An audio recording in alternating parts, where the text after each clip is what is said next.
my channel, my channel, my content.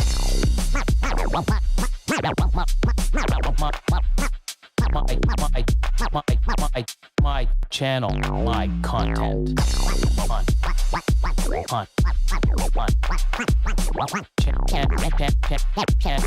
My channel, my content. Happy Monday. What's going on, everybody? How you doing, Marshall? I'm doing good. Good. I can hear you. I can hear Austin. We can hear each other. Let's just double check with the people in the chat. Make sure we all good. Pretty sure we are. There's a little lag, so they get back to us in like a minute. It's always good in the chat, though. I love the shirt, man. USARK represent. Absolutely. I have to represent any chance I get. So yeah, definitely, man. Great cause. Later on, I guess we can get into a little story about that. They kind of they gave me a lot of help. Yep. No, I saw the article. Yeah. That's cool. Yeah, we'll definitely get into that. Yeah, all good. We got the thumbs up. Nice. Super cool. Well, welcome to our podcast. Or it's not even a podcast. I used to call it a podcast. It's a live stream, damn it. So It's a live stream. Yeah. Welcome to our live. So the hangout, the Monday hangout. yeah, apparently, man. No, it's good. I mean, we get to meet new people and learn some stuff, and the people in the chat. I mean, I think people just come to go to the chat, not even watch or care what we do. It's the chat's the fucking place to be, you know? It's like, oh, is there a fucking live stream going on? Oh, shit, I didn't even know. But that's how it is. So how are things, man? Everything good? Everything is going good. Everything was, I think for a lot of people, it's kind of slow starting, but all of a sudden, the next thing I know, I've got like 10 clutches in the incubator. It's like, where the hell did those come from? And there's more coming. I was like, Jesus Christ. No, that's good. A lot of people, yeah, you're right. A lot of people having a later season than usual, even us here. But we sort of expected it because when we moved to the new facility or got the new facility, we decided to stop pairing back in September.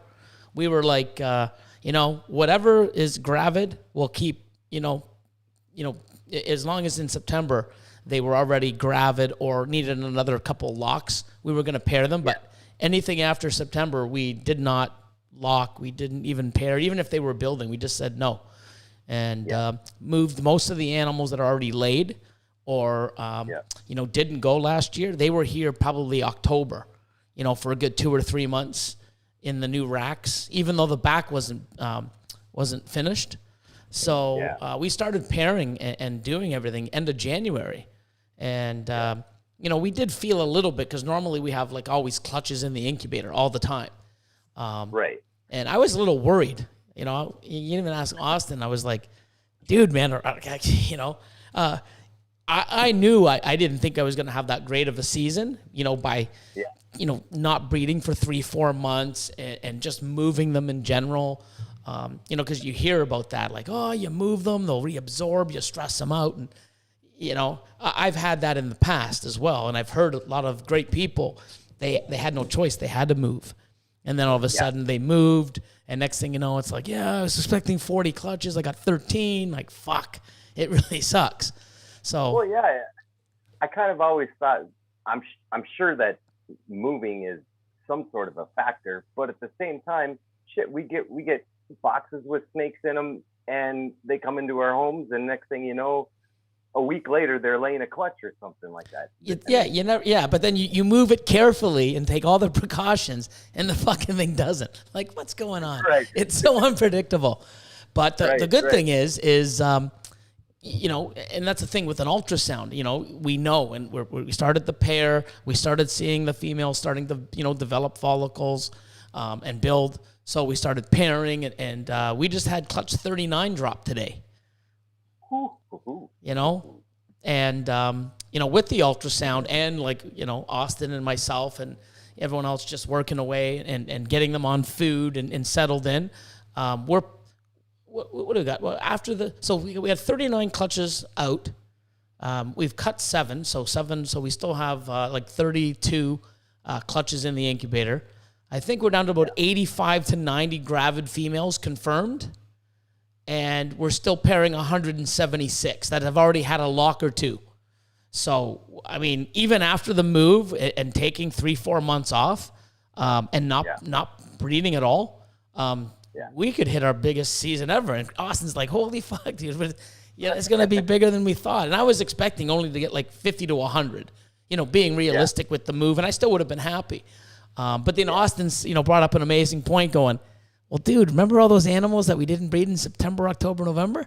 Well, they had a year off. They're going to start fucking going. So when these 176 are done, there's going to be another 50, 60, 70 that are ready to go. So I'm just like, oh my God. It's scary. Yeah. I mean, it's going to be a crazy year this year. But at least now when people say, hey, I've done things where we've moved a collection and everything went. You hear other people, move a collection and they get a bad year. So me doing it myself, taking the time and moving them over and giving them 3 to 4 months to get used to their environment after the move, back on food, rested, settling into their environment. Holy shit. I mean, if you can do that, the numbers that we're having a better season, not even planning for it than we did when we planned for it last year. Like, it's nuts. Right. So definitely if you can have a place, I mean, facility to facility, I think you can sort of maybe stretch that out.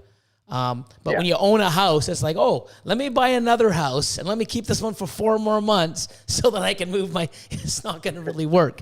But, it is what it is. At least it's some sort of, information that you could use maybe one day down the road, but, Right. So besides that, how's, your season? You've got 10 clutches down and you said you have a lot more coming? I shouldn't say a lot more coming, but I had 3 clutches that went real early for me. I want to say in February that they went for me. And then there was nothing. It was like a dry spell. And then, I don't know, just in the last couple of months, it seems like, oh, here's a clutch, here's a clutch, here's a clutch. And the next thing I know, I'm like, I got 10 clutches in the incubator. And I think I paired for 4 more. And I think I'll get 3 of those 4 are going to go here probably in the next 2 months. Someone's gonna lay. So that's awesome. I've got one actually a repeat pairing from last year. A few people might know it was like my blackhead phantom lace clutch. That female, she's notorious. She's always laying in September and stuff. So good. So I'm looking forward to that one again. Yeah, me too. You know why? Because I can't wait to see what more, some more lace shit that comes out. That's pretty awesome because I really like it. I'm glad I got into it. I've seen it for a while, but it's like, and then you see it and you get excited about it and then you don't see it. And then all of a sudden all this other shit gets up and, last year, I had some animals come in and I was following Seth from DD Exotics and I had some animals. I purchased some animals and he's like, hey man, look at this. And I'm like, what the fuck is that? It's like, I want that. I don't know if I'm selling it yet. I'm like, whatever you know that you have that has lace in it, let me know. And I ended up buying the pastel super lace or the white lace yellow belly, which is just phenomenal looking, beautiful example. It's incredible. I'm really excited about it just to have that, even though I know we can do so much more with it. It's just such a stunning animal. And I got a lace clown female also. So I'm excited to see directions like yourself and other people are taking it. Yeah. And that's my biggest thing is like, I've talked to a lot of people and they've asked me like, oh, do you have any like het clown stuff or do you have any het this or het that? And I was like, I really want to get lace into more of the recessives and everything. But if you go to Morph Market, and this is the one thing that's been bothering me for a couple of years, you go to Morph Market and you go down the list and it's a lace pastel, lace Mojave, lace lesser. It's just, it's not in a whole lot of other codoms, and I was like, I really kind of want to focus on actually work it like a recessive. So, and I wanted to get it into some genes that were different. So far, I've got it into bamboo. I've got it into spot nose now, Mojave and phantom and blackhead. So I really kind of wanted to get it into other stuff first and then focus on maybe some recessive down the road. But again, I'm trying to work it like a recessive. So everything that I produced like last year, I really can't wait to see like the super blackhead, super white lace. White lace. Oh my God. Yeah, that'd be yeah. So it's like I really want to see the like. Can you imagine like a super OD white lace or something like that? It's just like, oh my God, because it's a hard gene to work with. I've found over the years because it can get overpowered by so much stuff. A lot of the dominant genes, like your leopards, your pinstripes, and things like that, it over dominates it. Yeah. So you start putting it into that, and it's like, do I have a leopard lace? God, I don't know. So I don't know. I just want to see it get stretched out into more stuff first, and then yeah. Exactly. Yeah. No, and it's funny because same thing with puzzle. I try to get some puzzle stuff, and all I could find is pastel puzzle. Yep. Oh, super pastel puzzle. Puzzle. Oh, here's one. Oh, pastel puzzle. I'm like, damn it. But now, which is great, you're going to start seeing, I mean, there's some awesome combos like the Mojave puzzle and a few other things that are coming out now. And especially in the next couple of years, you're going to see the power of it and what it can do. But like you said, it sucks when you see lace and it's always, oh, pastel lace or this lace or like, okay, what does this look like? We don't know yet. Yeah. Yep. So and that's the other thing is another big one was like, there's a ton of lace yellow belly stuff out there. And I ain't bitching about that. I can deal with that. I love yellow belly. Oh, absolutely. But the worst part for me is like, I don't know. I mean, I get a message maybe like once a month, and it's a lace yellow belly, or it's a possible lace yellow belly, and I was like, that's a really hard gene or a really hard combo to ID, and especially really hard to ID over, photos. I was like, I don't know. Yeah, I mean, that's the thing. It's going to be hard because I know with asphalt, people are like, hey, Billy, is this yellow belly or asphalt? I'm like, you can't tell. Sure, you can. No, you can't. Aussie back in the day, I fucking don't. I can't even imagine the amount of people. Is this OD? Is this a pastel OD? I mean, I'm even fucking guilty of that. Hey, Aussie, is this a blah, blah, blah OD in it? Or, and I mean, it's scary because there's so many people want to ID things right or make sure they hit it so that they're not selling it because, shit, I didn't know. If I knew that was, the actual gene, I would have kept it. Or selling an animal that they think it is and it turns out it's not. So it's hard. And then lace, I mean, like you said, you get hit up all the time asking and could be. Could be, yep. Yeah, and I don't know, like we were saying before, it's a gene that does get, gets overpowered.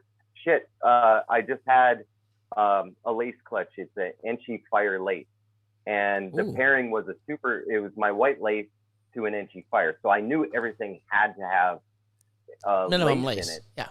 But when you look at an Enchy lace, if I put, anytime I post a picture of that snake, I always put what the pairing was because you're going to get shit on. Yeah, I could honestly tell that somebody's going to be like, are you sure that there's no lace in there? I've catched fucking 500 of these. Okay, dude. Yeah. Yeah. So it's like, I'm always careful to try and post that pairing. I was like, I know that lace is in that. And it seems really funny to me that Enchy overpowers it. I was like, God, really? Now, over time, does the lace brighten the snake up? I mean, right off the bat, I've never hatched one, obviously. But do you see changes in the animal as it ages? Or Absolutely. I'm not going to bullshit anybody and say, oh, it's just like desert goat. No, it's not. it does have those kinds of properties where every Come on, dude. It's not LSR fire. Come on. I like lace. Lace is nice, but it's no fucking LSR fire. Come on. Exactly. Earl is sitting shit. at home. He just coughed now. He's Shit. But I mean, I have adult lace, and they look so nice. One in particular is my black pastel fire lace, and she is absolutely stunning as an adult. And you don't get to say that a whole lot with ball pythons. No, and that's another thing that I think is very attractive for lace. If it's an animal or gene that makes your animals better as adults, I mean, fucking sign me up. Like, that's what we all want, right?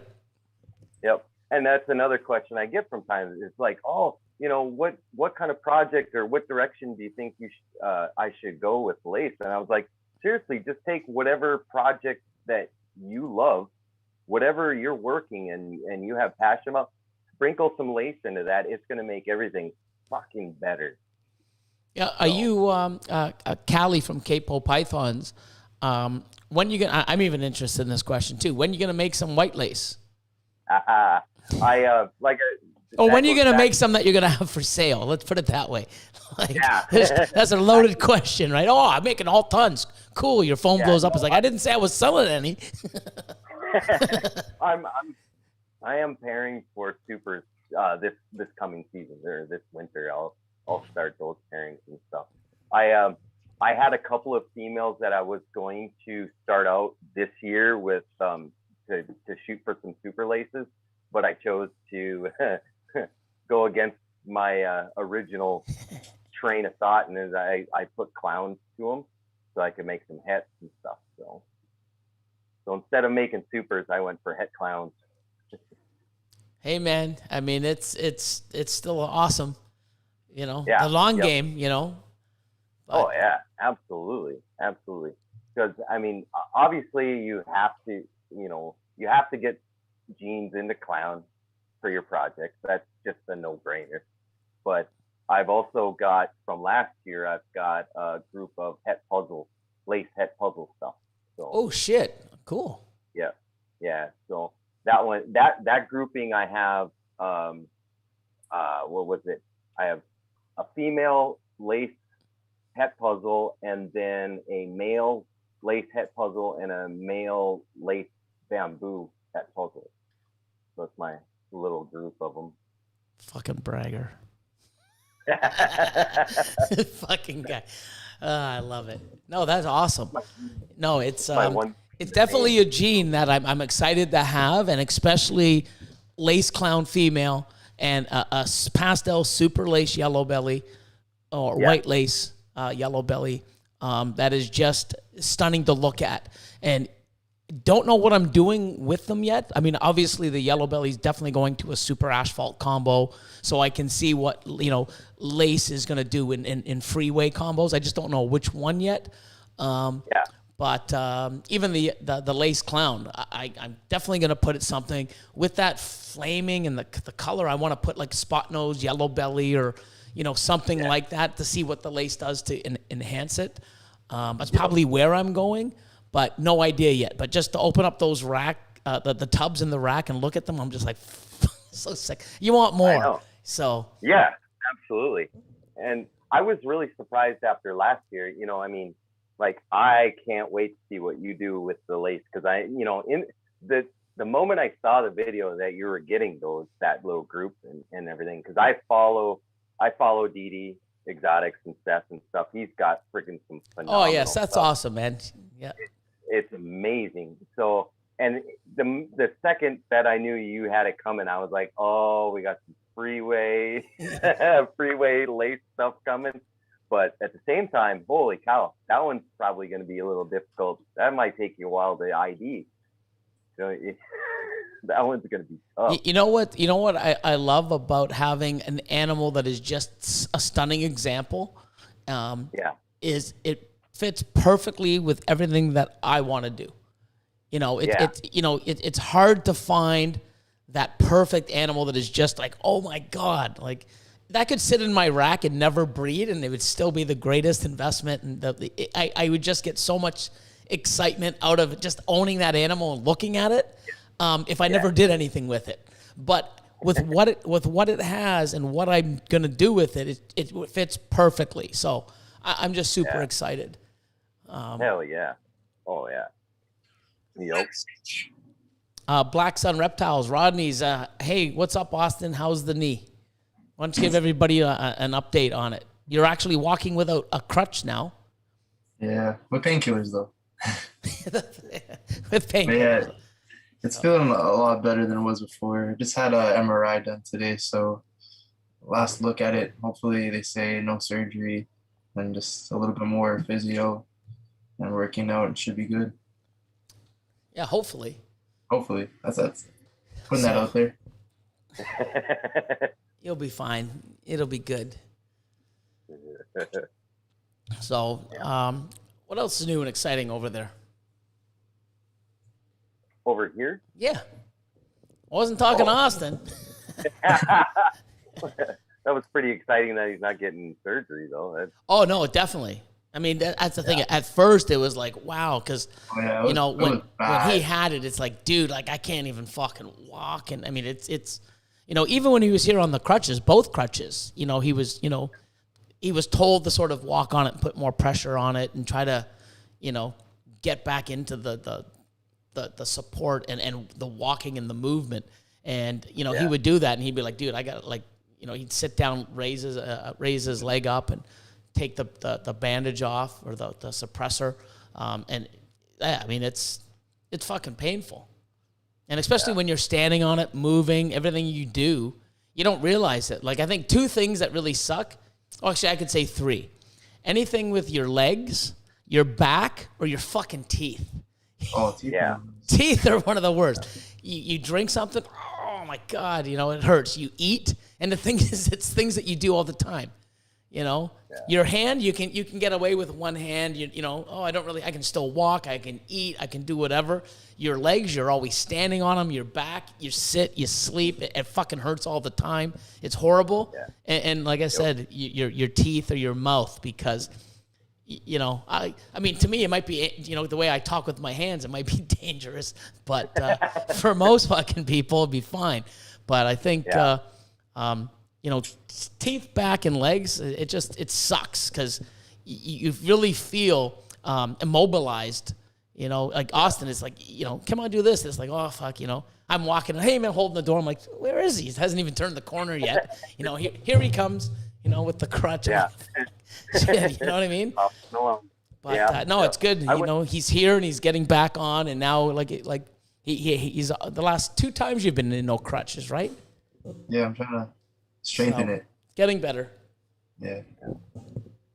I went through just the back and the arm here because earlier this year I took a new job with my city we're city forester. So we maintain the trees in the parks and on the city boulevards and everything like that. And it's gone from, I went from managing a retail store for about 10 years to like physical labor. Lifting logs and, you know, throwing shit in the chipper and everything like that. And I came out and I instantly, like within the first month, I strained my back. And then 2 months later, I ended up damn near sawing my arm off. Is that a scar?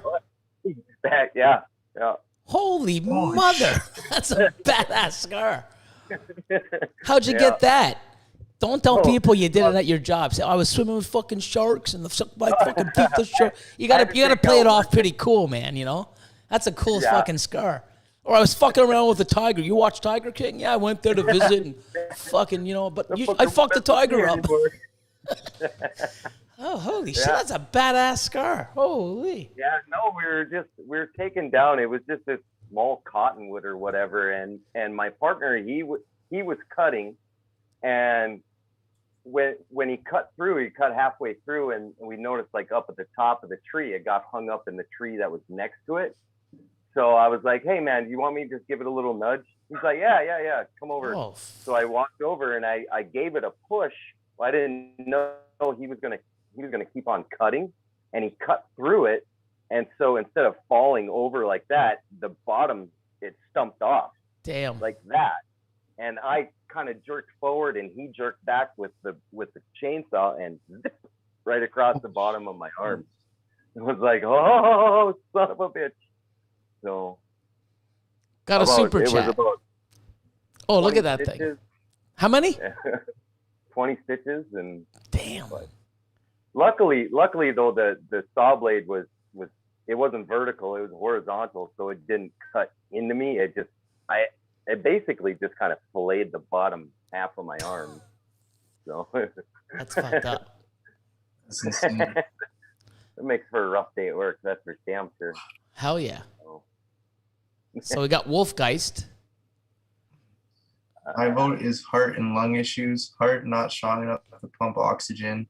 That's COPD, keeping you from breathing well, so you always feel like you're drowning. Glad you're doing better, Austin. Oh, that's true. Yeah, I mean, believe me, there's probably a million things. I'm just talking about stuff in general that could happen to you. I mean, with heart and lung issues, that usually is something that you're born with or it you have. But yeah, I mean, there's stuff, cancer. There's so much out there that's worse. But I'm just saying, shit that you can fuck up on a daily basis that, get your teeth done. Don't play football like Austin. Fucking lands like what the hell? And you did it on your own, right? You landed on, this is the way you landed, right? Well, I got nudged in the air, so. Oh, see, that's what I was saying. That's more cooler, yeah. I went up to grab it with a one hand. I picked it with my finger first. Then I grabbed it with my one hand, and 5 guys came, and I did 3 flips, and I landed awkwardly, but I got the touchdown. You know what I mean? There's the story, baby. Yeah. Awesome. Oh, fucking speaking of Lone Star, Earl's in the house. There he is. Uh-huh. Awesome. Oh, Cusco's in the house. Antoine, High Desert Python's in the house. Everyone's in the house. Bridget Everglade. Of course, Chad, Richie's Recessives. The McGuigan Morphs, the McGuigan brothers. Awesome. Everyone's here. Yeah, I popped in the chat beforehand. I saw a lot of the usual suspects, right? Yep. D's Balls and Exotics. Yeah, man. It's just, it's pretty awesome, man. There's so much. I love the love and support, man, that is in the community now, and people, coming out and supporting people and even in the chats, if there's something that we're doing or we say, and then, if they have anything, they'll add to it, which is great. Just more info and, more sources of things that happen. And it's just awesome. I'm so glad to be a part of it. And you know what? This is number 50. And this is episode number 50, and today is where we hit 50,000. So this is like pretty cool. 50,000 followers on Instagram, and this is episode 50. So fucking awesome. That is crazy. Yeah, pretty awesome. That's pretty cool that works. And I'm terrible with my social media, like horrible with it. I'm that guy. I'm always like lurking in the background. I pop in for this show, I pop in for that show, but I never say anything. But I'm like the fly on the wall, I'm always hanging around, but nobody ever knows. Yeah, no, it's awesome. Now, whereabouts are you located in the U.S.? I'm in North Dakota. Yeah, Minot, North Dakota. I'm probably an hour just to the south of the Canadian border, kind of Saskatchewan. Okay.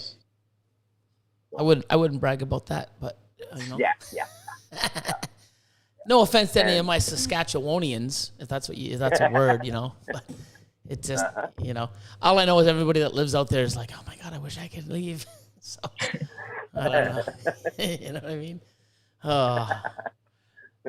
But, yeah, I think I grew up in the northeast corner of North Dakota, and that one there, it would be about 17 miles from the Canadian, but I was about an hour and a half south of Winnipeg. Oh, cool.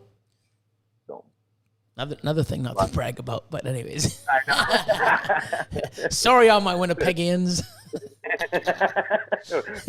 we're just gonna apologize. Yeah, apologize to everyone. Yeah, sorry, right off the hop, But yeah, no, I was actually like you said, you were talking to Earl earlier today. I was talking to him yesterday, and the weather there, man, it's supposed to be, because two of the places, if we ever decide to come down, will be, we were thinking Arizona or Texas. And Earl's like, oh, Arizona's so hot and it's so humid. Texas. Yeah, Austin's a Texas guy too. So looks like fucking, if it does happen, it's fucking Texas. So, but it's probably going to be North Texas, a little higher up, Okay. So I don't want, I don't want too much heat. Yeah. Just enough. Just enough. Yeah, just enough. But no, that's awesome. So you're thinking of picking up steaks again then? Say that again? You're thinking about picking up steaks again, or a visit to Texas? Oh, I'm definitely visiting. I mean, once, next year I'll be visiting every month. We're going all over the place. It's just something I really want to do. And Arlington, Texas, we'll bring the crew down, for the weekend. And then what I'll probably do is we'll come up on a Thursday, and then I'll send the team back on Sunday night or Monday, and then I'll stay down and film or do some other stuff and other things. But yeah, I mean Arlington, the what you call it, Tinley. The bigger expos, we'll plan it out and that way, because I know Austin's never been to Tinley, Lord of Lion, I would sure to imagine, Catherine hasn't either. So it'd be cool to come down, meet MC, the team and us just fucking, go and look and show, especially Austin. The shows in the US are not like the shows here.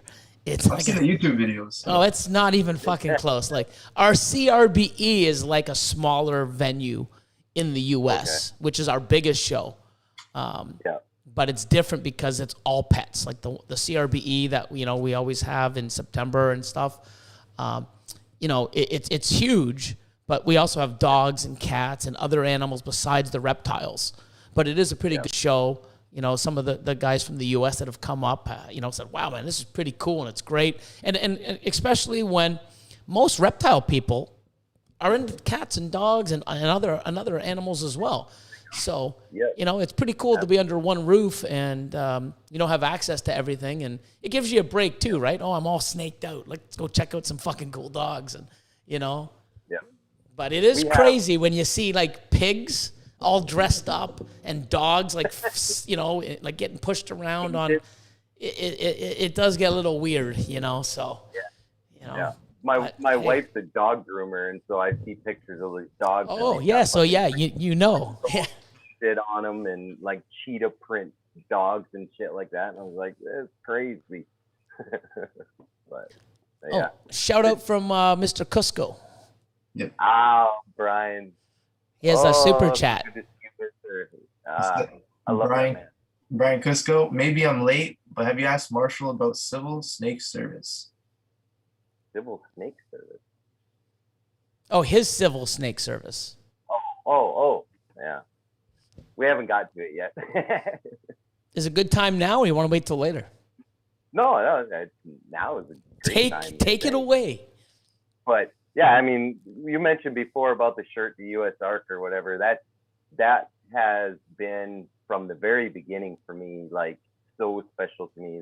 That organization means the world to me. That they are absolutely 1,000% the reason that I'm able to keep these snakes. Amazing. But it was in 2018.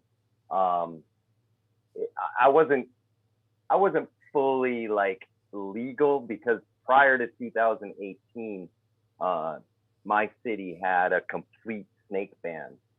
It wasn't a ban that was only retics or only all non-venomous, injurious. It was all snakes across the board. Fuck. It didn't matter if it was venomous or a garter snake. So, but I, myself, and there was pretty good group of other people in the city that we had snakes, because the reality of it is nobody was really looking for snake keepers to Correct. go bust them and go take their snakes away from her or anything. But you always had to kind of watch yourself and what you're doing. So there was a small group with myself and a couple other people. I went to city council, where during one of their meetings, they open up a special segment to every meeting where you can voice your opinion or you can ask a question to the city council. And I just asked them, I said, how many of you guys on council are aware that there's this snake ban in the city of Minot? And they're like, nobody had a clue that this ban was even there.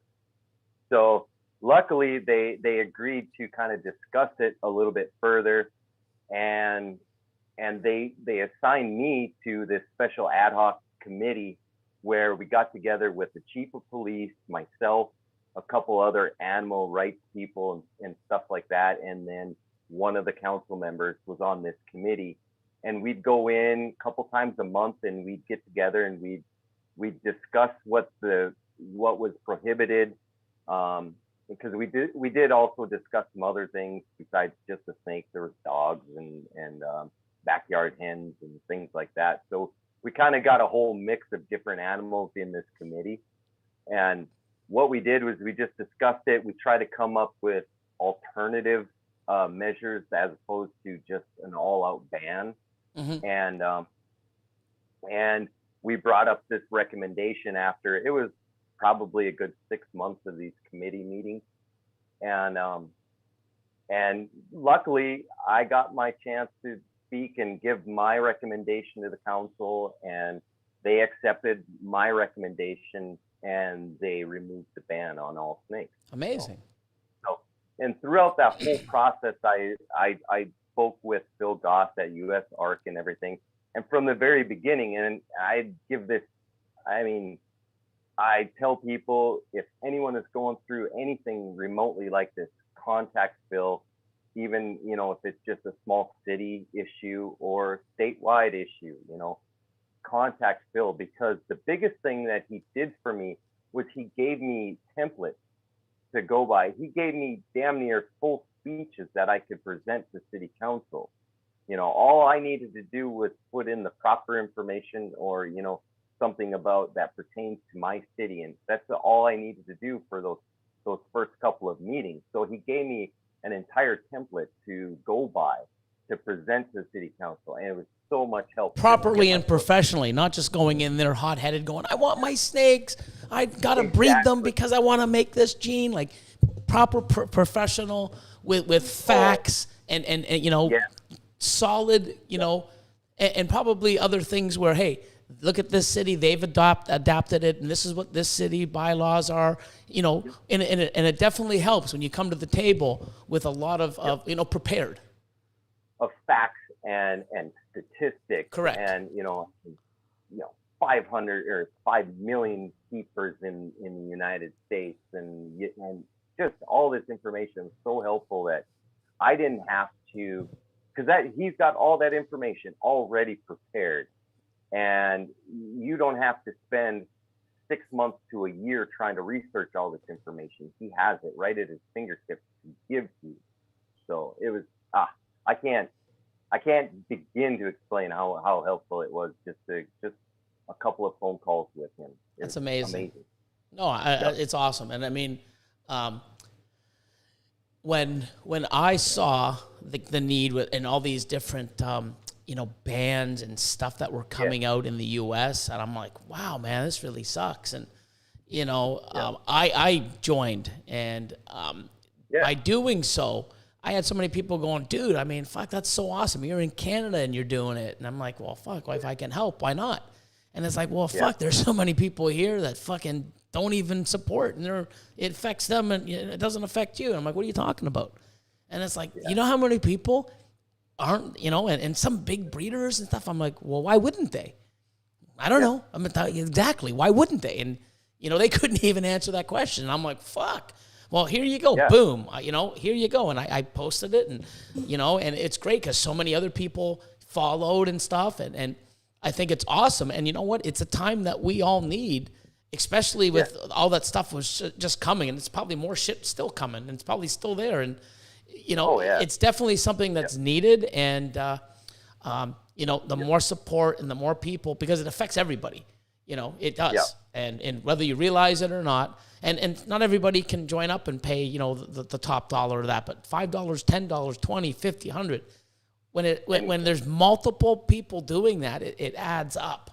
And, and we, whether you like the person, or you don't, because there's people in riffs and, I don't like this person, I don't like it. But guess what? You don't have to like that person, but guess what? We all do the same thing. We all need protection from those people, whether, it's not going to affect, it's not going to affect me. It's only going to affect the bad keepers, the people that I don't like. No, it affects fucking everybody.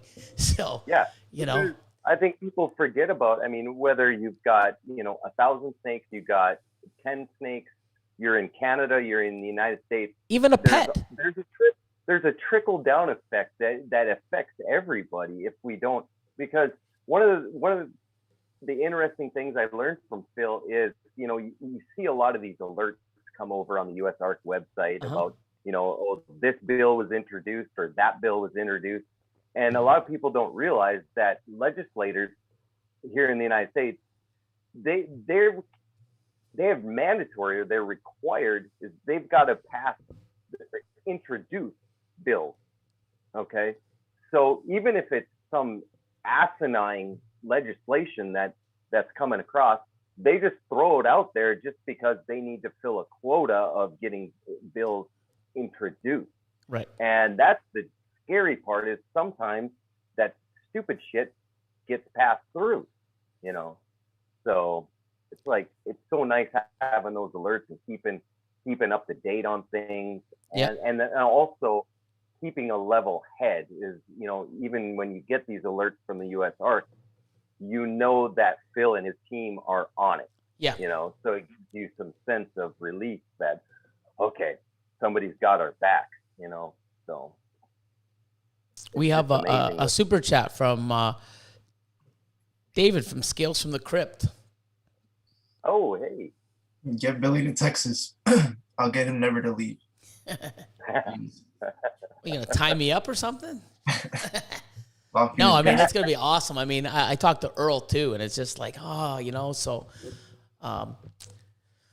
you never know. If it is something that's going to happen, it's going to be, 2-3 years from now, maybe 4, but definitely looking into it, the procedures, starting like this thing. I'm planning.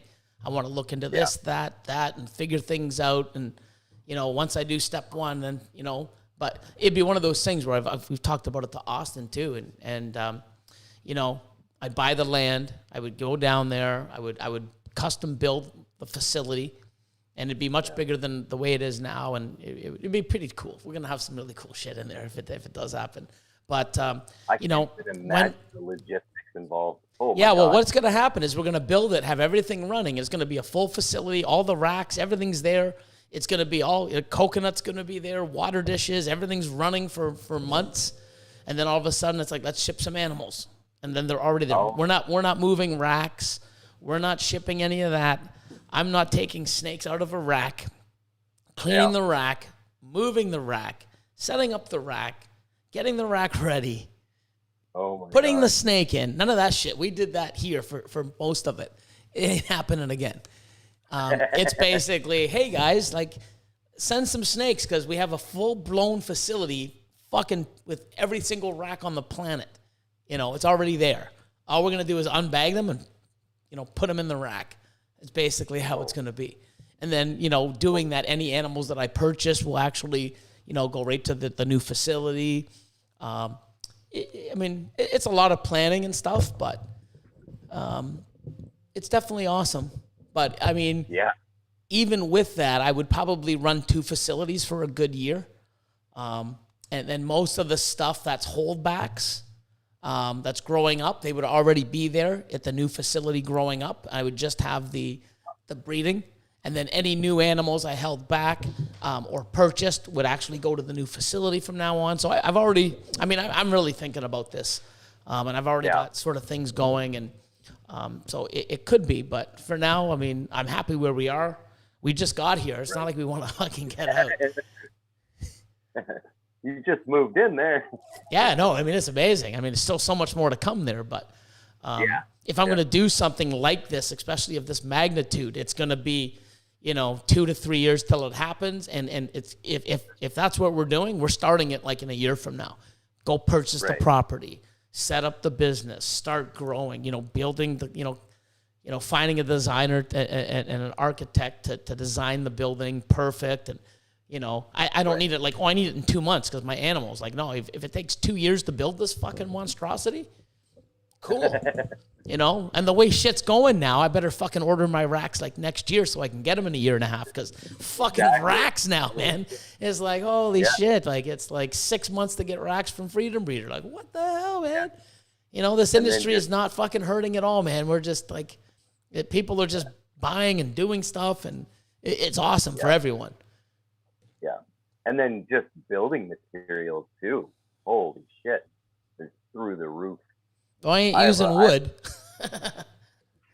I have a buddy who's in the process of building his house right now, and what he budgeted from his plans last year has tripled.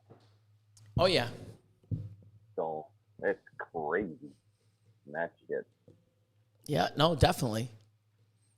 But, no, I mean, it's definitely something that I think, we'll start knowing way ahead of time.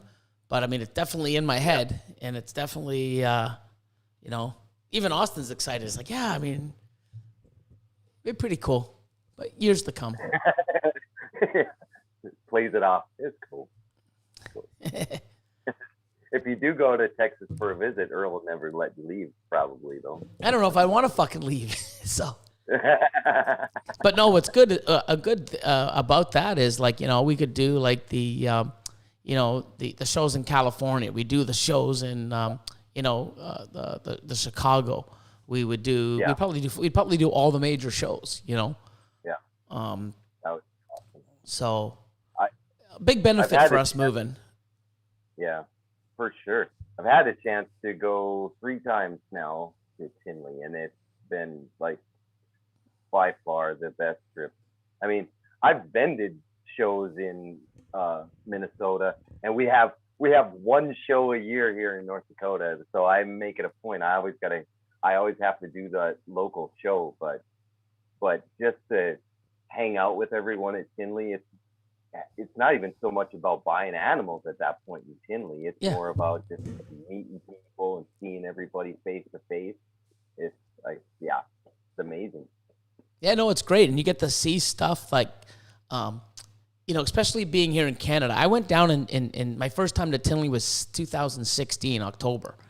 And I remember everyone setting up and I've bought animals from Justin and Ozzy and many others, Brock Wagner. And you'd see them, hey, Billy, what's going on? Because they knew me because I talked to them, and they knew who I was from, social media at that point. And then I would walk around, and I remember going to Mark Bailey's table, and I'm just looking, I'm like, oh my God, like, this is nuts. Like, all the clown stuff, it's like, wow. And you get to see all this stuff, where here in Canada, especially back then, we're coming up with a lot of fire, man. There's some amazing breeders out here that have some crazy stuff, and it's just like, it was hardly ever U.S. buying from Canada. It was always Canada shipping the shit up from the U.S. And since the last 4 or 5 years, it's actually going both ways, and it's some pretty awesome stuff that Canadians are making and stuff that Americans are buying, because it's just awesome, and the power and some of the genetics and availability. But back then, it was nothing. If you wanted to see anything, it was on social media at that point. And when you can go there and see this shit and, oh my God, like, look at this thing. Wow. Like, we're 5 years behind on these projects. You can see it, look at it. It was awesome. And then meeting everybody in person and seeing them.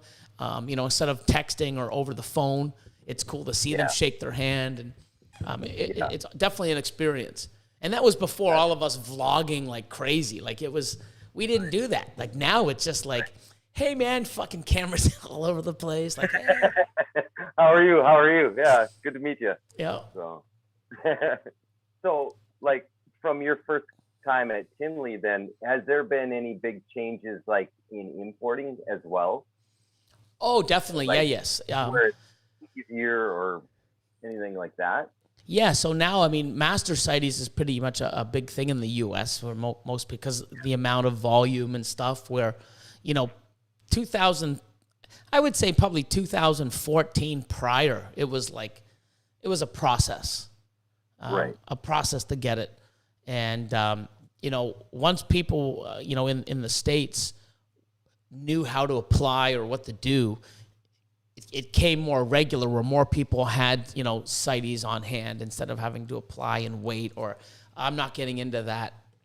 And, especially earlier when there was only 20 or 30 shipments a year coming up to Canada, it's like, is it really worth it for one snake a year? But now it's 30, 40 fucking animals a week coming up to Canada and back and forth. It's like crazy. It's like, shit, I better get on this CITES, master CITES shit, or I'm losing out. So. Right. But a lot of different changes. There's a lot of change. Lots of change. Even social media's changed the way, things are being presented and shared in the community and stuff. And even when Austin first came, to Mutation Creation, I mean, it was still social media bound. There was still, that's how he found me, social media and stuff like that. And, but prior to that, I mean, I can't even explain, half the people wouldn't be here if it was prior to social media. If it was the way we had to go about animals and doing things in the community, which it wasn't helpful. It was competitive. There was no, we weren't thinking about the future and making crazy, recessive combos and investing in stuff. It was more like, let's get the biggest, most expensive animal, breed the shit out of it, make as much as we can, and then buy the next one and keep doing that, et cetera, et cetera. So it's definitely a better place. Everybody that's listening and getting in, or is just new into the industry or coming into it. You guys got so much at your fingertips, and people willing to share stuff. You're not going to invest into stuff that, I didn't know that they weren't compatible. You don't have a computer or a phone. Do you know how to have social media? People share stuff and everything, and it's just great because we have a community. People stick up for each other. Someone does something wrong, we share it, and if there's good stuff, we give them a green light, and it's amazing because I think new people getting into it, there's so much coming at them with all these genes, recessives, how to breed. It's so overwhelming. But when there's people around there that'll help you, like, hey, slow down. I was there too. I can relate. This is what you need to do. This is what I found, or you might want to try this. It's so inviting, and a lot of people want to be in this hobby just because there's fucking cool people in it. As well as making cool shit and having cool shit. So. Yeah, for sure. Yep. And I think sometimes I still kind of get in awe of, I'll get a message, someone asks a question or wants to talk about a snake, and I look into it, and this person's in Germany. I'm like, that's crazy. What? So I was sitting there having a conversation with a guy in Germany, and I think about 10 years ago, I don't even think that was very common. I don't know for sure, but I wouldn't think so. But it's just strange to me that you open up, and I don't know, like I said before, one of my biggest problems with I love breeding my snakes, and I love the meeting up aspect with people, but I'm terrible with social media because I'm kind of an introvert. I'm kind of a quiet person, so it kind of takes a lot for me to finally come out of my shell sometimes. But, and it's work. It is work. Social media isn't something. It's simple. It's fucking Yeah, not. no, it's not. It's not. I mean, you think it is, but you keep doing it daily and this and that and trying to find things and learn this, our algorithms, time to do it, how many to do. It's something where, or you build up this momentum and you do so well and you slack off for a couple weeks and you get back on. It's like, okay, I fucked up. Starting from the bottom. Everything you started is just gone. Austin's felt that. So have I. I mean, many people listening probably have as well.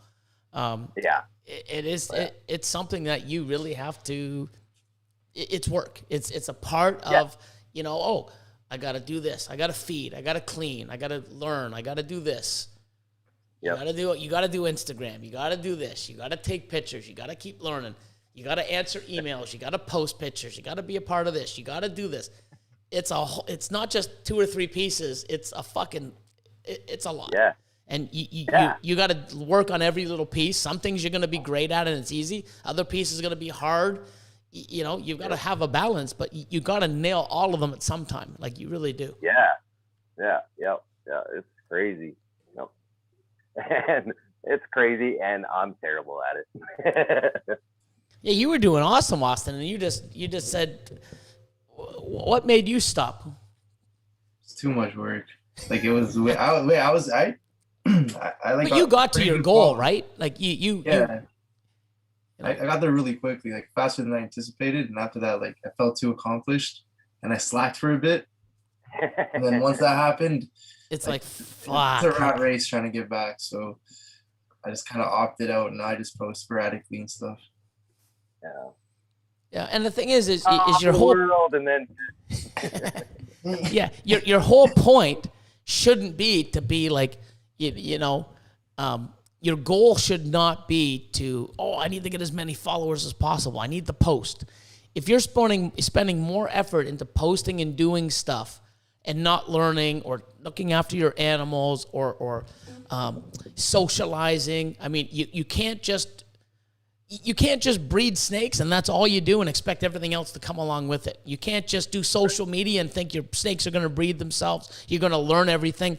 That's what I said. You got to have a little bit of everything and try to, I'm strong here. Let me work on this more and try to have a level playing field of every facet.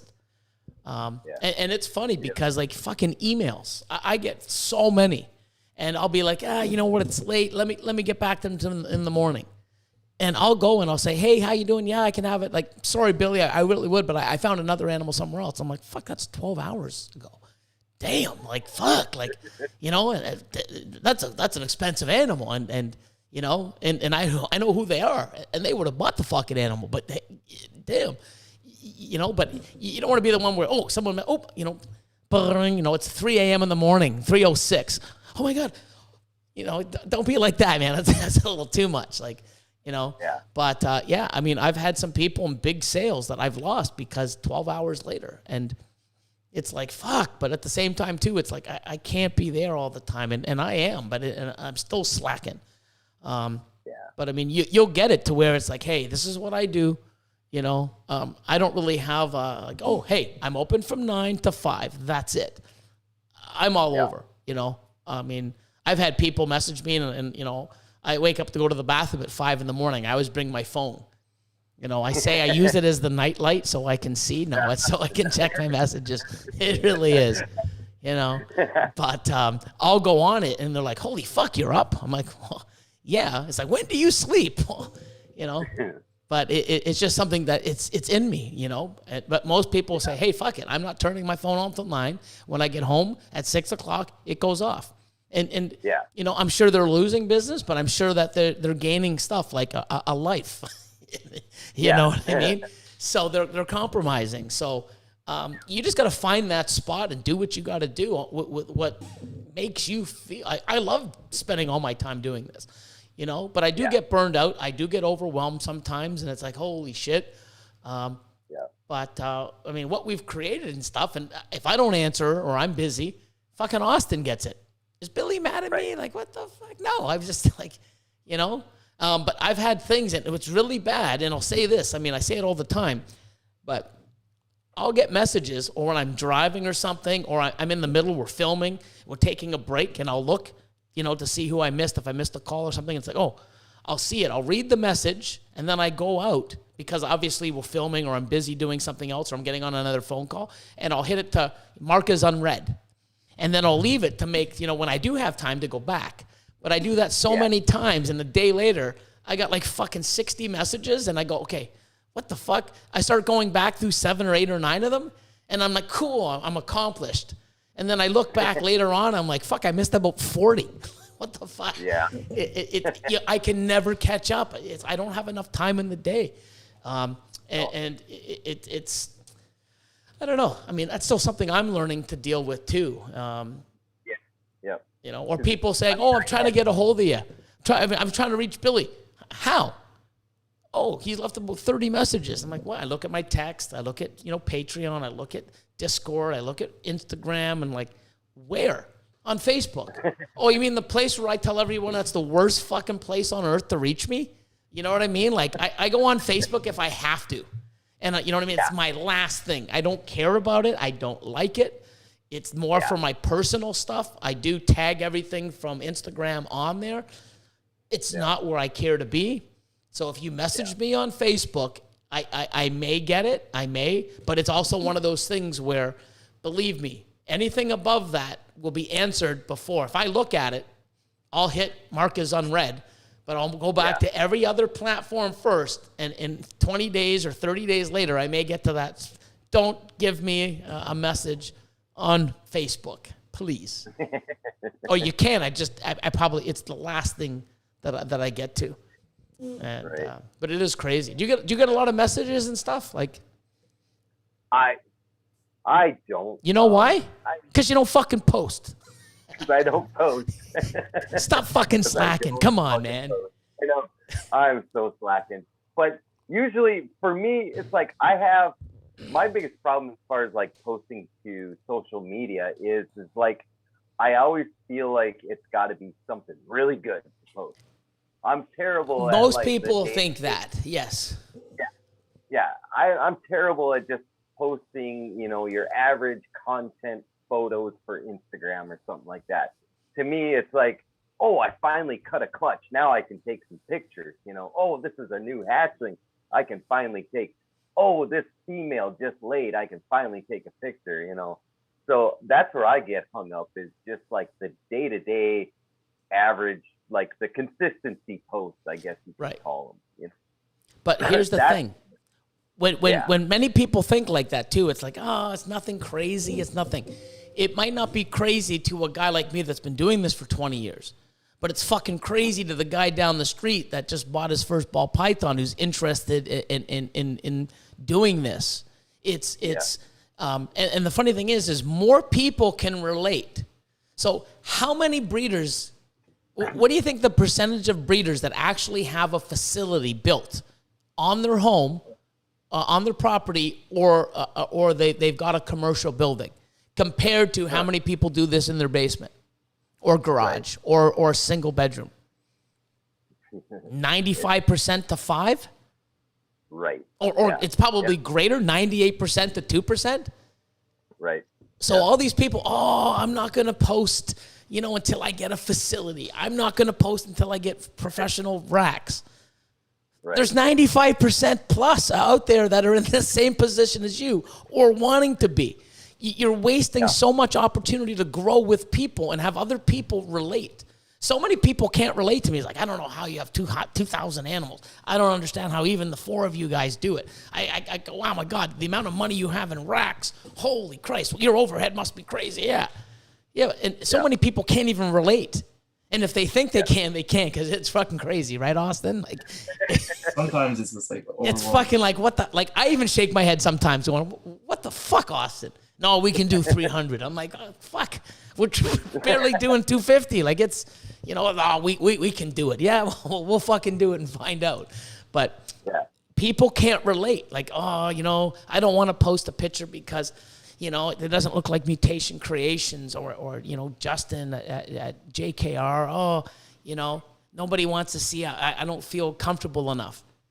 Don't feel that way, because if I felt that way, I wouldn't have shown pictures of me in my basement and then the old facility, and then, hey, guess what? I mean, you grow. And if you do that, there's more people that can relate to people with malamine fucking racks in a fucking spare bedroom or in their garage. And, you know, and then what's great about that is when you post that, a year from now, you make some money, you have some animals, or you get an investment. It's like, oh, now I got better racks. Now you can, people can see, it's like, holy shit, this person started here. Now look what they are. Holy shit. Yeah. And if you follow those people, because they can relate and they want to see you do well, and they want to see oh my God, like so many people live through what I create. And I do stuff like when you start making white lace shit, I'm going to be so fucking excited as if it was my own, because it's like, I can't even fucking do that I don't even have a male. So I can't even do that next fucking year unless I buy a male now. So when you're doing it, I'm like, oh, come on, hit the fucking super lace, hit the white lace, let me see it.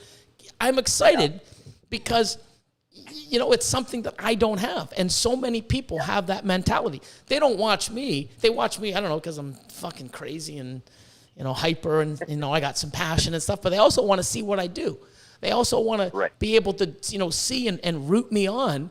And, you know, you don't have to sit there and go, oh, I don't want to post this because it's not the greatest, or, you know, it might not be the greatest to me or some of the bigger breeders, but you know what? We still respect what you do and what you have. And not everybody can go out and spend $10,000 on animals and make, you know, $10,000 animals in a clutch. So I remember that when I started. I mean, I think it's great when people are, even if it's two fucking normals, if it's their first clutch, that fucking, those two normals breeding and getting normals that they've actually done it and actually hatched, that's like a fucking Pompeii to me, which I've never made. When I make a Pompeii, I'm going to have the same, holy fuck, look what holy shit. It's the same feeling the person making their first fucking normals. It's the same shit. You can't sit there and go, oh, because it's not expensive, because it's not, you can't think like that. So post more shit because we want to see it, and other people can get inspired and they can relate more to you or where you've been and where you are now compared to where I am, because I'm 20 years deep, you might be 5. So, you know, look what this guy did in 5. Well, look at Mutation Creation. He's been doing it for 20 years. No wonder he's fucking, you see what I'm saying? So, absolutely. You know, so don't feel uncomfortable, and anybody else, man, show your journey. You know? Now, if you're, you know, have, you know, you're in your basement and you have malamine racks and 20 years later you're showing the same pictures and the same setup with the same animals, I would maybe not post them 20 years later. You need to evolve. So, you know. Need to changes, man. So. For sure. I mean, even Austin, man, his facility is, you know, he's even got room. I'm going to have to shove some animals in his place.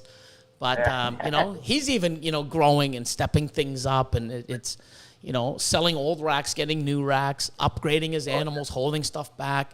And, you know, in 3 to 5 years, it's going to be amazing what he's making. He's going to be he's making shit now that I can't even make. Because he took the animals from me and I don't have enough. But no, I mean, it's great seeing people do better. You know, I mean, if I'm seeing somebody with, you know, homemade racks or malamine racks, and a year or two later, and I'm looking and they just, hey, I just got my first ARS rack. I'm like, fuck, I know that feeling. That's good for you. You know, it's amazing seeing people accomplish more and doing better and investing in themselves and better equipment, better animals, promoting themselves more, going and registering and getting a business name. And it's awesome. I fucking love it. There's nothing better than that. Oh, yeah. I mean, I do have on, let's see, July 10th, though. This is, aside from like the breeding stuff, I got some big shit happening July 10th. So I was invited to just bring a display of snakes, not for sale or anything like that, but in a town, Carrington, North Dakota, they're having Snake Day in the park. And oh, wow. Is this a first time thing? This is the second year. It went over so well last year that the hosts of the event decided to add a few more people and do it again this year. So it's not for sale or anything like that. I'm just gonna bring a display of some ball pythons, some adults, some hatchlings, try to get a variety of colors to show. And there's going to be, I guess he said that he's going to have it set up. He's going to have books displayed out that people can buy, or this or that, but it's bringing their families and their children and everything just to come hang out in the park with some snakes. That is awesome. Yeah, it's like, I guess, like he said, it went over so well last year that they're doing it again. And so it's myself and another breeder here in town, and then 2 of them from this Carrington area. So it's really amazing. Good. No, it is, because you know what? You're going to get there and show your passion to people, you know, hopefully educate them and maybe get them over some of the misconceptions that are out there. Yeah. And are you sure it's not going to kill you? Right, no, it's not. It's cute. What, you can touch it? It's not going to bite you and you have to go to the hospital and die? No. It's like, you know, I love the first one when people actually touch it. They're like, you know what I mean? Yeah. And then they're like, oh my God, it's not slimy. Like, fuck, it's not slimy. Or 9 times out of 10, it's like the kid that comes up and wants to touch the snake, and mom and dad are sitting in the back, and they won't have anything to do with it. And about an hour later, they finally will maybe give it a little poke or something like that. It's like, oh, come on. Yeah, well, that's the thing is, you know why? And that's the thing. It just makes sense. Kids are not programmed or taught to fear the animals because they're not, you know, they haven't been programmed by television or other people's misconceptions. You know, they're young, they're interested. Oh my God, it's an animal. Look how cool this is. They don't have it. Oh, it's going to kill you. Oh, you know, it's poisonous. It's venomous. They don't have that. So they're drawn to it.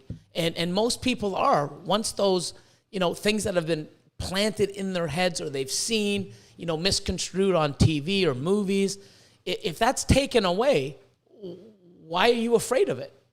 They don't know to be afraid of it because it hasn't been distilled or, you know, instilled, in their brain through these, you know, other people or misconceptions, TV, media, what have you. So that's why they can go to where the parents are like, oh no, snakes on a plane, they're going to eat you. And no, it's not. So. Oh yeah. I mean, it's so obvious in those situations too, because kids just come running right over. Mom and dad are like, oh wait, oh. So. Johnny, don't die. Don't die, Johnny. No, little Johnny won't die, you know. So. Yeah. But at least in this situation, I mean, the damn thing, it's called snakes in the park. Yeah, so people are there, know what they're going to, If they don't realize what's on those tables prior to coming there, then they're just... Yeah, just the word out there, anybody on here, if there's something called snakes in the park in a very remote and very late at night, I wouldn't suggest going, okay? Just, you know, I'm not 100% on that, but I'm pretty damn sure. I don't want to be going to some dark remote park late at night with something called snakes in the park. Holy moly. That is solid advice. Yeah, I think so. It's pretty damn good. Chad'd be the only one wanting to go. You know? What's that? Chad would be the only one wanting to go. Chad's the one promoting the event. Holy fuck. You know what I mean? Anyways, we got a couple super chats, but no, that's amazing. I'm that's awesome. I think that's going to be great and gives you great exposure and have a lot of people, you know, asking those questions and seeing them and actually maybe leaving going, wow, that was pretty fucking cool. You know, opening up their eyes. Exactly. And it's, I mean, like I said, because you know, there's always curiosity there with somebody who's not in the hobby or not keeping reptile. There might be scared shitless or whatever, but there's always some curiosity there as well. Yeah. You know, even a little bit of a positive interaction will help sway it. Or, you know, somebody else is like, oh my God, what were they like? Actually, it was pretty cool. They were beautiful colors and, you know, there was no fear of the animals and the kids were touching them and they were pretty neat. Oh, wow. Yeah. It just, you know, even that little thing is a positive, you know, it's great for the direction that we need to go. And more people, you know, instead of like, oh, I touched it, it fucking bit the other person died, paramedics came. Like, what the fuck? Yeah, you know what I mean? All hell broke loose. It was anarchy. Fuck. I've even been, I've done a couple of these things like at our, after they changed the snake ban, they invited me to the library to show snakes at our library. And right before I gave my presentation, they had like, you know, I don't know, some fucking like book club going on with, you know, 60-year-old women sitting around talking about books or whatever. And they were in the room next to us before I gave my presentation. Half of those women came over there. They're like, I just want to see what you got here. You know, it's like, oh my God. Little old ladies on little walkers and scooters coming over just to check out snakes and stuff. Wow. That's awesome though. You know? Yeah. We got like 3 super chats. Take it away, Austin. We have one from way back a couple minutes, maybe 30 minutes ago. Alan Johnson. What's a good breeding project for a beginner? Don't say ultramel. Logic of working on super black pastel and panda pies myself. And your thoughts on selling my Billy, my first panda pie to let go? Yeah, that'd be cool. The only thing is I've tried to hit panda pies 2 years in a row. Yeah. And with the 2 lines that I've had or the pairings that I've had, disaster. So I've stopped chasing panda pies. I may down the road revisit cinnamon black pastel pied, which would be what, the black magic pied? Is that what it's called? Yeah. Or, what about we thought maybe then go in the Suma direction? Oh, I am definitely doing Suma. I've got Okay. I've got Suma pieds and stuff like that. And so I'm definitely gonna do that. Yeah. But I wouldn't even mind doing some other stuff like, I think don't we have the mahogany pied going to the cinnamon spider pied? Might be. I don't know. Yeah, we do. Yeah. So unfortunately, I have a cinnamon spider pied. You know, it is what it is. But hey. I wait. But when I don't hit the spider, I should have some cool shit. Next super chat. Benevolent reptiles. Everyone starts from nothing. Not doing something because of an excuse is just an excuse. Be proud of what you're doing and enjoy the process. Yeah, I totally agree. You know what I mean? And it's funny because if you post a snake rack that you built or you had built or you purchased and you have it in your bedroom and you have 4 snakes in it, I can fucking relate because you know what? So did I. A long fucking time ago. You know, go look at some of Justin's old videos when he was younger. He didn't have a fucking badass facility with fucking freedom breeders and special fans, no, we all started with the love of the animal, getting into it, curiosity, and we've taken it to where we've gone because of what we wanted to do and where we went after what we wanted. And I don't even know what I want because I'm still going. Like where MC is now, I'm happy with. I mean, we're going to have a phenomenal season. I love the new facility. It's great. Fuck, I mean, there's so much more out there. I mean, the shit that we're making now, you know, Austin's like, yeah, but imagine when you get there. Oh, yeah, that's true. Like, if we have the season that we want this year, even some of the shit Austin's making, you know, that stuff that we're making is going to make the stuff in 3 years that's going to blow us, you know, like, you think the shit out here now is great. You know, like, it's funny because every year we're like, oh my God, this is crazy. I've been saying that for 20 fucking years. Holy shit, this is crazy. Holy shit, did you see this combo? And now it's like, I say it every week. Holy fuck, did you see this? Holy shit, did you see that? 20 years ago, it was like, wow, did you see that? It was like a single gene or a double. The bumblebee. Oh my God, did you see the bumblebee? Oh my God. Holy fuck. Yeah, they're $35,000. Oh my God, I wish I had 35,000. We were blown away by a bumblebee, you know? And then, you know, every year down the road, it was like, fuck, you see the lemon blast? Oh my God, there's a killer blast. What's a killer blast? It's a super pastel pinstripe. You mean a lemon blast with another fucking pastel? Oh my God, that doesn't exist. What the fuck? Like, we were going nuts. Now it's like you can look at, there's so many people, so many combos. Fuck. Yeah. There's no way you can go through fucking Instagram with at least following 500 people in the snake industry and not stop and go, holy fuck. Oh my God. Holy fuck. Like, I'm doing that 20 fucking times a day, every day. You know? Yeah. It's nuts. So it's crazy. If you're not motivated in this industry with the shit that's out there and everything that's here, this ain't for you. It really isn't. I mean, I had none of this shit. You know, I had my first fucking 20 snakes were 20 normals. And I fucking fed them for 3 fucking years, you know, before I even had a first clutch or I had an attempt of having a first clutch. So if I can do that with no fucking inspiration, no one helping me, wow, no fucking information, or, let me watch a fucking YouTube video. Oh, let me just call blah, blah, blah, blah. Let me just go on Patreon and learn. Like, there's none of that shit. We had none of this, you know? Oh, God. If I can fucking do this with what I've got and you get into this with what is available now and you can't push yourself or be motivated or inspired, this is not for you. Guaranteed. I'll tell you that right now. So 100%. Oh, yeah. Oh, we got 2 more super chats. I don't know if we want to do the last one. That's from fucking Chad from Richie. Anyways, you know. Go ahead. We have William Philippek. Says, hey guys, just wanted to show my support for Marshall. Such a great guy. He's really come a long way from when he first started talking. So awesome. Oh, yeah. Yeah, Will is man, I can't say enough about him. He got me into the puzzle project. So pretty much everything I have for my puzzle project is from Will. So awesome. Yeah, great guy.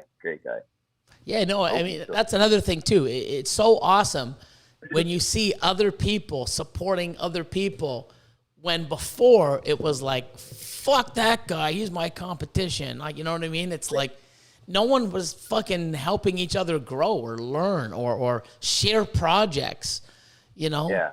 It was like back in the day, if you wanted to get into a project, you'd have to buy like fucking hets for like in het combos for 2-3 years before they release a visual to you. Holy fuck. Right. Oh, you got to wait another year. Nope, fuck. You know, it's like, dude, I want it now. It's like, nope, you got to wait because they just basically had control over you. And now it's like, here you go, here's this. And people are making stuff and swapping and trading and bartering. And it's basically, I mean, we have a whole community of people that are collaborating in some way, shape, or form. That's the way it should be. Yeah. So that's amazing. It's awesome. So, you know, and you know what I like about when people are talking and connected, especially in same projects. I don't want to sit there and not want. I can't tell anybody what I'm doing with the freeway project. Oh, I don't want to tell anybody. And then, you know, we come breeding and it's like, hey guys, look what I made. Pastel and Enchi freeways. Oh, so did I. Fucking 400 people did it. No one put anything else in it. We all did the same fucking thing. Well, that sucks because now we got a fucking market of fucking Pastel and Enchi fucking freeways that fucking every fucking breeder who has them is selling. You know what I mean? Like, hey, I want to get an Enchi freeway. There's 500 of them right now. Or you can go Pastel and there's 600 of those. Well, what about that? Nope, no one made them. Now I can say, hey, what are you doing with this? What are you doing with that? What are you doing with this? Oh, cool. Well, I'm going to do this. It's so much better to fucking share info. It really is. Yeah. It's the stupid way that we've had. Believe me, I've been there. I've been in that situation and it sucked. This is so much better. You know, it really is. And what's great about it, you're making puzzle shit? You're the lace guy? Instead of being quiet, I can't tell everybody what I have. Well, guess what? Oh, you need lace? Go see fucking Marshall. Oh, you need fucking puzzle crazy fucking ridiculous combos and DG shit? Go see Will from, RCR, Royal Canadian Reptiles. Oh, you need fucking mind-blowing clown shit? Go see Justin. Oh, Ozzy. Yep. If we were all keeping this shit, who's Ozzy? Oh, I don't know, some guy that makes snakes. Oh, what's he? I don't know. No one shares anything. Oh, okay. Yeah. Why would we want to go? Like, that's the thing about the mentality people had back then. It's stupid. Yeah. Share. Let people know. Be proud of what you've got and what you're working with and be known for that. Like, fuck, it's not hard. And when you think about it, it's like, yeah, that makes sense. Well, it didn't to us 20 years ago. Fuck. Yep. It was a struggle. Yeah. I think, like, Ozzy and Justin and JD Constriction is another person. 100%. SK fucking took it to another level. Yeah. He is the now- level. You know what I mean? He set the level. Fuck. Right. Exactly. So even without having to try to market himself, which he does and everything like that, but even without having to try, really, everybody knows if you want SK Exanthic, that's where you go. You know why? Because he showed it. He shared it. Yeah. He talked about it. He encouraged it. He liked it. He was happy to share, happy to show, happy to look at this, look at that. You know? Yeah. Makes fucking sense, right? Yeah. It didn't back then. Like, you know what I mean? Ding, ding, ding. Yeah, exactly. Fuck. Shit. You might as well read Chad's. This is way back to the Snakes in the Park. Yeah. He's gonna name it. Yeah, so no, he actually has another name. It's called what, Austin? Richie's Recessives. Yeah. What's the name of, instead of Snakes in the Park, he wants what? Snakes in Pants. Come pet it. Oh my God. Scary. Oh, Jesus. That's hilarious. And I think we got one more. We do. Fellow Canadian. British Columbia Balls. And he says, awesome show tonight, fellas. Motivating stuff as always. For those of you working on the Desert Ghost / Enhancer Clown project, what direction are you planning on taking it? Bright and colorful or rich and dark? Well, you know what? Where I want to take it, I want to take it in many different directions. Right now, so this year for visuals, I can only hit leopard and pastel. DG or enhancer. I have enhancer clowns. Next year, actually, I might even be able to hit DG enhancer genetic stripes if one of my females proves out. But all three of those females are 50% het. Oh shit, they are.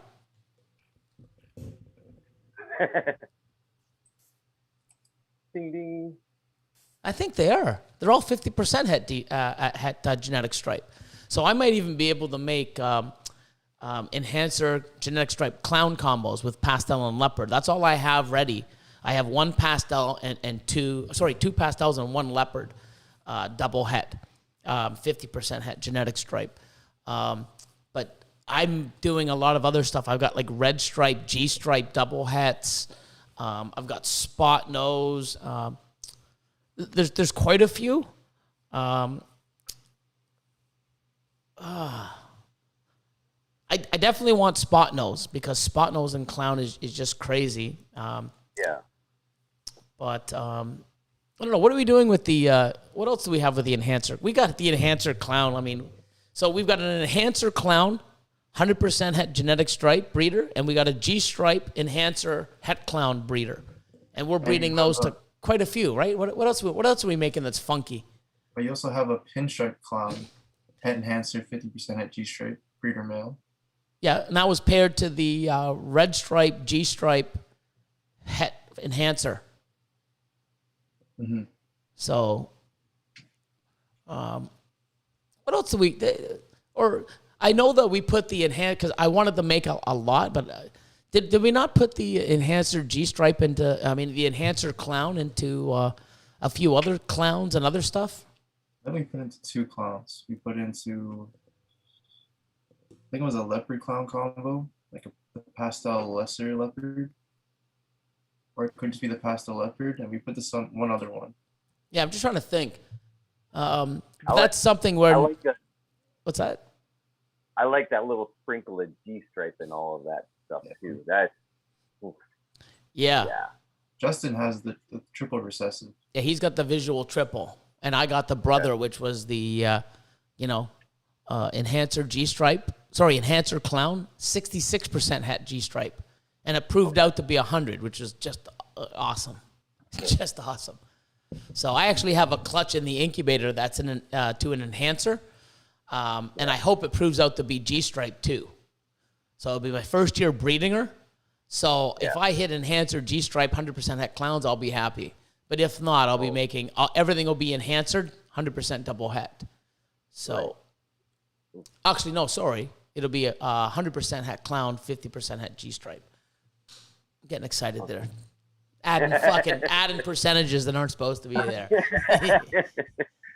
You get a percentage. You get a percentage. Fuck. So before we get into anything else, let's do this before we forget. And I think that's all of them, right? We got them all? Yep. Awesome. But as far as your question, BC balls, bright and colorful, rich and dark, I'm going for them all. There isn't anything in DG or enhancer that I think is shit. Like I've got lesser enhancers.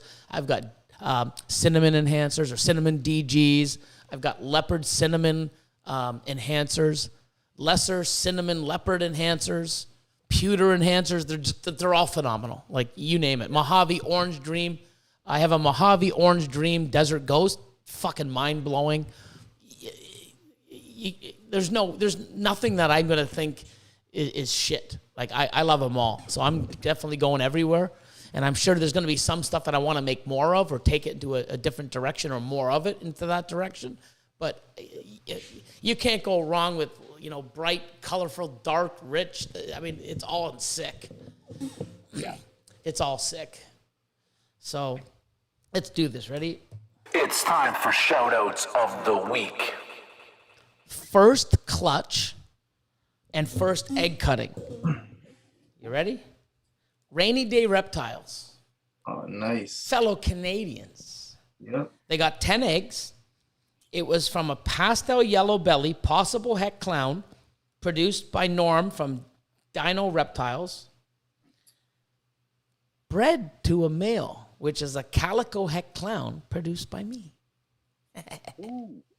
So yeah, if it produces, if it proves out to be Pos heck clown the female, and they get great odds. And 10 eggs, it's supposed to be 1 in 4. You're gonna actually, they can possibly hit a pastel yellow belly calico clown. Fuck. But you know what? Oh, you don't hit the pastel. Oh shit! I just got a calico yellow belly clown. Ooh, I mean, it's fucking awesome. So I hope it proves out. But yeah, pretty awesome. So that's exciting. And then McGuigan brothers from McGuigan Morphs. Cinnamon lesser times Mojave, and they got twins.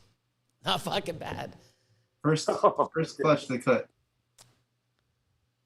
Oh, it says first clutch and first egg cutting, but didn't they cut a clutch already?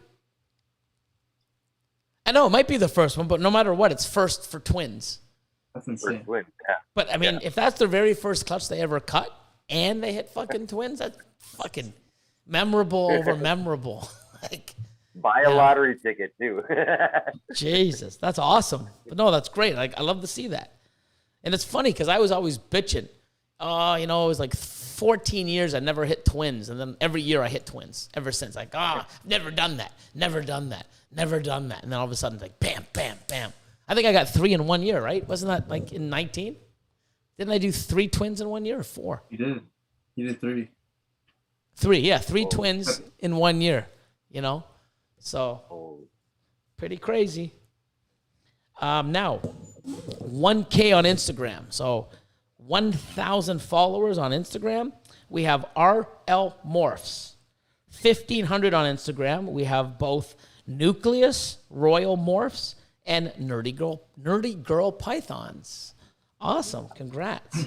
And everybody here, everything that everyone here that I'm shouting out, all their links will be in the description below. All your links, Marshal, and ours, and USARK, of course, Da Vinci Boa, Husbandry Pro, which I fucking love. I love. It just keeps getting better. I love it. Love it. And all the other awesome stuff. Even Convos and Coffee, I got to give that out. That's in there too. If you're not listening to that, awesome people I interviewed for 30 minutes. Ask the same questions. Pretty cool. So all those links are in the description below. And now 2K on Instagram. Wait, McGuigan Morph says it was their first clutch and first egg cutting. That's insane. Sick. Holy See that? shit, yep. First clutch cutting ever, and they hit twins. Like, fucking awesome. So sick. That's awesome. Oh, no, that's amazing. Yeah, see, I didn't know because I know it's their first season. But I didn't know it was their first clutch. I know that, they got twins. That's a first. But no, first clutch, first egg cutting, first twins. Like, nuts. Like, it's crazy. That's awesome. Like, how the fuck could you not want to do this? I mean, it's so amazing. That's so cool. I love it. 2,000 on Instagram. Desert Mojave Morphs. Congratulations, my man. 3,000. We have both M&M Reptiles and Balls of Fury ball pythons. Nice. 5K. Cool. Leviathan Snakes. Congrats, man. 5K. Halfway to 10. 10 is when you get all those cool little extra features, swipe up and all these other, all these other little cool features on Instagram. I remember I was like, I got to get that. How do these people do all this stuff? You got to get the 10K. Oh, yeah, it unlocks all this other cool shit. I was on a mission. Yeah. So I'm getting it. Oh, 9K. He's almost at that mission, out of 10K. My man, Antoine, not from High Desert Pythons, but my man here from Canada, from Montreal, Antoine from DPR Cold Blood. Nice. Sick. Might as well give MBK, Brian, a shout out as well. And then boom, wow, big jump from 9. Want to guess? A big jump from 9. Take a guess. You go ahead, Marshall. Big jump from 9? Yeah, the next person, there's 2 more people. Okay. So from 9, a big jump. Take a guess. How many followers? Bigger than 9, obviously. Big jump. Yeah, I'm going to say 12K then, if it's a big jump. That's not a big jump, dude. Come on, go big or stay home. Austin. 24. Close. 25. Jeez. You win nothing. You win nothing. Holy. Yeah, 25. Holy shit. Constricted reptiles. Congratulations. Holy. And then That's me. insane. Double that, baby. I hit 50K. So When- awesome. It was so awesome. We gotta give I was looking at the counter. Congratulations. Yeah, congratulate, myself and, Team MC. For 50. But it was awesome, because I turned 51 this year. I was going to say, holy fuck, I turned 50. No, I'm 51. I was going to say, I was getting me so excited. I'm like, oh my God, I turned 50. I got 50,000. 50th episode. Didn't we get 50,000 on YouTube this year? Yeah. So I've done 50-50. So 50 on YouTube. Okay. I'm actually at 51,000 now. And now 50,000 on Instagram. So it's cool because you know what? And it's funny because Instagram and YouTube are the ones that I really promote on. I really push. I put a lot of content out. And I mean, it's slow growth, but, I didn't buy any followers. It's not my main goal. It wasn't I got to do this. This is my, fuck the snakes, fuck everything else. This is my main. It's not. I mean, I didn't even do half the shit properly. You know what I mean? Remember back in the day, Austin? We posted whenever I'd post at 7 o'clock at night. I wouldn't have any, just fucking shoot, post done different times, 4 in a day. I really didn't give a fuck. You got to stick to the algorithm. The algo, what? You know what? I remember us making 58-minute videos? You got to make them smaller. If no one wants to watch my fucking hour fucking video, fuck them. I'm doing this because, remember that? We used to do if you look at my old videos, they're 40 minutes, 43 minutes, 29 minutes. It's well, I didn't give a shit.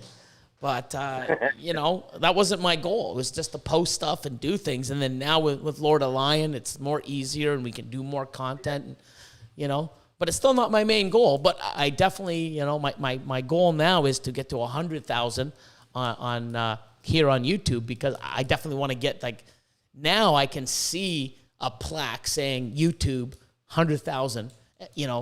That is crazy. So now that's something I'm working toward.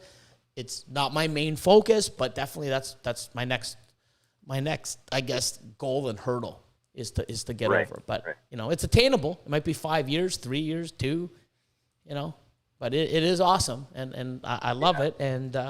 I thank everyone for the support and even, through, the people supporting Austin and Catherine and even the Reptile Ward, everybody. I mean, it's just, it's amazing.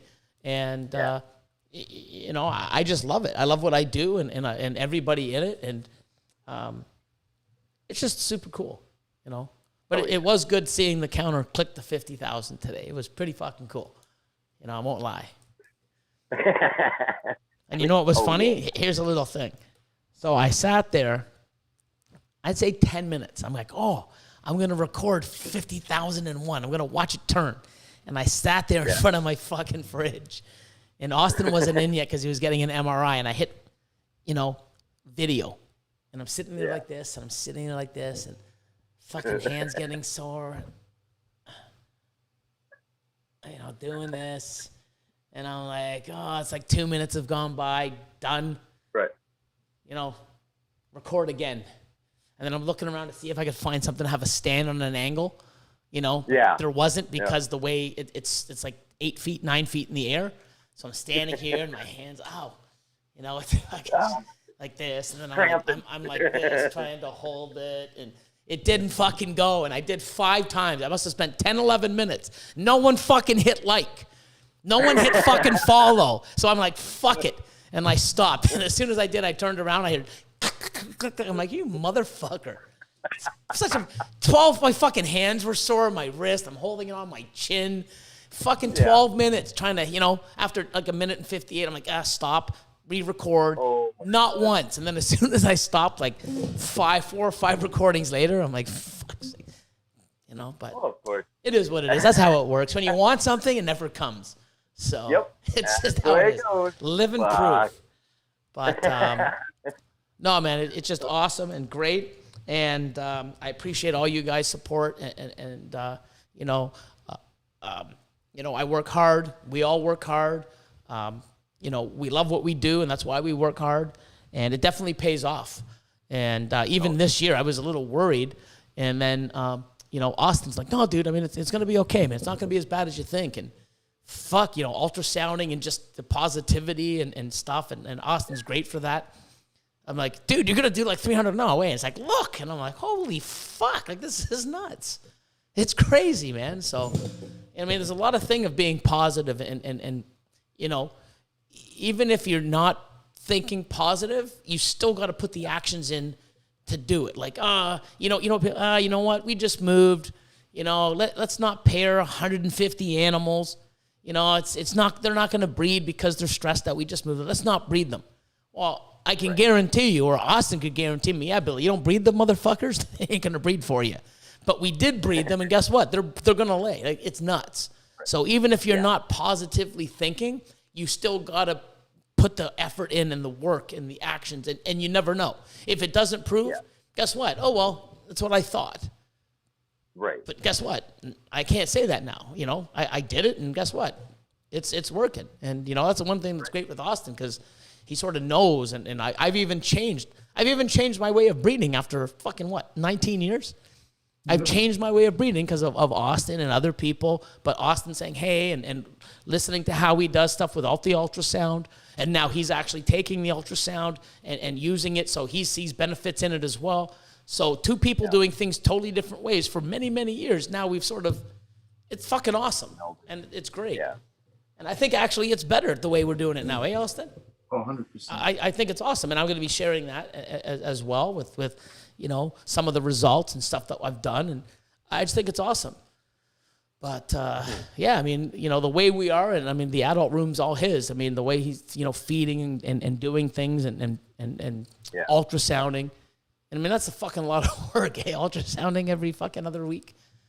Well, I'm gone. You got an ultrasound, dude. So I feel for you a little. Today. Huh? I'll start later today, just before we feed. Yeah, there you go. Or tomorrow, not today. Tomorrow, yeah. Tomorrow. I was gonna say, what the fuck? You gotta hobble through it, or? Yeah. Him and Lord will get it done. I'll sit in the chair. Lord will bring me snakes. Perfect. And come to me. Yeah, bring it. Last part of the shout outs is the artist of the week. And this is to Vanni Reptiles, Vanni Reptiles. Decals, resin coasters, t-shirt, tumblers, pins and stickers. Accepts custom orders, Instagram and Etsy. So, like I said, everybody on here, fucking awesome. Great job. Congrats. I just keep on going, and everybody that's out there, keep doing what you're doing, and you'll make our list, and not only, just to make our list, it's satisfying for you guys. I just love shouting out, just showing people that you guys can do whatever you want, but you're not going to get on this piece of paper if you ain't doing shit. Like, it doesn't just grow on its own. You got to work for it. And all these people work for it, and they deserve it. And it's just an awesome feeling. And, you know, when they hit 2, now they want 5. And then they hit 5, they hit 10. And it gives you something to go, because it's like, remember when you hit 2,000? Yeah, it was so awesome. Well, wait till you hit 5. It's going to be more awesome. And then when you hit 10, that's just the same thing with building your collection. You know, you want to make stuff, and cool. I get so happy making stuff that are fucking ingredients for stuff that I want to make in 5 years from now. Oh my God, I make them. Billy, they're fucking like leopard pastel yellow bellies. Yeah, but they're triple hets. Yeah, who wants those? I don't give a fuck. I do, because when I start making the 4-5 gene triple recessive down the road, you know, it's crazy. Some of the shit Austin's making with his fucking Ultra Mel Clown fucking 7 gene combos. Like, they're still cool looking now, but I'll guarantee you, in 3 to 5 years, when he's hitting those combos that's in his mind now before he made the pairing, that's the fucking, that's the payoff, you know? Yeah. So, Yep. I'm so glad he's into Ultra Mel too, because I'm into Ultra Mel with different shit, and he's into Ultra Mel with different shit. So now we can just mix the different shit, and we have lots of Ultra Mel different shit. Collaborate. That's it, yeah. That's another thing people never did back in the day. You know, and I mean, even to this day, people collaborate, and there's shit shows. There's fucking, blah, blah, blah, blah, fucking, hey, you ripped me off, you got to really be careful, but it's good to do. One thing, if you have the male stays with you. Have the people bring you their fucking females. Do not give your male out. Oh, he's just going to breed it to 2 of my females and 1 of his. Yeah, sure he is. Right. Sure. Yeah. So, you never know, though. I shouldn't say that, because there are some fucking awesome, honest people, but, you know, it is what it is. Yeah, you have to be very careful about, because I've seen the breeding loans that have gone so well and beautifully and everything like that, and then there's been entire complete shit shows on those. So. So cool. Oh, Jar Python's in the house. I see some new people. Terry Lynn, Musical Pythons. What's going on? DNA Reptilia, Whisk Constrictors. Sick. Hey. Cool. So what else, man? Oh, Talk, man. Let's see. Where are we gonna go? We got all the amazing people from the shout outs of the week. Oh yeah. So now where are we going? What are we talking about? We got just over an hour. Let's do this. You too, Austin. What the fuck? Bring some shit to the table, baby. He's just upset because Portugal lost. It's okay. Fucking Belgium, man. Oh no, Portugal outplayed them. It's just that they couldn't score. I know. It was like 24 chances to 6. Woulda, coulda, shoulda. I know. Fuck. But France got kicked out today to Switzerland. I was like, I know. Let's fuck. Switzerland. I mean, what? Yeah. Well, they could have fucking got beat out by like Canada. That would have made it even worse. Like, what the fuck, Canada, really? What the fuck? France got beat out by Canada? Oh my God. You know, I shouldn't say never, but you know. Yeah. But hey, no, it's crazy. I guess Germany's the favorite now, eh? People say Italy, but I think Belgium or Germany. Yeah, I mean, you know, all depends, right? It's how you show up the day of the fucking game, man. Yeah. You could have the best team on the planet. You go up and you fucking do a half-assed job, or you know what? I won't chase the defender or whatever that's called. You know, I'll just give up half-assed. You know, the guy scoots by and shits the ball over someone else. Bicycle kicks it in. It's like, fuck. You could have stopped that, fucking slacker. You know, it's how you show up and play the game, man. You know? Yeah. It's like you. It's like, you know, all of us. We've all done it. Oh, you know what? I'll go pair the animals tomorrow. I know I can say this. Like, you know what? Fuck it. I'm tired. You know what? I'll pair them tomorrow. Or, you know, I put stuff off. And it's not because I have a big facility. I mean, it's that I get tired. There's so much to do. There isn't anybody that does everything perfectly on time. When everyone's always, let me do it tomorrow. I'll go to the store tomorrow. I'll do this. We all do it. And you know what? Sometimes, you know, if shit doesn't pan out, you're to blame. You should have. But hey, you know. Yep. But, you know. Yeah. So, You know, you got to earn it. You got to know when you're fucking, you know, it's on you, and you got to blame yourself. And guess what? I'm never doing that again. So, well, you should learn from it, or you're going to get nowhere, you know? I've been guilty of that so many times. Like, just do that tomorrow. Just do it. Yeah, and it happens, man. Fuck tomorrow, because it never happens then. Shit. But what else, man? What are we talking about, Austin? Bring something up. Ultramel. You read my mind. So are you Ultramel or Monarch? I am an Ultramel, man. Nice. I can see the love for Monarch with those, but I have Ultramel in my collection. It's what I've kind of stuck with, and I have an Ultramel that I'm pretty damn sure, and even Billy has seen it in the past, pretty damn sure that it's Cryptic or Krypton. Yep. So I just he's one of these, I cannot get him to fucking breed to a clown female. But I finally got a lock from him with a het clown female. Okay. So I was like, it's something. It's better than nothing. So I finally got a lock with that last week. So I'm going to teach you something. Well, I'm going to share something with you, and hopefully you learn and it works for you. This is what I've heard. So I'm regurgitating something I've heard. Okay, so it's like in one ear and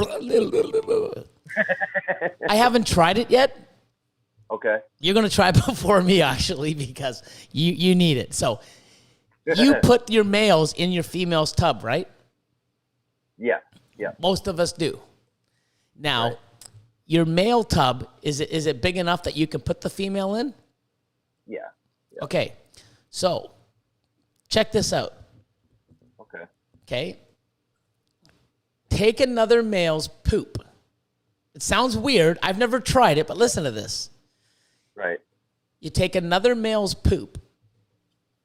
Just before you put the female into the tub, wipe it on the sides. Okay. Put the female into the male's tub. She's going to go in there and smell like, what the hell? There's another male here, and the male, my friend has done this, and he's like, you should try this. And I'm like, what? He's like, I have females that don't fucking lock with these animals I need. And I can't put anything else because the genetics are with these fucking things. And I've done everything. And this fucking works, dude. And I'm like, what? You know, I've never tried it. But if you need a fucking clown female to fucking be bred to this male, which I think you do, and you've tried everything, right? And it doesn't work. Yeah. No, I've tried the sheds. Get this fucking female. Yeah, because you're doing it. So get the female. Yep. Okay? Before you put it in, so have the female in your hand, I guess poop in the other. You know what I mean? Open up the male tub, wipe on the side, drop it, I guess. I don't know. You know? Put the male in, the female in, close it. If it works, fucking thanks, Billy. You know what? If nothing else works, fuck. It sounds stupid, but if it works, it fucking isn't that stupid, is it? But I just heard that recently. I've never tried it yet. I haven't even brought that to Austin's attention because, you know, all of ours breed. I'm willing to try anything. 100%. Yeah. And if it works, I'm going to be fucking floored. Like, wow. But try it. And if it does work, please let me know because I've never done it. But it's like I've heard stupider shit, but it does sort of make sense. Like, oh, cool. You know, hey, you never know, right? Yeah. I mean, everything else, I mean, the ways of old always made sense to me as far as like leaving sheds in there because you want to get those scents. You leaving urates from your male in with the female and stuff like that. The hormones and the scents, all that makes sense. So I don't see why that isn't another trick that would work, really. If it does, I'm like, cool. But it's just something else that you always hear, and you're like, what the fuck? What? How the fuck did you hear that? Oh, I tried everything, and this has worked. I'm like, what? But yeah, you never know. Like, you know, some of the shit that how the hell did someone come up with it? They've had to try 1,000 other things, you know? Exactly. So if it works, that'd be super cool, man. Desperate last attempt is what that is. Oh, fucking Chad. Marshal on the inside of the tub, not the outside. What the fuck? Damn it. Damn, see, thanks for that clarification there, fucking Chad, because we would have all been fucked. You know, you look around in the background and there's all this shit all over your tubs. What the fuck? Oh, I'm breeding. What the fuck you breeding? Looks like shit all over the tubs. It is. That's how you breed. You wipe shit all over the outside of the tubs and you put random animals in. Oh, fuck, Chad. Thanks for your clarification. We'd all be fucked without your guidance. Oh, my savior. God. Fucking savior. Oh, shit. Yeah, we do it, and it's like, no, Billy, it didn't work. And Chad's like, oh, you didn't wipe it on the outside? That's why it didn't work. Fuck. Oh, yeah, fuck. Oh, my God.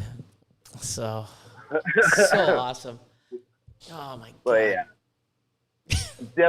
I'm definitely a follower of yours, Austin, and with Ultramel though. That's the best. Yeah. Monarch's cool, but it's just not the same. Yeah.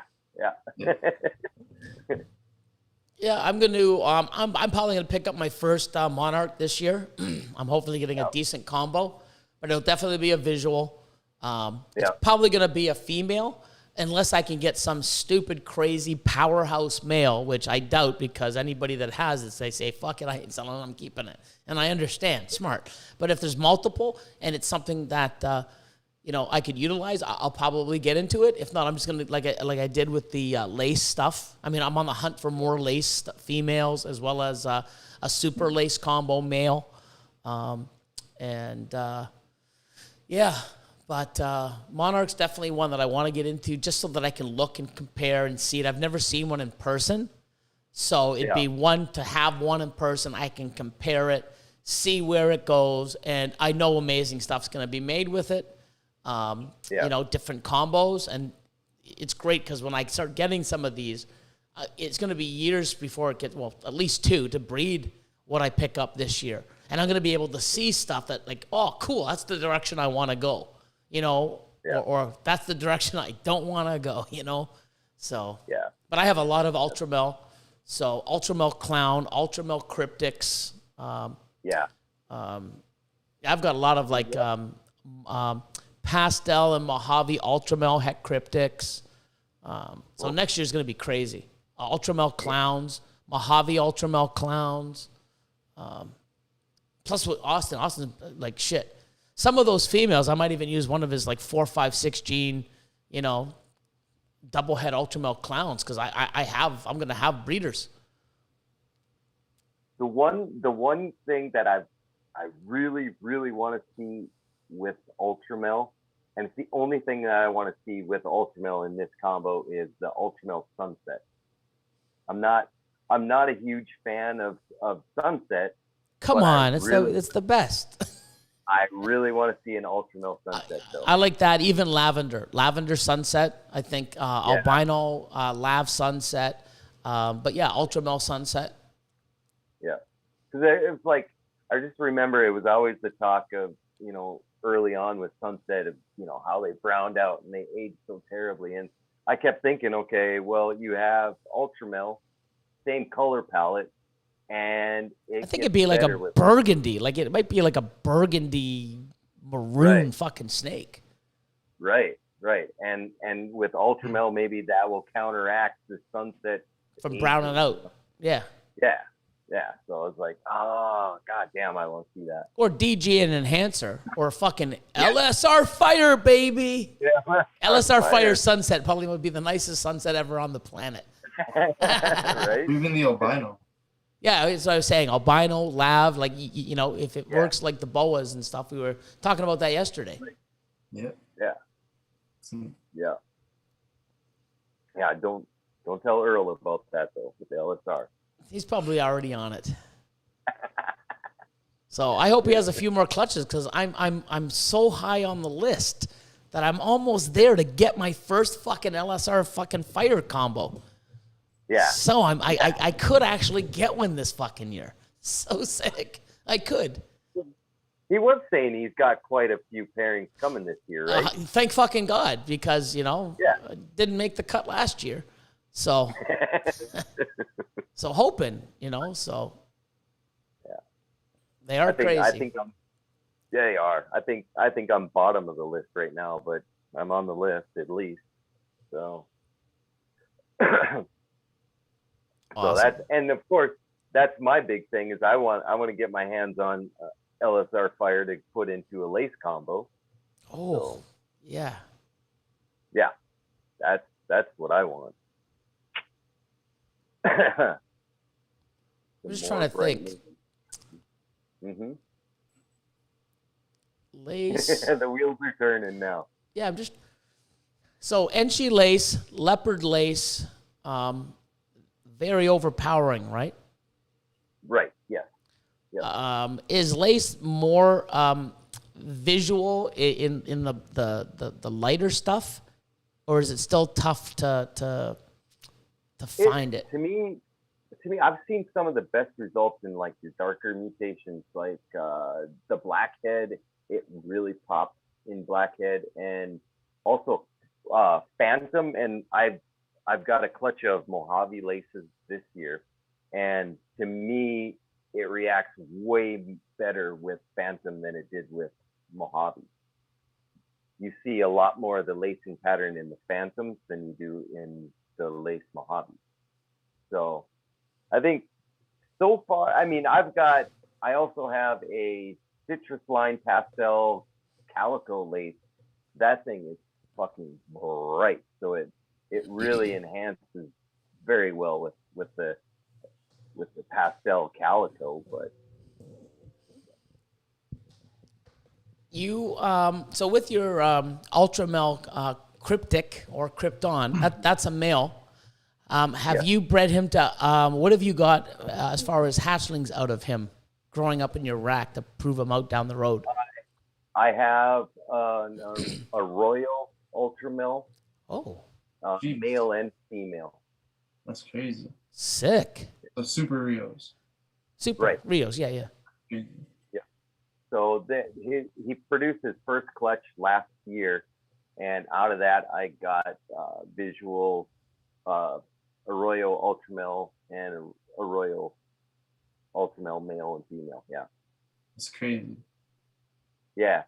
I still am. I worked a lot with Graham Hanegraaff on that pairing, and I'm not so sure on the male as being an Arroyo Ultramel, but the female I'm 100% positive is Arroyo. Yeah, so, shout out to Graham, man. I talked to him a few years back, and he's bought some animals from me. Awesome, great guy. Yeah. He's like about 6 hours down the road from me. So when cool. if I'm ever in Minnesota in that area, I'll swing in and stop and visit with him. Well, say hi for me if he's not watching or listens to this. When you do see him, just say, Billy says fucking hi, man. Awesome stuff. Absolutely. Yeah, we talked quite a bit back in the day, which was awesome. Yeah, he's probably on a fishing trip right now with Dave. He's been doing that a lot lately, the bastard. Dave Kaufman. Dave, who? Dave Kaufman. It's not Dave, it's Dov. Dov Kaufman. Dave is amazing. When Dave comes up, Dave's been coming to our CRBE for a few years.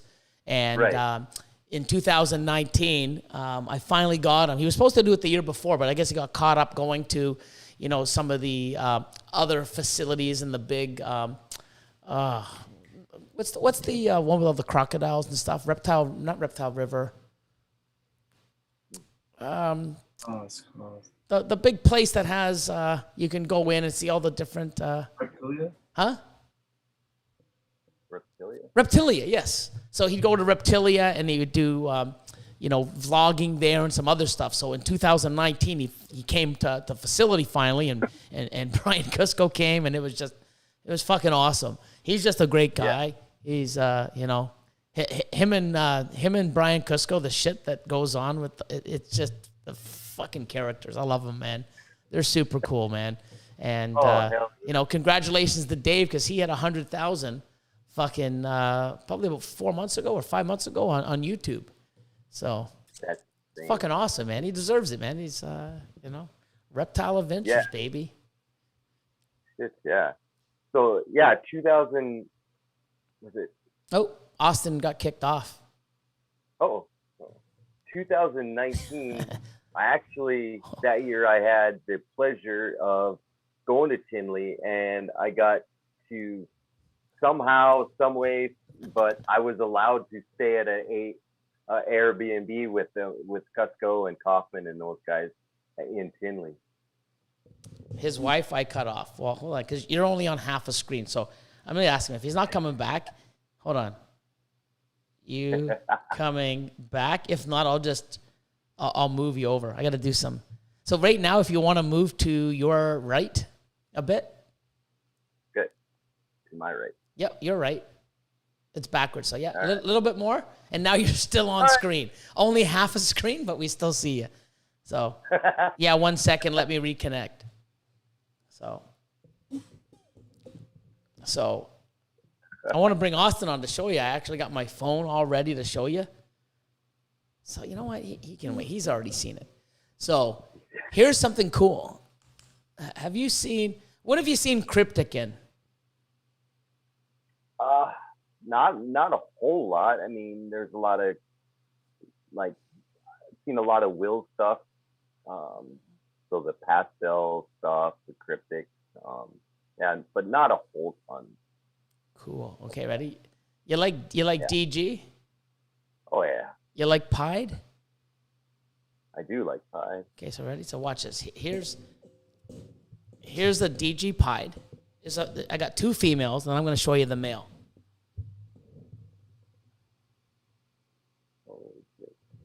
Okay, DG Pied right out of the egg. Second DG Pied. Holy shit, bro. Add some Cryptic. What? Cryptic DG Pied. Oh my God. Holy shit. That's insane. It's fucking insane, and it's a male. It's Holy. So is that one like super low whites? I mean, it's but at underneath the belly, and you see some ringers, and it's ridiculous. Oh my God. Ridiculous. I can't even speak. Ridiculous.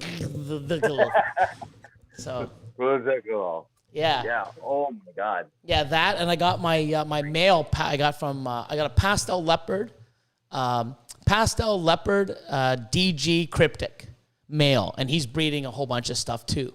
So making a bunch of stuff. But what's awesome is next year when he's breeding, I have like leopard, lesser leopard, quad hets, triple hets, all DG clown, Cryptic, Kryptons. Oh, it's gonna be crazy. Like, that's what I mean. Like, it's just, there's no end. It's just nuts. Yeah. It's just nuts.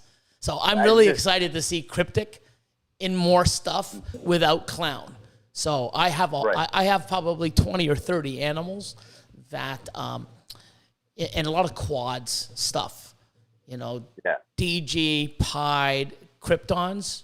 So it's nuts. So it's nuts. So oh my God. Yeah. I can't even wrap my head around that. I was just like, it hurts my brain thinking about those combos. Yeah, and I mean it's going, and I have 5 triple recessive males, you know, so I'm breeding those, and you know, it's still a long thing, but I'm this year I'm making more of them, and then from now, and I'm also putting them to a couple others to make, like, you know, 2, 3, 4 gene triple hets, because right now all my breeding stock is all triple hets, and then next year I've got like pastel leopard lesser, and more, you know, double and triple hets.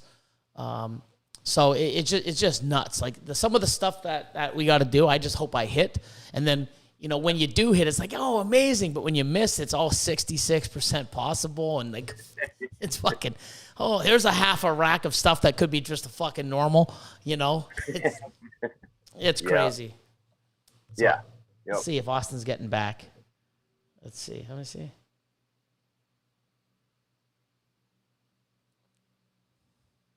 His router isn't working. Okay, so Let me just do this. Hold on. Poor Austin. It's okay. I'm gonna tell him to take the rest of the day. Oh, is he back? No, hold on. I'm gonna say don't stress. Going to do 2 screens. So I'm gonna leave my phone on, and then if I go here, let me see if I do this right. Bam. Nope. Bam. Oh, there's you. Okay. So now you can go back to the center. You can go back to where you were fucking normally. And now I just gotta pull my up. My let's see. If I go here, that's you. If I go here, and I go here, I just gotta find. So if I go here, I should be able to go here. Am I doing this right? Bam. Is this it? Boom. Look at that. We're back. Bam. It's just me and you. So we got a super chat too. So I got to do fucking Austin's job too. God damn it. If I paid him more, he could pay us for his Wi-Fi. Oh. Fuck. Here we go. What are your thoughts on hybrids? I keep hearing about examples like ball python to blood pythons, etc. What are your thoughts and why? That's from Alan Johnson. I don't have an issue with them. It's not my thing, but I do see like Carpondros and Woma balls and there's some other stuff. I know Peter Williams from PWR, Peter Williams Reptiles, PWR. I've had him on the show as well, fellow Canadian. He did some, and I believe he had one survive and come out. So it's his personal interest and other people. I don't have an issue. I mean, if you're trying to make a snake with a monkey, then I got fucking issues with that. Like, what the fuck are you trying to do? But snakes, if somebody wants to do that, why not? It's like, oh, you cut your eggs with a scissors? Oh, why? You should let them hatch on their own. Yeah. Why? My preference is different. I want to try something. Oh, well, you're killing the eggs. And in the wild, if it happens, like, do you think, like, no species crisscross? Like, I mean, for fuck's sakes, human beings are screwing fucking lambs and sheep, for fuck's sakes, unfortunately. Like, come on, man. Like, if you want to judge that kind of shit, judge that. Like, for fuck's sakes. My God. Yeah. Your battle. Yeah. There's crazy shit going on out there. But yeah. Jesus. But yeah, no, I have no issues. I think they're super cool. I don't know much about it as far as like life expectancy and if they do well. But I definitely think some of the stuff is cool. And, 30 years ago, breeding ball pythons, we're fucking horrible people. Look at it now and people trying to do things. And the funny thing is even now we're bad people. Oh my God, I can't believe you're doing that. Should leave them in the fucking, in the wild, in their own natural fucking, where they die or where the fucking, there is no food or other animals that they live off of, or, it's like, do some fucking research first and find out that, doing this in captive breeding, we're not taking them out of the wild, even though there isn't much of a wild fucking left. Their chances of survival in captivity, I don't know numbers. I'm shitting them off the top of my head. I say shitting them off. Should have been shooting them off. But shooting them off the top of my head, same shit. They probably got a 90% chance of living in captivity, even more maybe, than they do in the wild or their natural habitat that's not there or not, drained of all of its fucking, supplements and nutrients and whatever else. But, yeah, it's always an interesting argument because, I mean, plain and simple, if you're breeding a snake in your home or in a facility, in a tub, that's already unnatural right from the very beginning. By the very definition of it, that's unnatural. So I think a lot of what we do is, it's for our enjoyment as well. But I mean, at the end of the day, it's still unnatural. Everything is like, and that's the thing. Those people are like, oh, you keep them in tubs. You should have them in an aquarium. Yeah, because that's more fucking natural. You know what I mean? Right.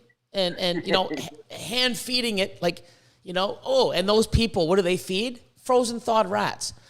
That's as fucking as much natural as like really. So feeding a frozen a rat that came out of a fucking freezer that you thaw out and put on tongs and wiggle it around, that's so fucking natural. Like, you know, Christ. Like, That's exactly how it happens in the wild, Billy. You know, when someone shows me, hey, what do you do for a living? Oh, I'm a certified frozen thawed fucking ball python feeder in Africa. You know, I'll shut the fuck up. You know what I mean? Like, what the fuck? It's crazy. All these people, oh, it's not natural. You know, you want fucking natural? Okay, I'll turn this whole fucking room and I'll get like fucking, I'll put like something to radiate the sun. And I'll put like sand, termite mounds, and, you know, I'll have things like that. And I'll do like, you know, all the shit that you think that they need. And I'll make it real natural. And I'll put fucking lions in and fucking eagles and fucking vultures and all types of fucking other shit. And see how fucking well that ball python fucking does. You fucking people. Oh my God. It drives me nuts. Oh, that's awesome. Yeah. Oh. You got to have you know, these proper, you know, big enclosures, and but hand feeding them with tongs, frozen thawed fucking rodents. Yeah, that's fucking that's real natural. Fucking. You know what? You do you, I do me. I won't shit on you. You know, and the only reason why I do shit on those people because those are the ones calling me, "Hi, my snake hasn't eaten in 7 months," or "It's not doing well," or "It's not having a good shed." It's because all the fucking heat and humidity's flying out your fucking screen, and it's so fucking dry because you got 4 fucking bulbs that they don't need any of them. I got a bulb for night so I can see it, and branches. How come he never goes up and fucking, you know, what do you call it? Climbs in his canopy and Jesus Christ. I got a hot rock. Yeah, like rocks are just burning on fire in the fucking desert or in Africa. You know what I mean? Like, oh, for sure. Jesus, like, you know what?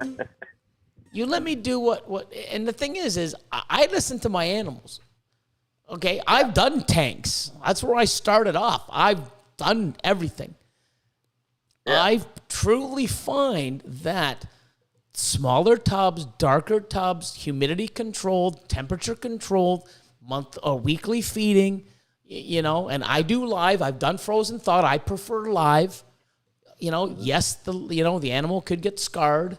You sure, but it's more fucking natural than the way you're doing it, and it's probably better for them, better exercise. I don't know, but no matter what, I want to do it this way. I've tried many. It's not like I just said, "Oh, I want to get into ball pythons." Oh, this guy got a rack. I'm getting a rack. Oh, he feeds fucking frozen thawed. I feed frozen thawed. Oh, he takes them and washes them with fucking whatever and sings fucking lullabies to them. I'm going to do that.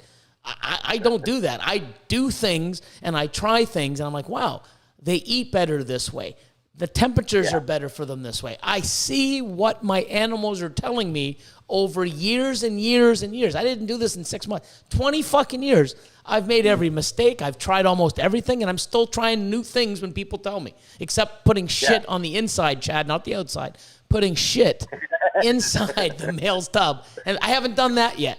But you know what? I'm sure there's going to be a lot more crazier fucking things that this guy's going to do in the next 20 fucking years of me being in this hobby and industry. So, wow, you know. But, sure. You know, I want to cut with big scissors. You don't want to? Then don't. You don't see me going, oh, my God, you're cutting with razors. You're hurting the snake. What the fuck? Why would I do that? If that's what you feel comfortable doing and it works, congratulations. Right. I've tried that. Why wouldn't you do it like this? Because I have, and I've cut myself, and I've cut a snake. I don't feel comfortable doing it. Should I keep doing it? Well, it's more natural. Yeah, cutting eggs with fucking razors, fucking natural too. Fucking morons. Oh my God. It's fucking ridiculous. Oh, this is the best way because these guys do it. Well, guess what? Other people can do different things. You know what I mean? Oh, we share information and we do fucking podcasts. 20 years ago we did. Are we wrong? They didn't do it. Well, we should follow what they did 20 years ago because, yeah, that's how fucking innovation comes to be. Like, what the fuck? Right. I've had so many people going, Billy, I was so scared watching you cut with scissors, and I finally did it. Holy fuck, it's so much easier. Yeah, but other people, it might not be. We're not all built to fucking like. We don't always want to do the same things. Same thing with projects. You like something, I don't. Doesn't mean I can't talk to you, shake your hand, and appreciate what you do, and vice versa. People are so fucking... change the mindset, people. Yeah. I think a lot of people just get so either stuck in the.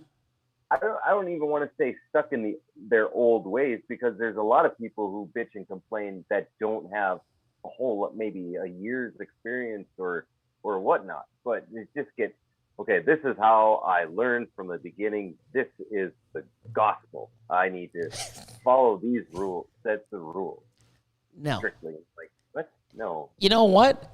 Ask Earl where he is in Texas. Yeah. To do what I do with my coconut husk and how I wet it. Oh my God. Ask him in 6 months how his animals are doing. You know what I mean? If he even has any left, like, for fuck's sakes. So, yeah, I mean, here's the thing. There's only one way to do things. Really? Where are you located? You try doing what I do in fucking Texas. Your snakes will die. You do shit in fucking Russia. Oh, there's a guy in Russia. He's fucking die. I do everything like him. You do that here in Canada, your fucking snakes will die. Yeah. Don't listen to people. Listen to your snakes. Try a bunch of shit. Figure it out. But for someone to tell me that I'm doing it wrong after 20 years of experience with what I produce and how my animals are and everything else that I've been doing, you know what? Fuck off. Basic and simple. You know? So much for PG. Earl would have a fucking tub full of mold by the end of his animals would be upside down going like fucking respiratory infections without even, they'd be dead. Fucking 6 months. I give them a week. Like, it's crazy. Like, people do what works for you. There's different ways. You know, people use paper. Oh, paper's not good because it's not natural. I used it for 5 fucking years. And I've probably done better in those 5 fucking years than you'll do in your whole fucking time doing this. It has nothing to do with, it's what you like. Was it more work? Yeah. You know, it took me 2 years to get everything on fucking, you know, with Austin fucking saying, dude. We worked. Chris and Nick from the Reptile Ward, we used to fucking come twice a week. Wednesday nights, we'd stay till like, you know, from 6 to like 11, 12 o'clock at night. Because we had to sanitize every single fucking tub. There wasn't no, spot clean. It was fully fucking sanitized every goddamn tub. We did that for my entire 1,500 animals every goddamn week, sometimes twice. Holy shit. Yeah. I started to switch. Let's try the adults. And I did that. 6 months of that, I'm like, okay, let's try some of the holdbacks. And then a year later, I finally switched my hatchlings on it. You know why? I watched, I learned, I saw, I made my own fucking choice if I liked it or not. But I do like paper. You know why? Because you can see everything. When they scent, you can see everything. If there's any damage, if there's rats, if there's no bacteria, there's nothing growing in, you're not missing a spot that they peed under and it's soaked in, or you don't notice that they peed because it's under the cocoa. I know exactly what's going on. But guess what? With the amount of animals, the time, the cost, the amount of work, it didn't make sense anymore. But do I like paper? Fuck yeah. Yeah. At my size, I had to come up with a different fucking option, and I did. Right. And I'm glad I did. And now, over a year's time, I switched everything over, and I love it. I love it. Yeah. Oh, this guy does it, so I better switch all over. No, it took me fucking over a year to switch all over. You know? Yep. I still do my hatchlings, like they'll come out of the egg, and I still like to do paper for my hatchlings. But for me, with my size and, you know, my couple hundred hatchlings that I'll have through a year or something like that, I just like to save a couple costs on a brick of cocoa, you know. Yeah, and it's manageable for you, and you're comfortable. Now, crank that to we're expecting 1,800 to 2,000 animals. Fucking add that to your arsenal on top of everything else. Yeah. And for me, it has nothing to do with like, oh, what's better, cocoa or paper, blah blah blah. No, it's just I save a couple bricks of cocoa by putting my hatchlings on paper. So that's what works for me. Yeah, and I mean, there's so much out. I mean, Black Smoke Reptiles says, he's trying Reptabsorb liners to see how they work. I mean, there's a new thing. As far as food, I've never tried quail. There's quail that people use for ball pythons. There's also these, I don't know if they're around anymore. I saw them about a year or so ago, like Reptilinks. Is it Reptilinks? It's like a sausage link that's made with stuff and I've never tried them, so I can't shit on it. Right. But you never know. You can't really sit there and shit on it unless you try it. Like, oh, I tried it to one snake, he didn't like it, so none of mine eat. What the fuck? Like, that's why there's studies. You want to do things multiple times with a multiple subject base.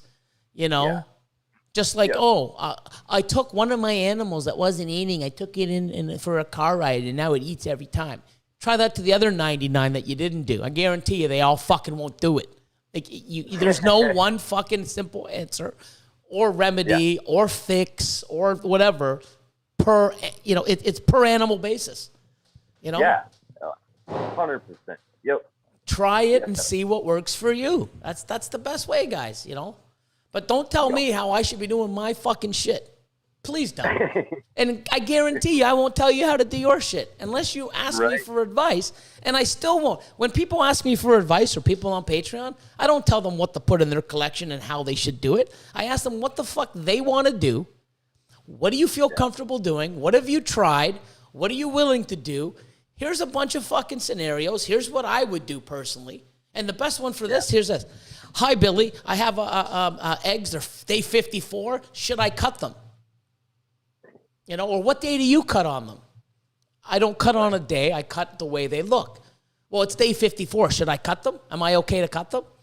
It depends what they look like. I don't know. Yeah. If you incubate at 70, then fucking hell no. You know what I mean? Like, I don't even know if they're even viable at that point. But anyways, people come and think there's one answer. Okay. How do they look? What do you incubate at? There's so many different factors, okay? So if you incubate lower, it's going to take longer, okay? Right. So I can't say, cut at 54, because if you're like 86, 87, 88, it's probably day 65, or you're cutting a week and a half, 2 weeks, or too early. I got to ask those questions because, I cut at day 54. Well, sometimes I've cut at day 48. I've actually gone at day 47. I've had fucking snakes out. Yeah. Not everything's going to be day 53. And you got to see if they're at my top of my incubator runs about a degree warmer than the bottom. So the ones that I cut 3, 4, 5 days earlier than the other ones, it's because they're at the top. They're getting more heat. They're incubating faster. But I've also had some that I look and I'm like, I can't feel the egg. They're not really dimpled. I'm going to leave them for another 3 or 4 days. And I make the call depending on the egg. I've actually had clutches, okay? My record is 2 clutches prior within 5 days. I've had a clutch that was supposed to be due, and it's like, wow, but 2 after I've cut before the one that was 5 days earlier. Yeah. Because they weren't ready in my professional opinion. I grabbed them, but they came out 5 fucking days earlier than the second one. And then I cut the next one because it was ready. But the one that was, 6 or 7 days earlier wasn't ready for me to cut. Right. You got to look at the situation. Yeah. Yeah. But and I've got a clutch like that I was looking at. It's a I had a bamboo puzzle to pastel ivory, and I think they're on, when I was looking at them yesterday, they're on day 54, like what you were saying, day 54, and it was like, you just hold them and you don't feel like the snake is like pushing out. Exactly. it out as you're kind of squeezing or whatever. It's like, or you can actually grab the snake and push in. You can actually feel you can actually go on and grab the snake and, push the egg and see the outline of the snake. That's when they're ready. Yeah. Yeah. And so it's like, yeah, I know exactly what you're saying. It's like, there wasn't that, just kind of knew it didn't feel right. So it's like, let it cook some more. 100%. Yeah. And other people will say, oh, no, at day 54, and they cut it, and they wonder why the fuck their animals are not doing well. They're learn, you will see, you will get used to this, you will get experience, you will know. And I actually had somebody, a fellow Canadian, message me and is like, hey, should I cut them? I'm like, they look good, but hey, can you do this? They're like, no, not really. And I'm like, leave them for another day. It's not going to hurt. And I actually got a message this morning, and they actually hatched, actually one pipped. And even before that, I say, hey, listen, in a couple days, if they haven't come out or pipped on their own, and you want to cut, they look good, but I don't know. Because you say you can't feel the snake, I would wait. Yeah. I'm not there, so, I'd rather play it safe. Yeah. But I said, if you do feel comfortable to cut one. And if it doesn't look ready and you keep doing more, then you're an idiot. You know what I mean? It just makes sense. Like if you do one, oh man, no, this one doesn't look right. Maybe the next one will. Nope, that doesn't look right also. Maybe try the next one. No. You can do one. Try it. Test one. If you don't think it's ready, then leave the rest. You're only gambling with one. But you're gaining experience. And it was great because she listened to me and she was excited and she's like, okay, cool. And that's awesome advice. Thank you. And sure enough, one pipped a day or two later and then she cut the rest and they're fucking fine. One's already out. Like it's awesome. Yeah. But you know what? Yeah. That could have been day 56. Sometimes you might do that at day 52, might be 58. It all depends, Yeah. So really just look to see, and you'll get experience, guys. You really will. Yeah. You can ask multiple people, and you're going to get multiple answers. Which one's right? They could all be right, or they could all be wrong, or one is and one isn't. You won't know because you picked the wrong one. But you got to you're going to get that experience. Yeah. And even if the person doesn't want to listen to like common sense and just, I guess I've told people, hey, if you wait a little bit, another day or two, then you don't have to sit there and look at a cut egg and see what you think might be the combo you're looking to hit. You don't have to wait 5 fucking days for it to finally crawl out of that egg. Give it a few more days and it's not going to sit in that egg, for as long. You cut it. Yeah, it's not going to sit there and you don't have to sit there and like stress, oh God, I really want to know what that is when it comes out. Yep. Oh, the best one? The best one, here's this. This is the best one. Here's the best one. So I'm going to try to make this. Holy shit, actually pretty good. Look at that. Yeah, man, look at this. So here's the best one. Ready? So what is that? Is that a fucking orange dream and she pied? It's not even out of the fucking egg. Like, how am I? You know what I mean? Like, let it come out of the fucking egg. Look at the head. Can't you tell by the head? Fuck. Right. Like, let it come out of the egg, people. Like, you know what I mean? Like, and the funny thing is when me and Austin do it, like, I'm looking over the egg. I'm not going through a picture with bad lighting, and when you're trying to get your camera in, there's the shadow of the fucking camera. It's hard to tell. We've even done it. It's like, oh, I'm pretty sure it's this, and this, depending on the gene. Some of the shit's come out and it's like, holy fuck, we were way off. Like, you got to look at head stamp, pattern, eyes, markers, belly. There's so much. Side pattern. Yeah. There's so much you really need. And also, people, wait for a shed or two, especially after they first shed, because your animals, after the first shed, can change dramatically depending on the gene inside. People cut the egg. It's like, it's day 52, like 5 days early, 4 or 5 days early. It's like, oh my God, I think I hit an axanthic, but none of my parents had axanthic in it. The fucking thing hasn't even come out of the egg and shed, Oh, yeah, you're right. It's a firefly. Yeah, but 5 days earlier in the egg, it looks like a fucking axanthic. It's like, come on, guys. You just didn't magic. Oh my God, I think both my animals have axanthic. No. Wait till it comes out of the egg and fucking sheds. You know, give it 2 weeks. I guarantee you it's not a fucking axanthic. That one was like, the funny story with that one is okay, so last year it was my bamboo puzzle, and I paired him to my lace female. Okay. So I get 2 bamboos out of the clutch, and I'm looking at them, and one of them's got this blushed out head, and the dorsal stripe looks a little bit lighter, and there's a little more blushing on that one than the other one. The one looks a little darker. So I'm sitting here, well, here's this lighter one. That's my lace my lace bamboo and my bamboo. Put them away in my holdback tubs and let them grow up. About 6 months later, I'm sitting here cleaning tubs, and I'm looking at them, and I'm like, God damn, this one that's all light and everything doesn't look as good as this other one. It's got a nice dark head. All the pattern is starting to clean up, and it's looking brighter, and it's looking better. And oh my God, I was like, 6 months later, here it turns out that was my lace bamboo, and the other one was just a light bamboo. Yep. After 6 months, and it just got better and better, and the colors got deeper and richer and darker, and I was like, fuck, okay, never mind. Yeah, 6 months. Yeah, I mean, there's some stuff too. Like, I work a lot with the special gene. I've been working with special now for 11 years. And I've got 2 animals that, one, it went to an ivory. So they're both yellow belly. They're both leopard.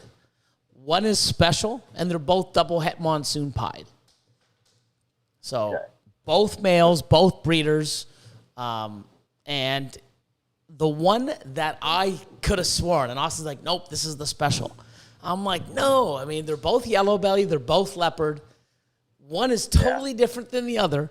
The only other fucking gene, and I know they're both by the pattern and by the big fucking white, beautiful markings and the ringers. Yeah. They're both het pied, het monsoon.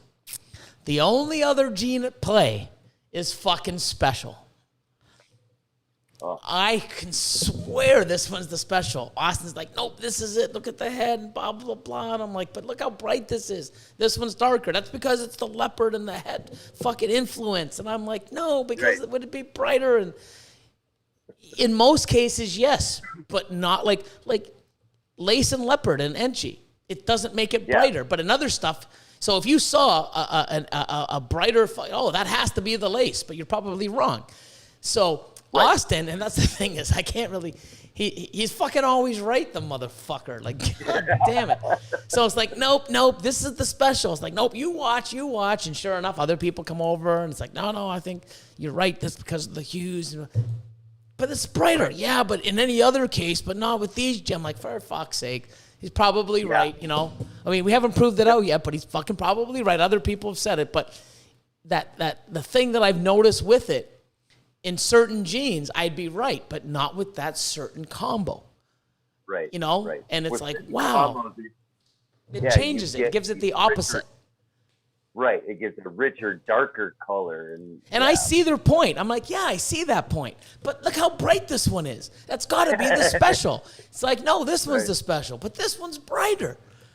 My bottom story, I ain't whining. I got fucking 2 awesome fucking animals breeding. Right. I'll figure it out which one. I'm not going to whine. Oh, fuck. The monsoon pie that I made isn't special. This sucks. Like, it's not going to happen. So, you know what I mean? So, but I mean, it's crazy how,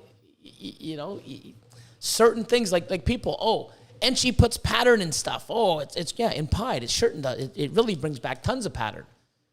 Yeah. Put it in clown. Yeah. Tell me how much pattern it brings back in clown. It takes it away. You really got to learn what does what in certain things, Yeah. Lesser in clown, all these bell complex in clown are fucking amazing. Put it into pied. Takes all what you want in pied away. So now moving forward, I'm trying to make clown pied combos, and it's scary because I've got a lot of bell complex stuff in it too. It's like, fuck, I'm going to make all these cool fucking clown pies that are high white. What the fuck's the point of that? Like, fuck. So you got to really be careful in knowing what gene is in your animals and does what to different things. And sometimes it has the effect that you want, and in others, the total opposite. Right. Are you doing a lot with the special pieds then? Oh yeah, I've got crystal pieds. I've got I got crystal pieds visuals that they're. Okay. I think they're breeding. I'd have to look. I think they're breeding, or they just were moved over to breed. So if not, they're breeding soon. Right. But crystal pieds. I got a lot of special. So I have a special het pied female. That's 50% het monsoon. Hasn't been proved out, and she was paired to the leopard special yellow belly double het monsoon pied.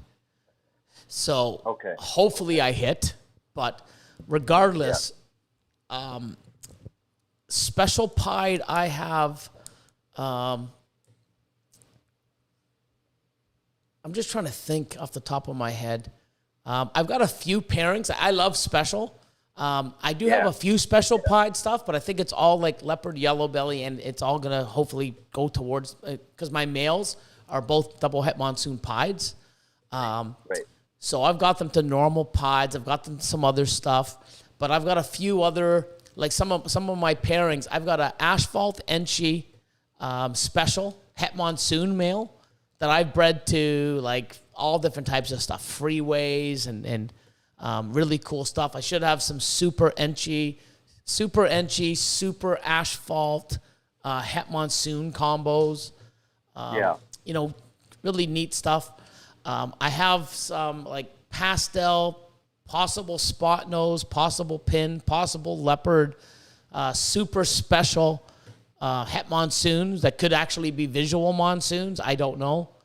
But I'm breeding those out to a lot of stuff and seeing what I hit and looking at some of the hatchlings. I can tell if they all come out a certain way, I know it's full monsoon. And if they come out half and half with the markers I look for, I know it's a het.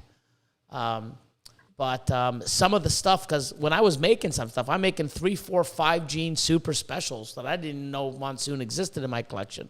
So I got some really crazy stuff that I have like, okay, this is a super special. This is a pastel super special. I have no fucking idea what this is. I have no fucking idea what that is. I have no idea what this is or that. But you know what? All 4 of these don't look the fucking same under black light or even not under black light. So it's not this and it's not this. Who the fuck knows what's in this?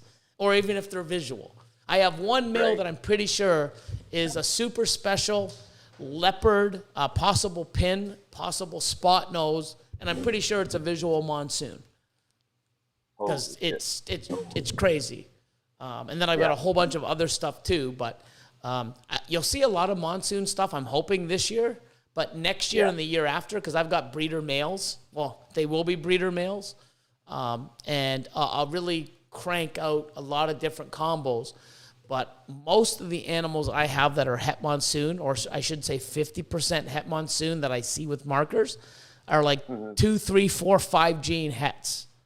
Or possible hets at this point. So when I get my, my visual male breeding and putting to those, even when I miss, I'm hitting 3, 4, 5, 6, 7 gene 100% hets. And if I do hit the monsoon, it's like, what the fuck? What even is this thing? I don't know, but it's fucking cool. So But I do like special.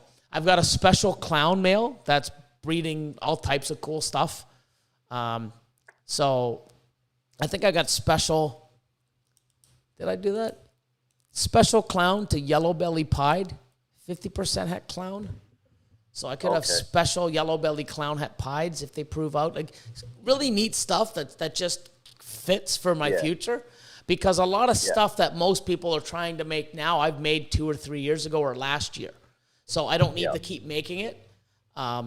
Like right now, anywhere between 1,200 and 800 grams, I have 7 lavender het clowns, 50% het pieds.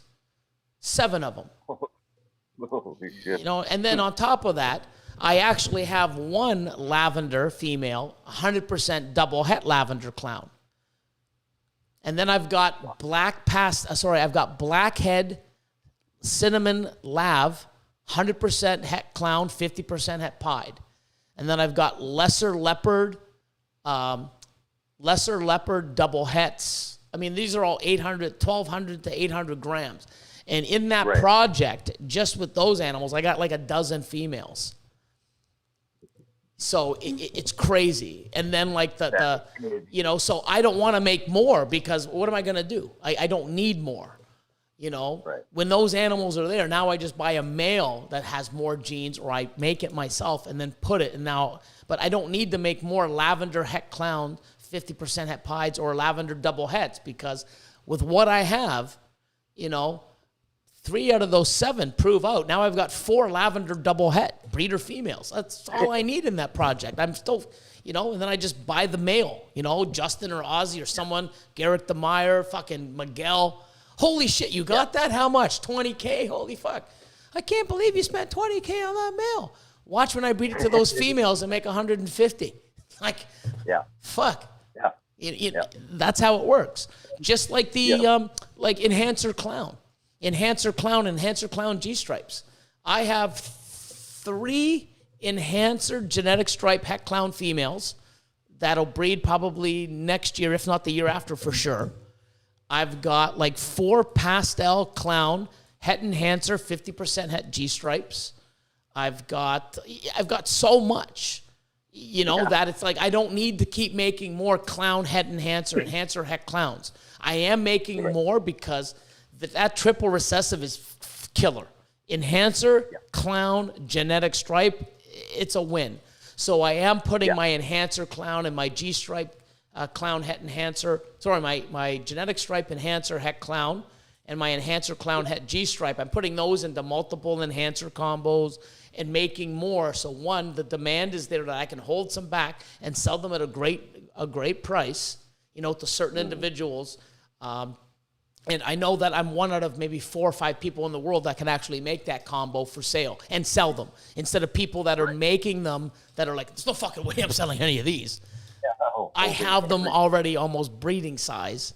I'm making visuals this year with combos and maybe even the triple. So I don't need. So when people are trying to invest in themselves or in their project, don't do, I have an orange dream, yellow belly, Enchi pied. Fucking amazing, beautiful animal. You put it to pied 1 year. Don't keep doing that 5 years in a row.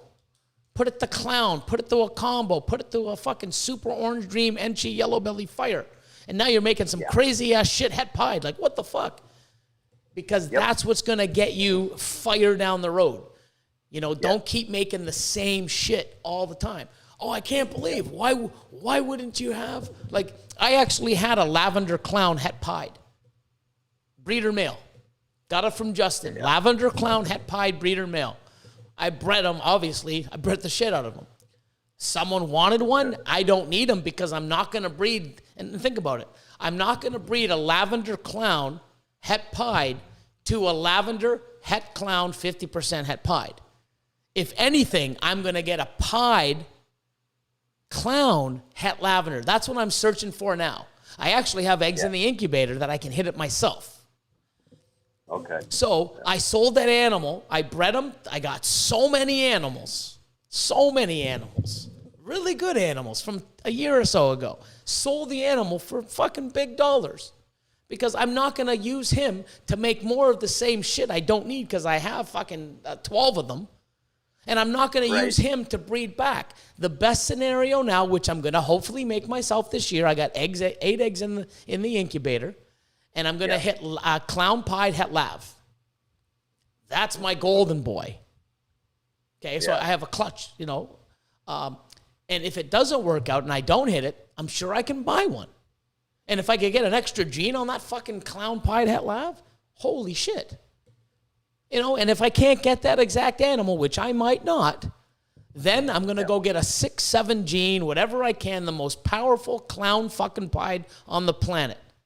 And then I run those to all those animals, and I'm making like stupidest, craziest, so many clown pied combos, 100% het lav with those females because, you know, and I'm going to prove out that the pied and everything else.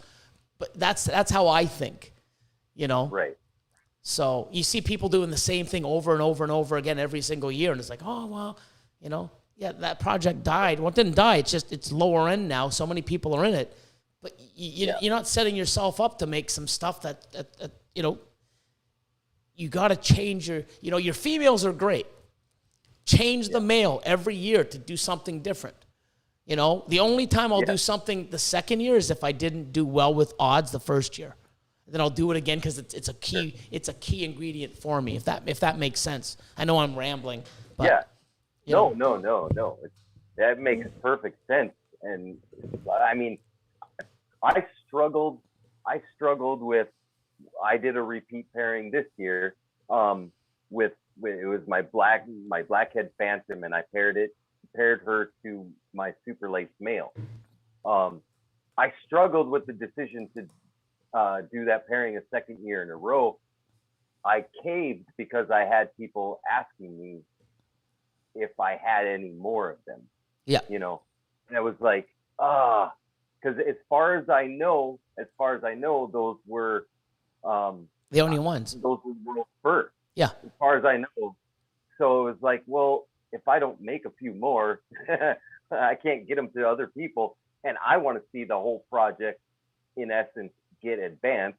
So if I can get some of those snakes in somebody else's hands, they can advance it, I can advance it, we can all benefit from each other. Yeah, and the thing is doing that, you think about it, how much blackhead shit's out there? How, you know, with combos, with late, like, that's the thing. Like, I have a lot of blackhead, I have a lot of hurricane, I have a lot of trick. But all my stuff is, you know, my hurricane stuff all has yellow belly. Okay? Right.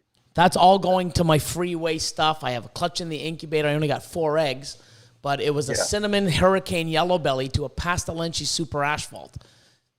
Whatever comes out of that's fucking nuts. I just hope I'm you know, I at least get 2 of those animals that are hurricane. Now I got hurricane asphalts. I've got a bunch of 2, 3, 4 gene hurricane yellow belly females growing up.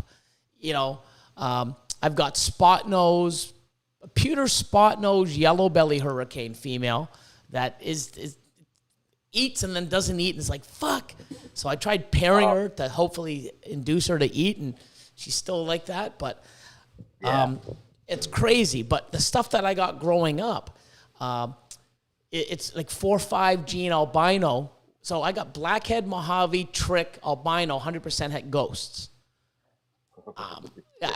So it's like, I don't know exactly what I'm doing with it, but I definitely want to make, you know, super tricks and super blackheads. I got a blackhead lavender male that I've been breeding for the last 2 years. And I had a blackhead hurricane male that I've bred to quite a few animals. So I have a whole bunch of stuff that I can't even fucking ID.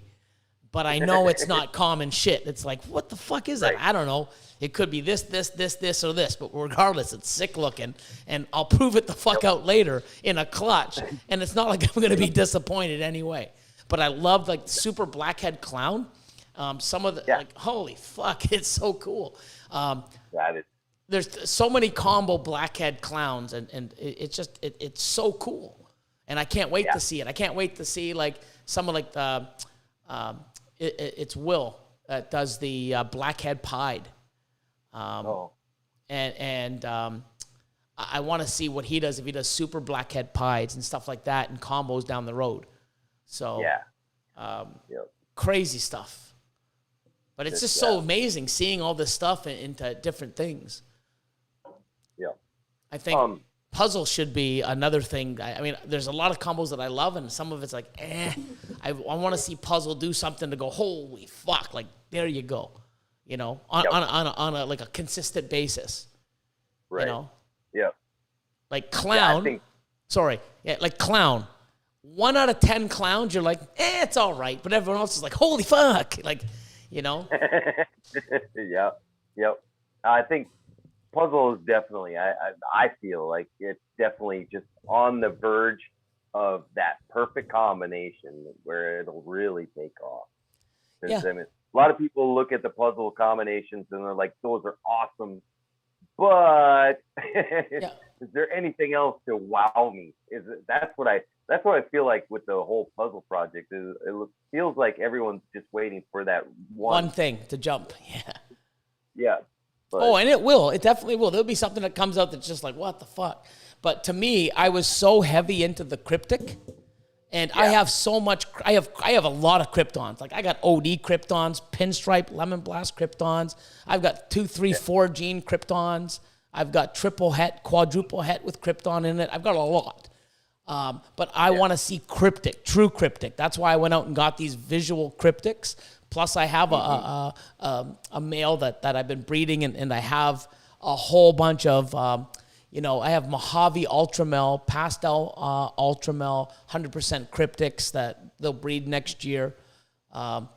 So I want to see what cryptic is going to do, and like seeing some of the stuff that cryptic does on its own. I like it better than puzzle from what I've seen, and it's something where there's more stuff that puzzle has made than cryptic, true cryptic.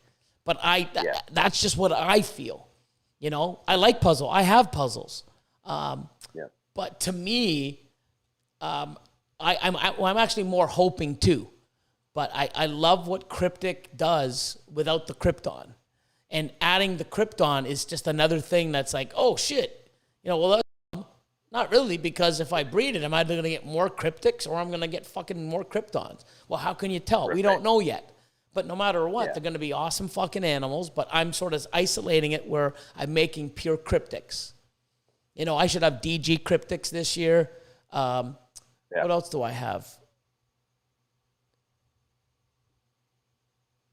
Yeah, DG. I can make more DG cryptics. And I'm running him now. And also, he stopped eating because I was breeding him, and then, first year, stopped eating. So he's been off of the breeding program for almost a month. So another meal this week, and then I think I'll get him back into rotation, depending. But it's also good because I got a lot of other fucking amazing females that aren't ready yet. So, and that's the thing. Some people go, oh, it's always good to have diversity, especially with larger animals. Like when you have a bunch, they're all not going to go at the same time. So, when these ones are ready, I want to do this and I want to do this, and your male stops eating, you shelve them, this sucks.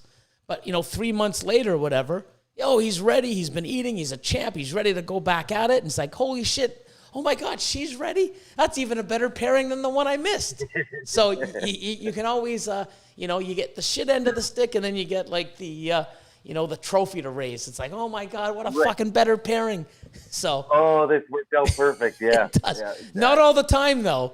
It fucking does happen, but not all the time. Don't sit there. Don't think it's like, oh, he's not breeding her. Don't worry, there'll be something better down the road, and it doesn't come. You're like, fucking Billy, fucking Marshal, fucking yelling at us, saying like, they said if it didn't breed this, something better would come, and it didn't. Fucking guys, it could. Told me to put shit down the inside of my tub.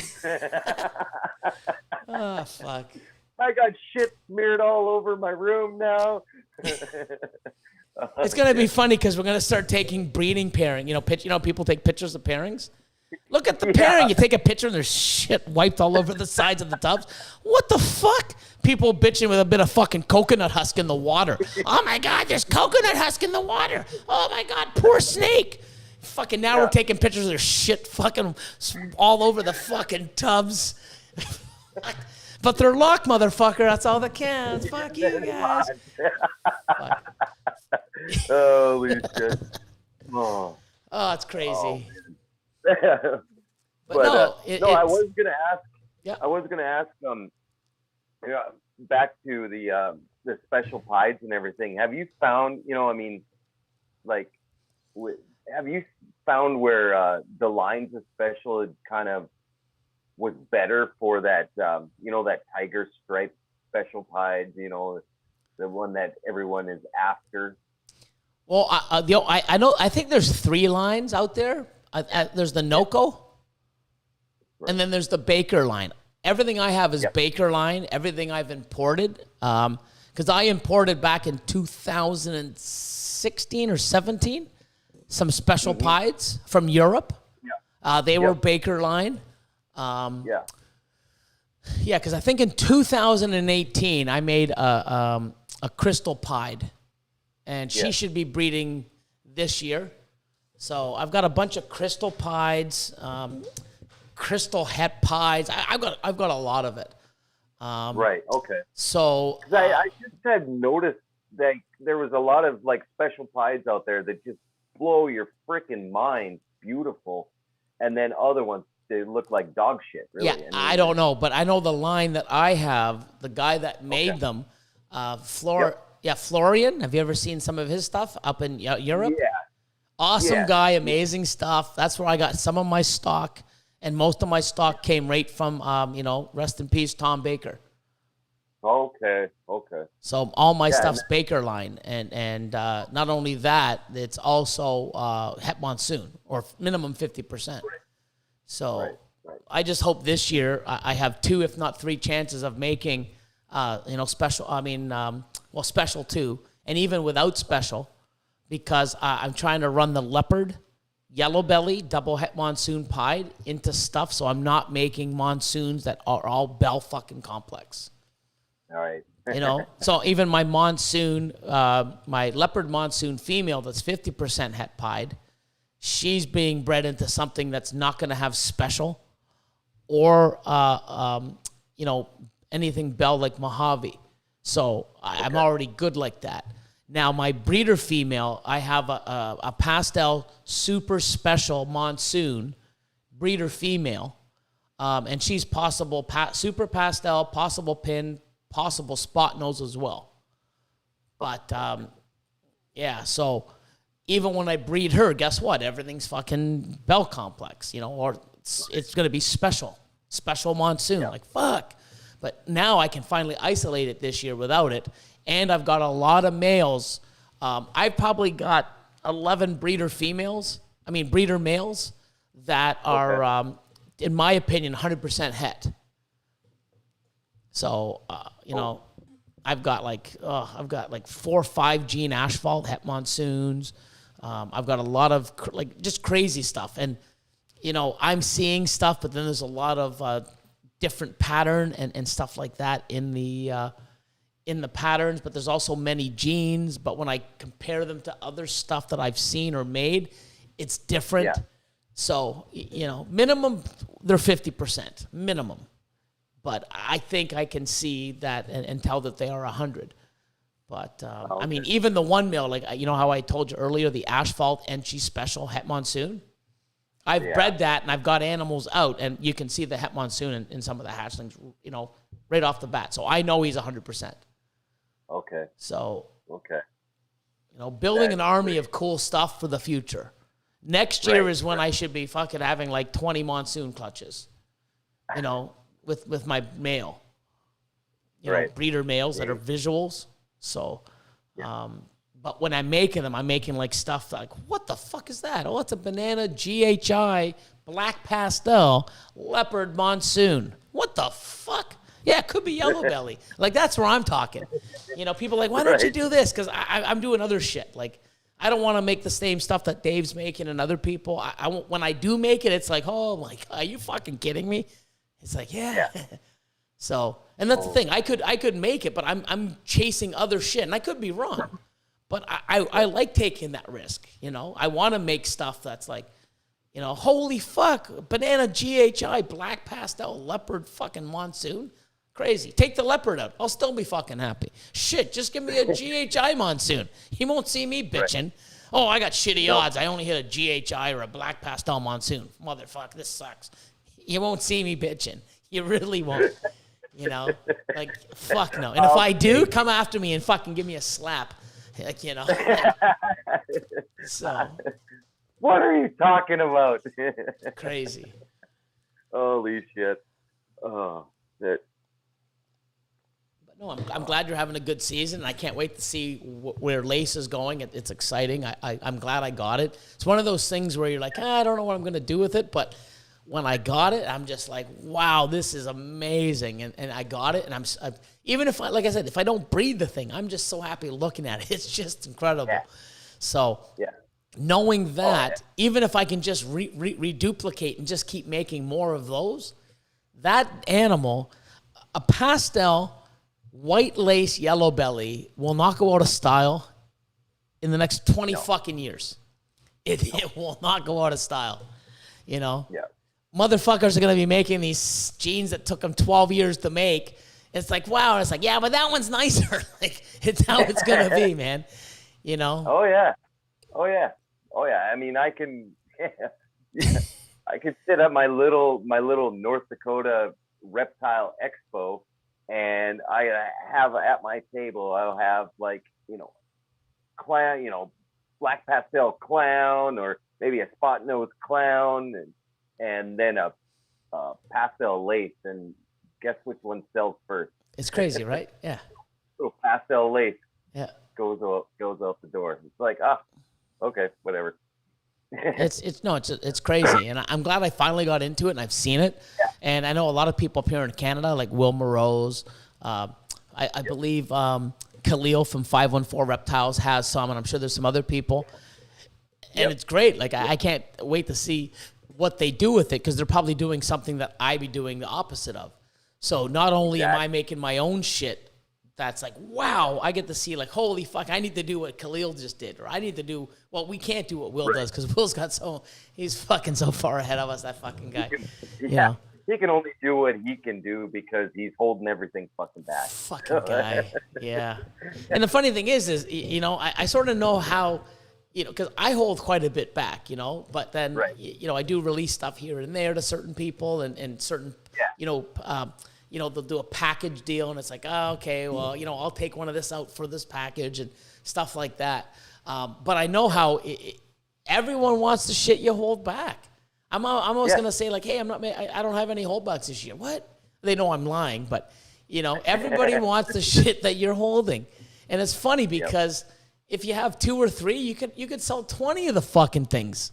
It's nuts. And people are like, I don't want to get into like Dreamsicle. People are like, you know what? I don't want to get into Dreamsicle. There's too many people making them. I sold fucking 30 of them this year. Do you know how many more? I had this weekend, I could have sold 3 more. Yeah. And I don't doubt in the next 2 weeks, I could have sold another 2. And most of the ones I sold are males. If I added females to that equation, how the fuck's it too late? And you know what the funny thing is I'm only going to hit Dreamsicles this year when I miss. Everything's going to be Enchi, black pastel Enchi, blackhead, leopard. Like, I've got black pastel Mojave, pinstripe Dreamsicles that I can hit this year. Like, just crazy shit. And when I hit Dreamsicles, it's because I have shitty odds. Right. And the thing is those Dreamsicles that I'm not making, I have 5. Say I make 5. I have a shitty year and I only make 5. Okay? Mm-hmm. A good year. And I have all my crazy combos. Oh my God, I hit this. Oh, I'm keeping all those, or I'm getting big bucks. And I only hit, say, 5 Dreamsicles. Yeah. Well, when I sell those 5, there's going to be 30 more people during the year going, Billy, you have any Dreamsicles? No, I only have Mojave pinstripe Dreamsicles. Oh, it's a little expensive for me. I'm just looking for a Dreamsicle. Sorry. Well, if I'm not fucking making them, guess what? The people that didn't say, there's no money in Dreamsicles, I'm too late to get into it. No, today's the perfect fucking time to get into them. You know why? Because I'm not trying to make fucking Dreamsicles. I'm trying to make more.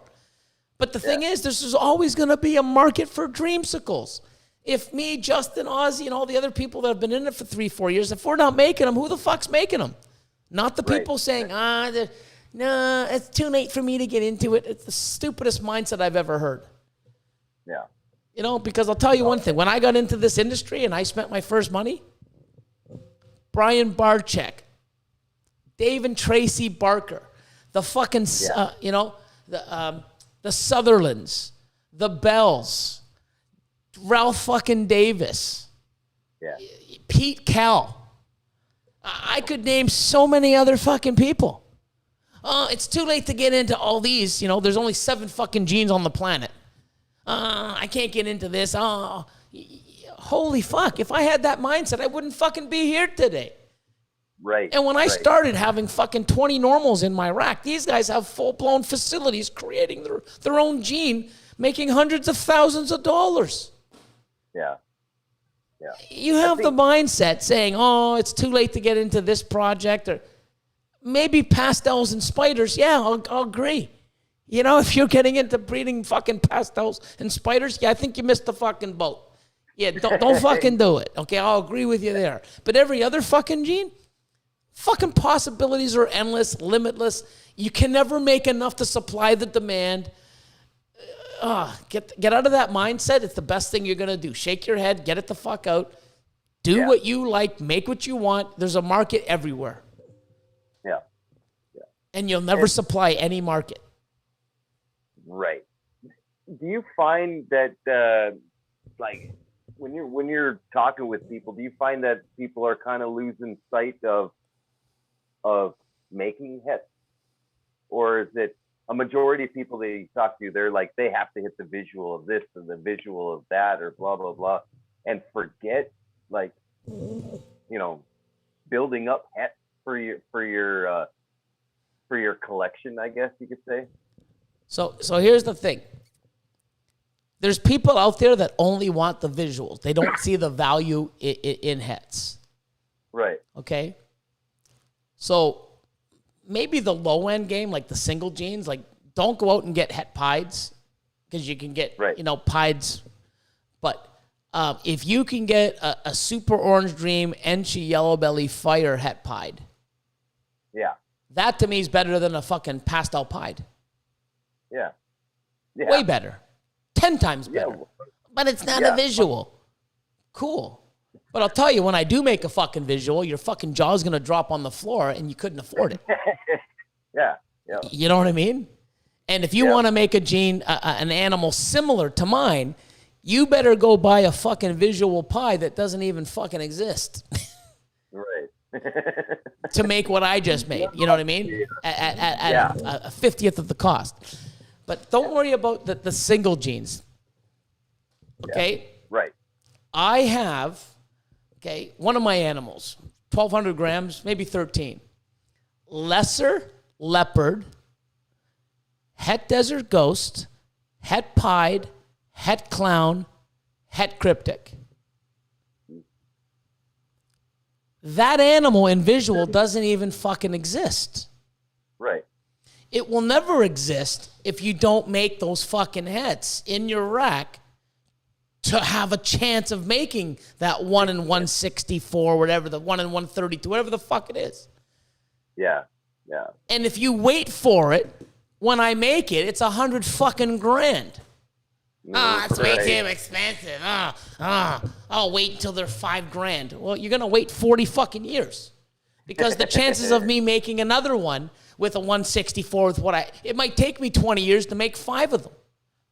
Exactly, yeah. People don't fucking understand it. They think we can fucking, I go in my rack, just rub some shit on the sides, put the female in the male rack, and they breed, and I get what the fuck. No, man. I've got more fucking double, triple, 5 gene, 3 gene hets in my rack because you can't fucking buy what I'm going to make yet. Right. Now, Justin Ozzie, Garrick DeMeyer, fucking the shit that Miguel's got cooking and other people. There's so many amazing stuff that's going to come probably before I hit it. Right. But I'm in the game, and I know I'm going to hit it faster than people that are just fucking, I'll wait for the visual. You wait for the visual. Try to go buy a DG Pied right now. It's going to cost you 10 to 12 grand. Go find one. Go fucking find one. Because I can sell 10 today to people at 10 to 12K. I can't even fucking make them till next year. Right. Yeah. Try to go buy just a simple DG fucking Pied. Go buy a DG Clown. 10 to 12K. Go buy one right now. You can't. You know why? Because no one... I'll wait for them till they're like 4 or 5 grand till I buy one. You might be waiting 5 years. But the motherfucker's buying them for 12 grand, making stuff, making hats, blah, blah, blah, blah. By the time you buy yours for 5, they've made 100K and got 6 fucking visual combos in their rack. Listen, people, invest, put your time in, work at it. If you don't have it in your rack today or tomorrow, it's never going to be in your rack breeding. If you're going to wait, and I love these people. I don't want to get in the Dreamsicle project. It's a hatchling. I got to wait 2 years. I'm just going to go buy a breeder Dreamsicle. Okay, so instead of buying one for $2,500, you're going to pay I'm not paying $6,000. Why are they so expensive? You know what? You're not going to do well. One, you don't know business. You don't understand the market. You don't understand this industry. You want something that, I've got 5 triple recessive males. Yeah. One's a combo. Fuck. I don't know many people that even have 1 triple recessive male. Right. 4 of mine are breeders. Yeah. I can't even make my fucking animal to reproduce it. Two, I can. Some of them I won't be able to, I can't even, I hope I can reproduce in 2, 3, 4, 5 years with a lot of luck just to make another one. And I have the fucking animal. Like, people, it's not like we can just pull these out of our ass. It's like, I'm all out of fucking lightning pies. Hi, can I order another 12? Yes, please. Yeah, you know what? Actually, make it 15. Put a rush on that. Yeah, put a rush in. And give me 4 males and give me the other 11 in females. Thank you. Yeah. Bye-bye. It doesn't work that way. Once they're here, they're gone. When they're gone, you're waiting another fucking year. And guess what? Yeah.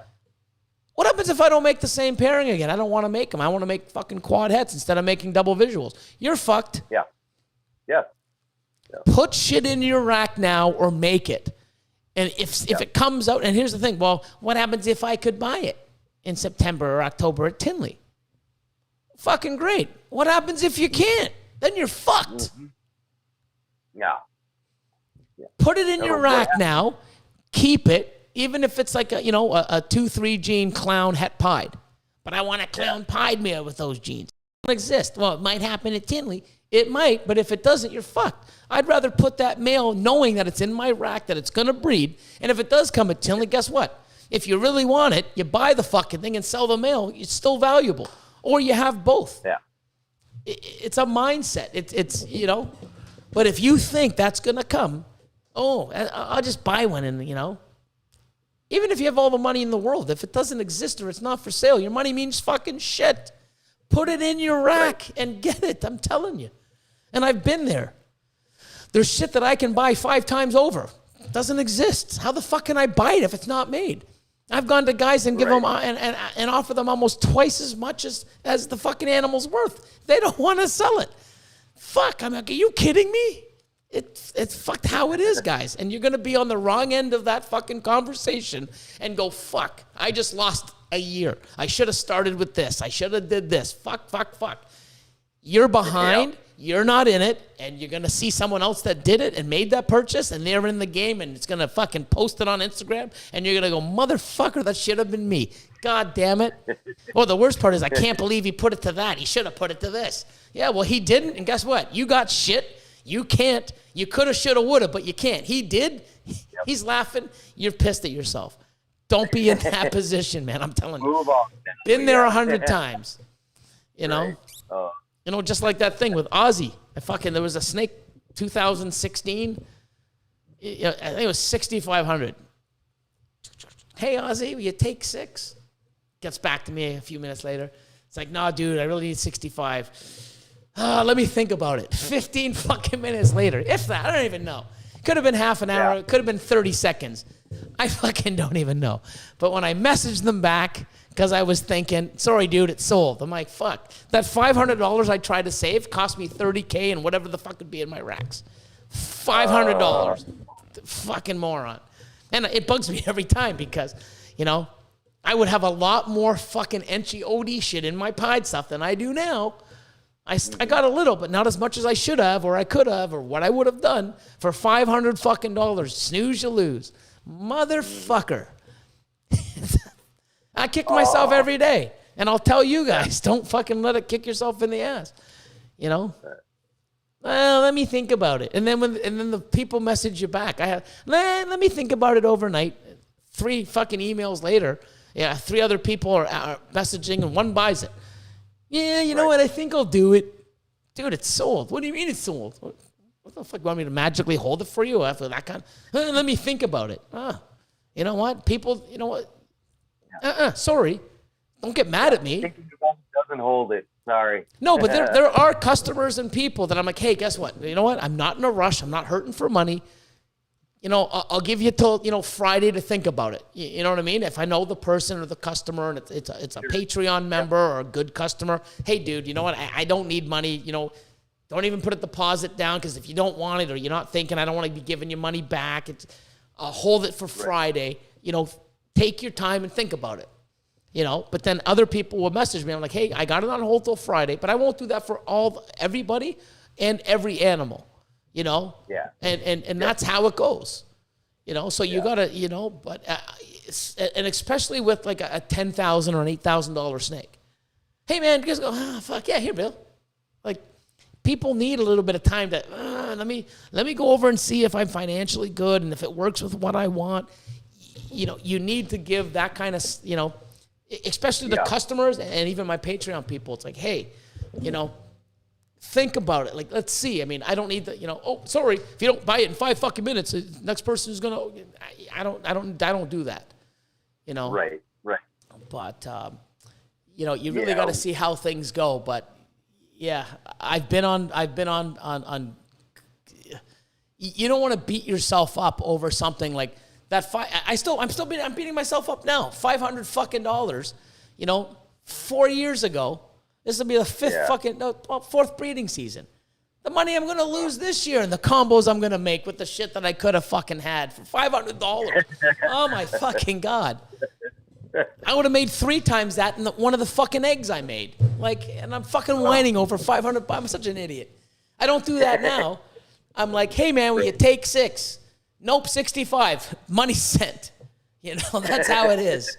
But there's a lot of people that will work with you. It's like, yeah, I'll do that for you, Billy. Cool. You know, awesome. Yeah. You know, so you just got to do that. But don't, let me think about it. Don't think too fucking long. Oh, because it'll cost you and you'll kick yourself and beat yourself up like I do. You got to weigh the options, I guess.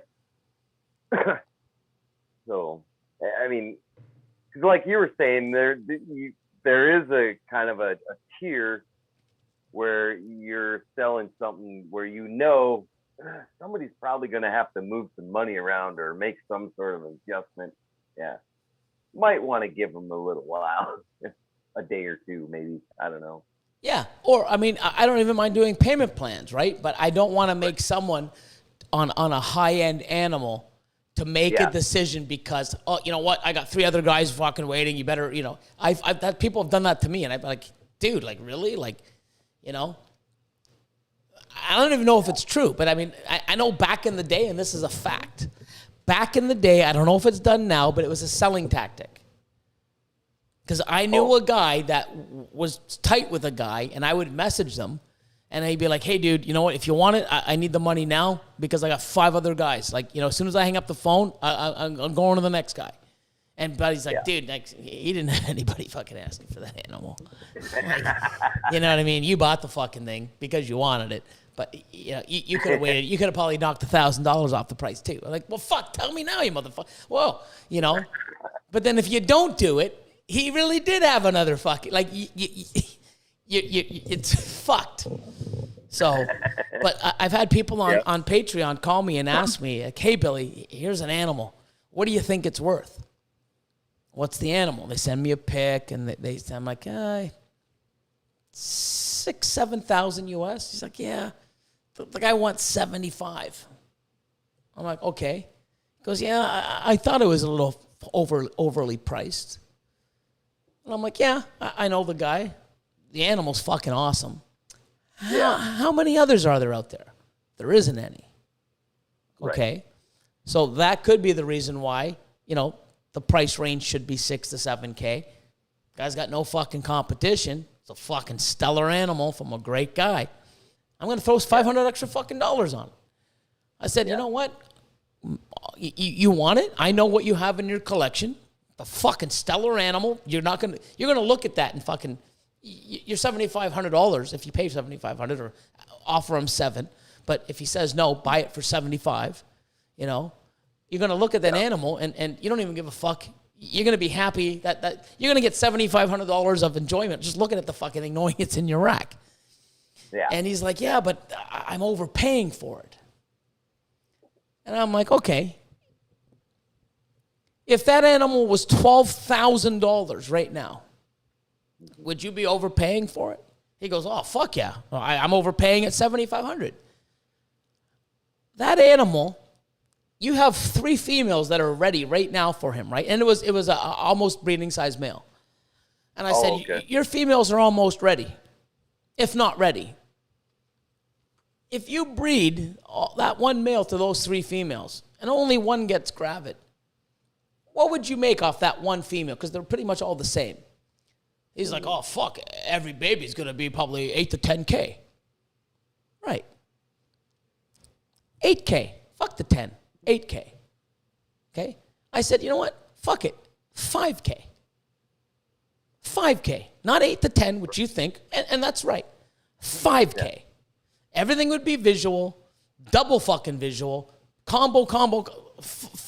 He'd probably almost average 10K per animal. 5. You get 6 fucking eggs. 30K. It's more like 60, maybe 70,000. Yeah. And you're going to pay 12K, which is basically way over. So instead of fucking looking at that animal and saying, how much is it worth? To you, you could pay $20,000 in that scenario, and it's still worth every fucking penny to you.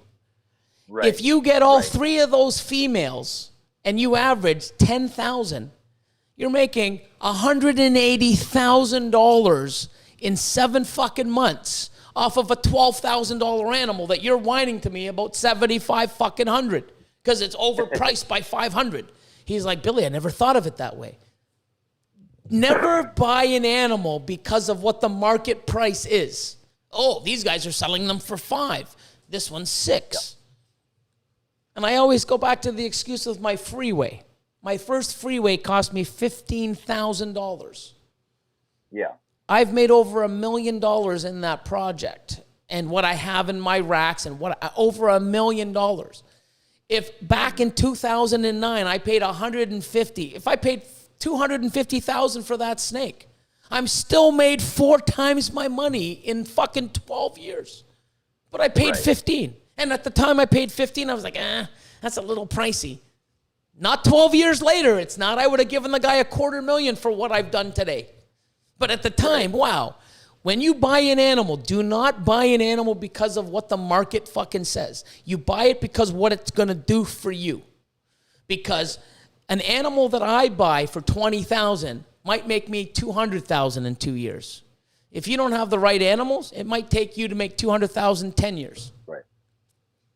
An animal that is perfect for what you have and what you're doing, and if you're ready for it, there is no price you can put on that animal. There really isn't. And he's like, holy fuck, dude, you just opened up my eyes. I'm sitting here whining over $500, but fuck, I'm going to make fucking... if one of those fucking animals fucking breeds, I'm making 5 times my money. Yeah. Right. So don't put the fucking value on the animal. You put the value on what it is going to do for your wants, your needs, your collection, your growth, your fuck. Yeah. Best thing you can do. Especially when you're dealing on something that's almost breeder ready too. There's no weight involved hardly. You know. Mm-hmm. Oh. No, it is amazing. And he's like, that's fucking amazing. I never thought of it that way. And I can say, like, anybody out there that's been breeding and has an animal that's bred for 5 years or 3 years, whatever you bought that animal for, look at everything you've sold, dollar value. Look what's in your fucking rack because of that animal. Add it all up. I guarantee you, after 3 years, it's 5 times, if not 10, if not 20 times what you paid. Sure. And then look what you're going to do with all those animals this year. Holy fuck, I'm going to make another $20,000. And then you sell the animals that you say, fuck it, I don't want to do this anymore. And you sell off all the animals. You make another $20,000. You spent 10 grand and you made $150,000 in 3, 4, 5 years. How the fuck, who gives a fuck what you paid? And we're all sitting here whining, it's $500 too much. Holy fuck. Maybe in your pocket now, but in 10 years, you're going to kick yourself in the ass. You know why? Because I'm still kicking myself in the ass. So now when people say, hey, how much is this? Here, done. But I'll ask. I'll say, hey, will you do this? Yeah, sure, Billy. Sure, awesome. But if they don't, am I really going to whine over $1,000 when each egg's going to be 4? Come on. Right. You know, don't snooze and don't lose, because you would definitely will. I've been there. Definitely won't anymore. You know? You only need to learn that lesson one time, right? Well, no, I've done it a few times. And then it's like, motherfucker, why didn't I learn the first time? Like, you'll do that. I mean, I've done it. Like, no, maybe it was just the timing. Like, you know, sometimes I got to learn twice the hard way to learn it. Fucking, I'm an idiot sometimes.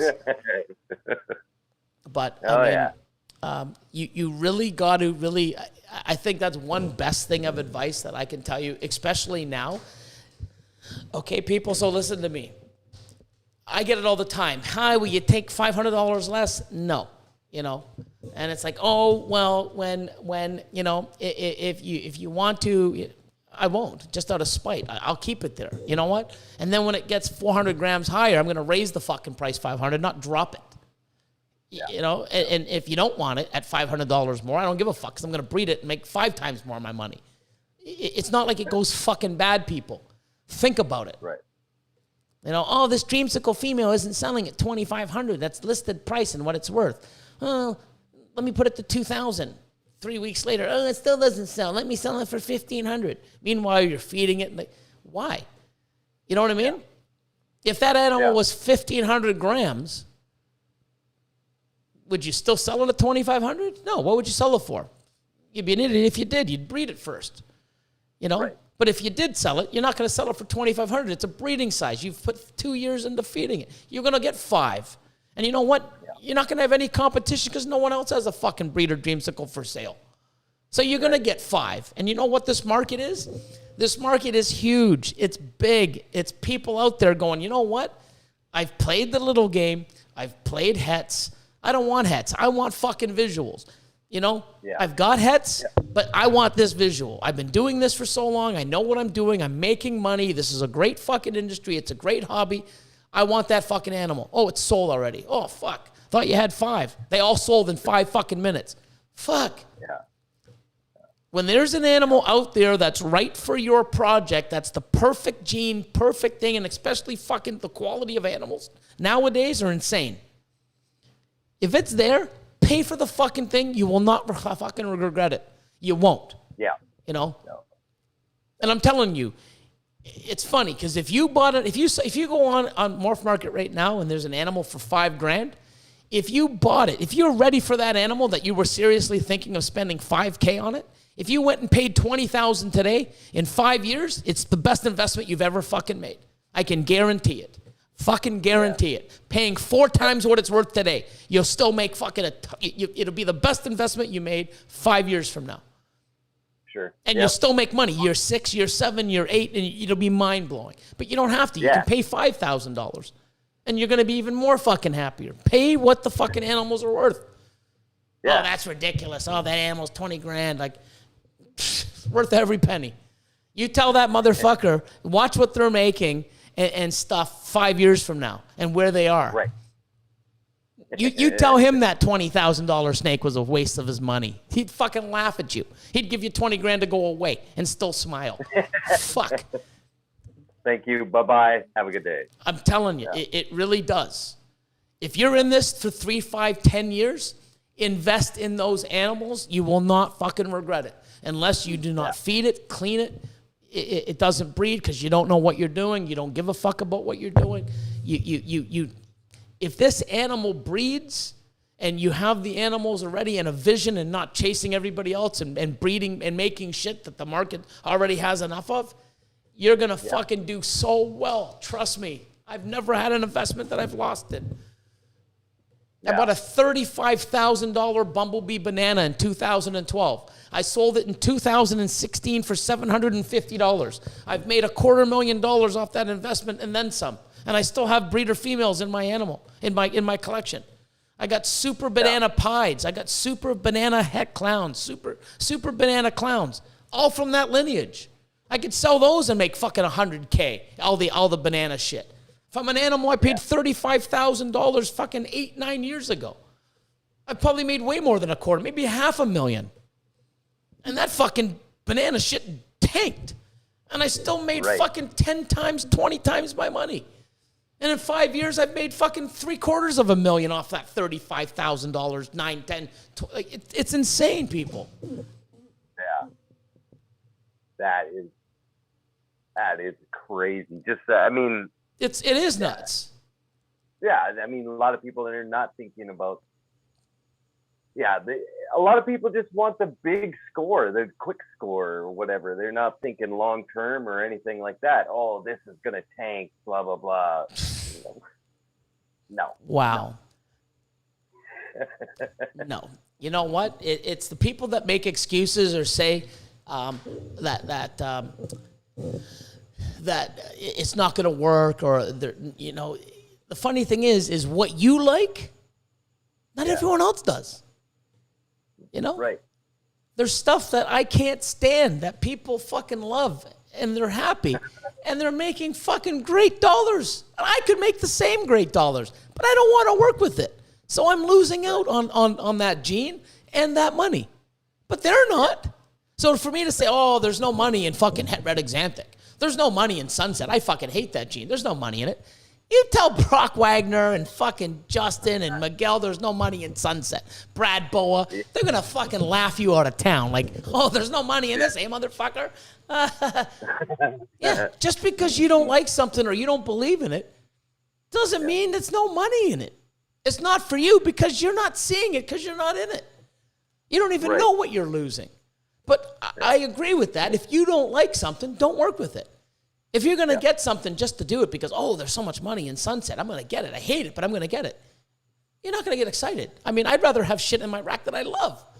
And you can make money with anything in your rack. I'd rather make money with the shit in my rack that I love looking at.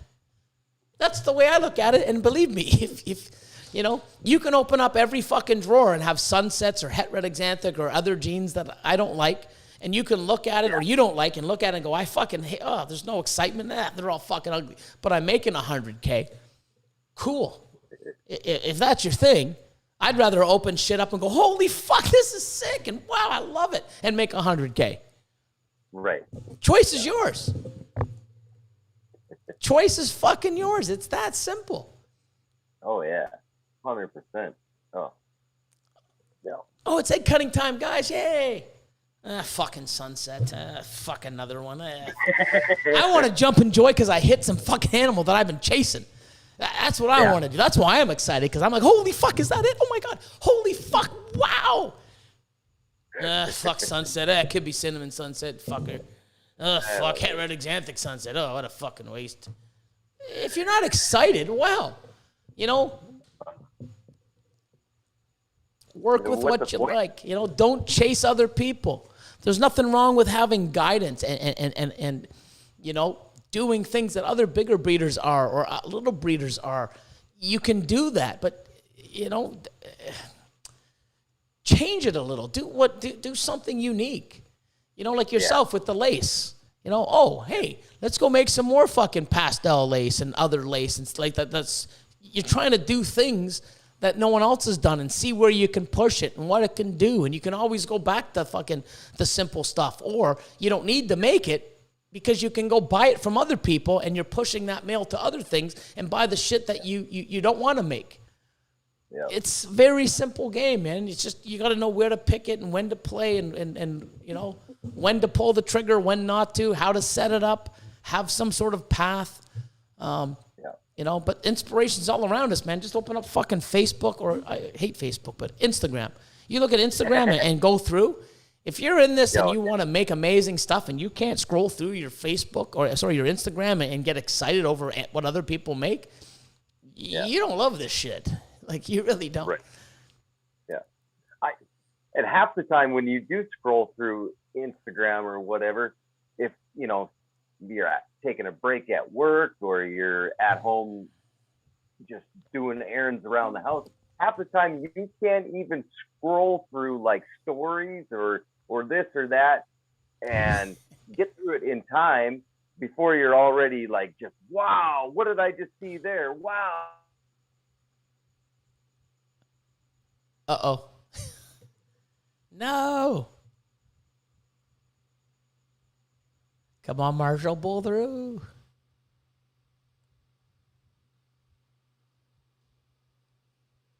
That people are taking shit. It's awesome. Oh, you're back. You froze for a bit. Oh. I'm like, first Austin, then you. Like, oh shit. Billy I didn't even fucking realize. wins again. Victory, Billy. No, so whatever you said for the last minute, do it again. Yep. I was going to say, I mean, you can't even get through Instagram, like if you're at work or if you're at home running errands, and you can't even scroll through Instagram for more than like 5 minutes until you're like seeing something that's just awesome or crazy or something like that. And then you got to move on to work or go do this. You can't even scroll through Instagram without seeing something awesome. Yeah. So. And you know what's crazy is you see something, then you go, oh, fuck, where do you go next? Morph Market. You're on Morph Market. Yeah. And if this isn't you, I mean, it still happens to me. Oh, my God, look at that animal. What do I got that I compare it to? Oh, get a pen. Oh, my God, this, I can make this. I can put it to this. You haven't even bought the fucking animal and you're doing fucking pairings for 2 years from now. It's fucking crazy. Right. Like, what the fuck's wrong with us? Like, oh my God, I got this other animal. Holy shit. Mm-hmm. Oh, you know what? But I don't have any of this fucking gene. Let me see what else is on there that has this other gene that works well with this project. It's like fucking madness, but we do it and we love it. And you know what? It's great to do. Oh, he's frozen again. He's frozen in the happiest... Like, there's there he goes. Now you're back. Hey, it's okay. We're almost at 4 hours, so we'll go for another little bit. And you're lagging out on me, man. What the fuck? You need more coffee, baby. Woo. I'm like, what is going on? I don't know. It could even be mine. I'm blaming you, but fuck, it could be mine. But I think I'm pretty good. Yeah, blame me. It's all right. Maybe my phone is overheating by now. I don't know. Yeah, you never know. But no, I mean, actually, it's Austin would have been tagged out like 20 minutes ago. I can usually get Austin on here for about 3.5 hours. But especially now with his leg, right? Because it's fucking cramped up. He needs to be lifted up. And, oh, sure. Yeah, yeah. But yeah, I'm the one that fucking talks. I'm the yapper. I love, I'm always... yapping and I can talk. My longest is 9 hours on a podcast. Oh, yeah. And I never even got up to go to the bathroom either. Like that's I'm a superstar, baby. Oh, but I had a 2-hour fucking leak. I'll tell you that. But it's crazy. But I wouldn't be able to make that one. Oh no. Yeah. At some point. But no, man. I mean, I'm excited to see what you're making, and especially the lace. I'm definitely really interested in stuff, and you see fucking Seth still killing it with some more of his shit. Yeah. So I know I'll be making a purchase from him or sort of several. No, it's just awesome. I like it. It's something I definitely want to get more of. I just got to see how I want to go about it and see what's there. But I definitely want to get a lot heavier into the project. That being said, now even myself trying to find what's out there with the demand, people are buying it as soon as it's out there. It's like even if I have the money and the space and the name, if I'm not quick to the gun or get there or see it, and that's another thing too. If you have and what's great about social networking and having mentors or people that are like in a clique or group or a community, when you have something for sale and, I can either come over and see it or like, hey, Billy, look what I just fucking made. And People in the community are watching us doing egg cuttings. We're right involved. Yeah. Even now, like with my Patreon, every fucking clutch I pull off. So I've had an egg, a female being pulled off of eggs, and I go over the pairing and we look at the animals almost every single day. So every single day on Patreon, you can go on and you know what you know. So before YouTube sees me cut the fucking eggs, my Patreon people know what I have. It's like, hey, Billy, you know what? I'm interested in this clutch. Cool. A lot of the stuff that you guys will never see on Morph Market is already sold. Oh, Billy didn't make any dreamsicles this year. I did. I sold fucking 17 of them to my Patreon people. Oh, I didn't know you had any. You know? Or the best one is, oh, Billy, I just saw you cut the clutch. I'm like, they were sold fucking 2 months ago. Well, how? You just posted the video. Because I pulled them off of eggs and, you know, people knew what I had in the clutch 2 months before you have. Well, how do you do that? That's a perk of Patreon, you know? I don't really want to pay. Then don't. I'm not forcing anyone to pay. I don't even promote my own Patreon. Go, dude, buy my Patreon, blah, blah, blah, you know? But if you do join Patreon, always join Patreon the first day or two into the month. Because if you signed up tonight, they're going to bill you again in 2 days. Fucking stupid. But that's how they do it. But, I mean, no. I mean, it's cool that way. So when you have a group or you're in a thing where it's like, you know, you say anyone, Earl has so many, you know, tight people. Hey, look what I got, look what I got, look what I made, look what I made. Yep. Before it's out of the fucking egg and pictures and posted on Morph Market, 30 people, because we have a network or you know, tight knit. Yep. I want that animal before you guys even know it's for sale. And that's what's key about being a part of the community, following people. It's like, oh, fuck, I want some lace shit. Let me go on Morph Market. Well, yeah, when I go on Morph Market, you type up lace, but guess what? Hey, Marshal. Hey, Seth. Hey, you know what I mean? You get the no right away. Or it's like, hey, you know, I got 5 clutches in the incubator. Put me on the list. Because if I'm going to wait for you to hatch it and put it on Morph Market, it probably sold by 30 other people before I got it. Reach out, connect, know who's making what. Be a part of a circle. When you see a clutch someone pulls off of eggs, or even better, Instagram, okay? Oh my God, what a crazy pairing, Billy. You know, when I make the pairing, don't be messaging me because like, hey, I don't got fucking eggs yet. Like I'm not putting you on a list for something I don't got, you know? But that's sort of thing. When you see some people, I mean, I do through Patreon, but I'll even say, hey, look at my clutch today. If you see me have a clutch, message me. Hey, Billy, I mean, I saw you have a clutch, you know, blah, blah, blah. I don't know what you're going to get, but put me on the list. Cool. I'll make a fucking list. You know? Yeah. But that's what I do for Patreon. People on Patreon, you know 60 days before well, 50 because I cut, but 50 days before you guys see the video of me cutting the eggs, some of it's fucking sold in the egg. Right. You know? But it's great to be unified with people in a community, knowing, you know, especially, you know, people that like, you know, hey, you go over to this place and share stuff or hang out. Oh, you got that? Fuck, put me down for it. If you get a mail, cool. Hey, if you got a mail, you know, it's a great way to mingle and get great stuff before it hits fucking Morph Market and you lose. Oh, God. Or the best one is like, oh, fuck, Marshall, man, you had that for sale? Yeah, I sold it yesterday. Oh, why didn't you let me know? I don't have to fucking tell you what I have. You should be asking me what I'm getting. Like, you know, people always like, oh, Billy, why did you sell that super asphalt? I needed one. How the fuck am I supposed to know that? You know what I mean? Well, you know I'm in the but I don't know if you're ready for it. I don't know how big your females are. I don't know if you have the cash. I don't know if you're looking for this one or 5 other genes. How am I supposed to know?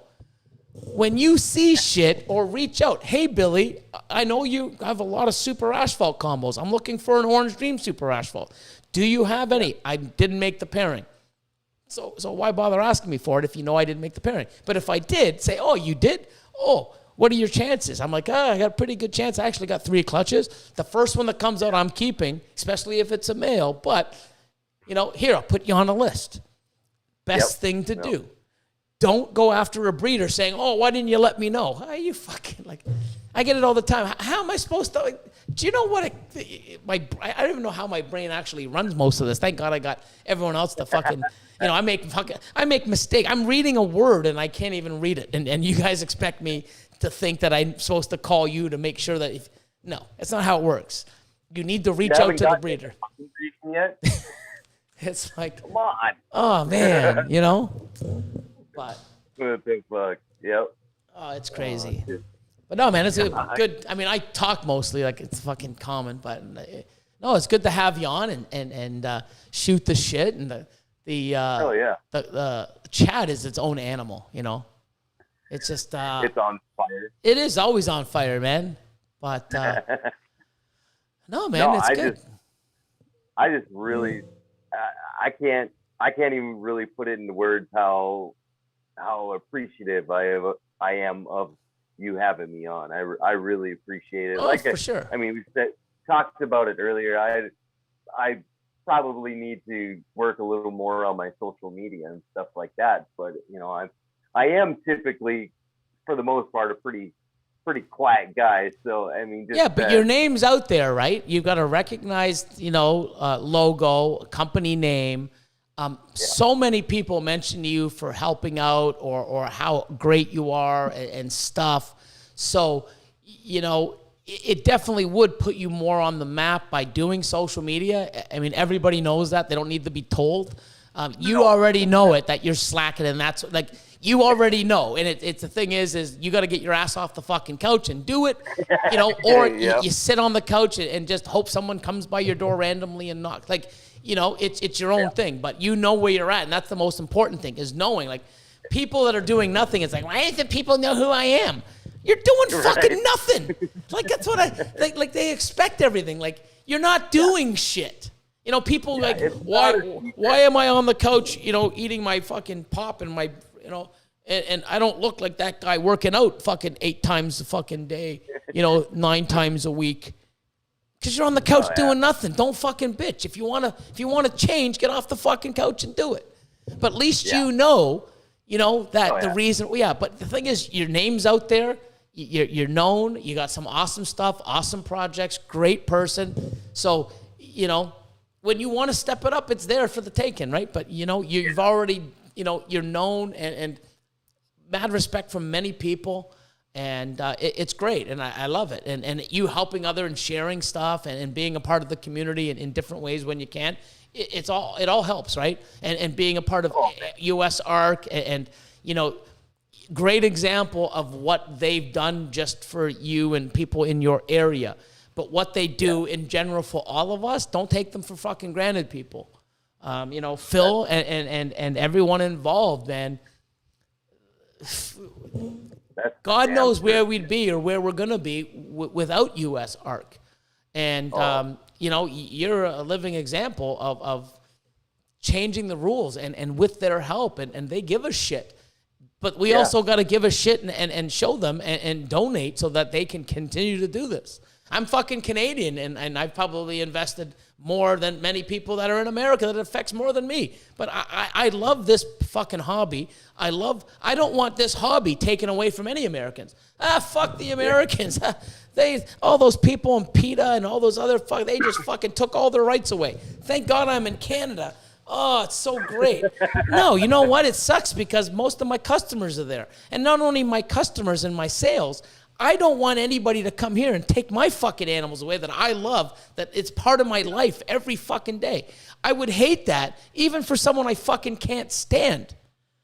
I wouldn't want them to take away the feeling that I get being with my animals. So I donated and I helped push and hey guys, like, let's get it out there. And I mean, you guys came through all over fucking Europe and it was amazing and I love it. And you know, it definitely helped.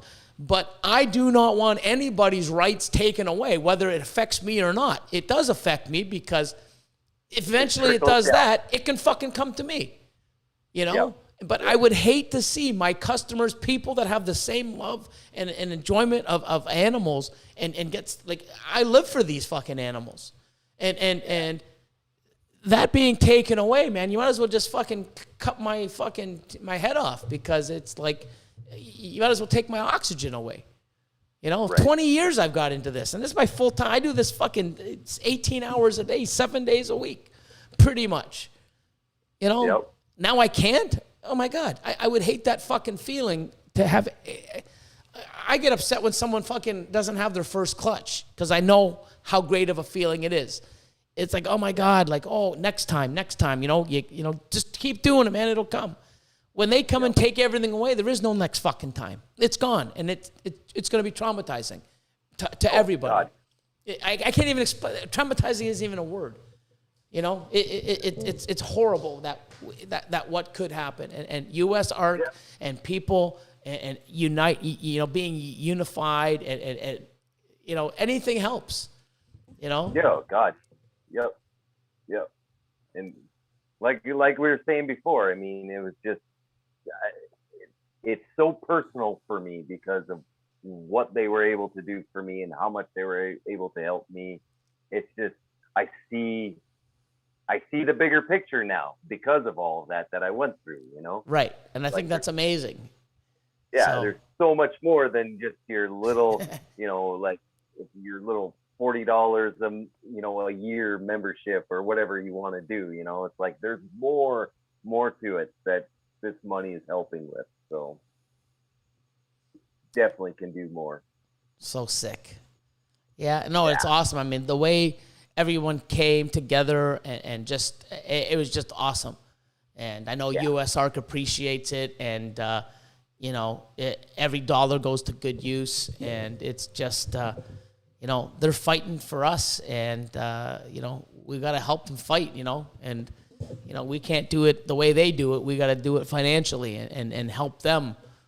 But it's definitely something where, imagine we can't do any of this. We can't even have a pet. We can't even enjoy this. We can't breed. We can't ship. We can't fucking educate. We can't, like, I'd be lost. I really would. I don't know where the fuck I would be or what I would do. What the fuck am I going to do now? I mean, I've been doing this for 20 years, and now it's my lifestyle. It's like, it's a part of me. It's, where do I go? What do I do? I would totally be lost. I would not know what the fuck to do. It's insane. I don't even want to think about it. But no. It is crazy. So, but no, man, it's been awesome. I mean, you know, I love bringing on people on I have such a big platform, you know, that I've worked hard to get and stuff, and you know, amazing support from everybody, and I love being able to bring on other people that I respect and I know that are doing well or just starting. You know, I had the kids, you know, the two girls on, the kids from last week. Whatever I can do to bring people. You don't have to be a big breeder to be noticed. You don't have to have the best of the best to be somebody or love what you do, or you know, there's people now that have nothing that are going to be way bigger than me and Justin and Ozzy all fucking together. If that's what they want to do with the right guidance and help and motivation and us paving a way for them and USARK to fucking, you know, keep them going. It really is. And when you put you know, a stereotype or you know what, this person will never be a big breeder. How the fuck do you know? Because you know what? Right. 20 years ago when you looked at me, no way you would have said that motherfucker's going to be a big breeder. You know? Right. And what I went through, there's many times where I looked at myself and said, this motherfucker ain't going to be a big breeder. You know? It isn't happening. Yeah, like it was like, what the fuck? Like, you know what? Next time I go buy a snake, I might as well just Vaseline up and bend over before I take it. Like, fuck. Like, I was getting fucked left, right, and center. You know, raising up fucking females for 2-3 years and breeding them. And like, what the fuck? Oh, they're males. Oh, fuck. You know, breeding shit. Oh, my God, I'm going to make lavenders. Sorry, het lavenders. You know, like, fuck, het lavenders. Like, motherfuck. Oh, maybe, you know.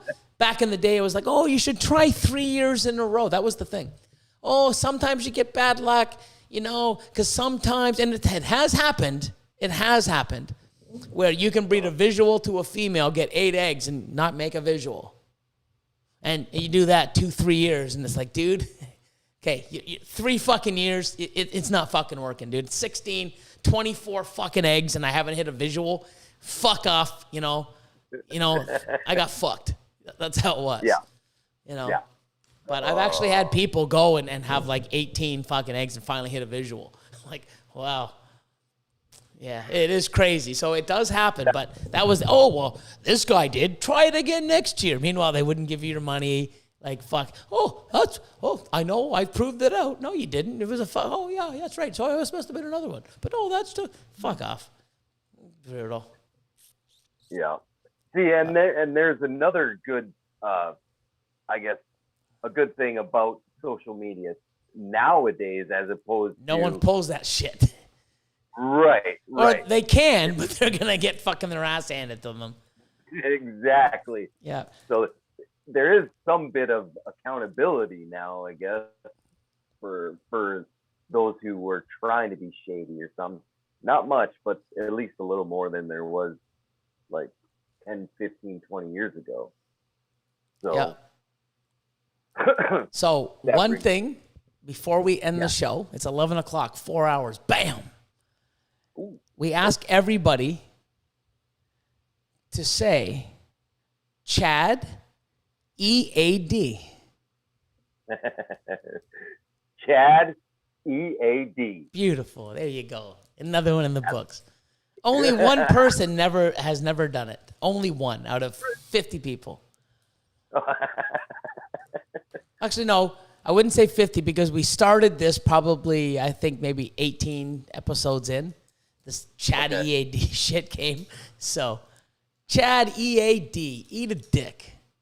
But no, man, I'm hoping for you to have a bunch more females lay, and I hope you hit all your odds and keep doing what you're doing, man. And it is awesome to see where you're going with some of the projects. I'm even interested in some stuff, so we can definitely talk down the line if you don't have a long enough list. But yeah, definitely some stuff that you're definitely making that I think is great. I can't wait to see it because it's actually some of the ways I would take it also.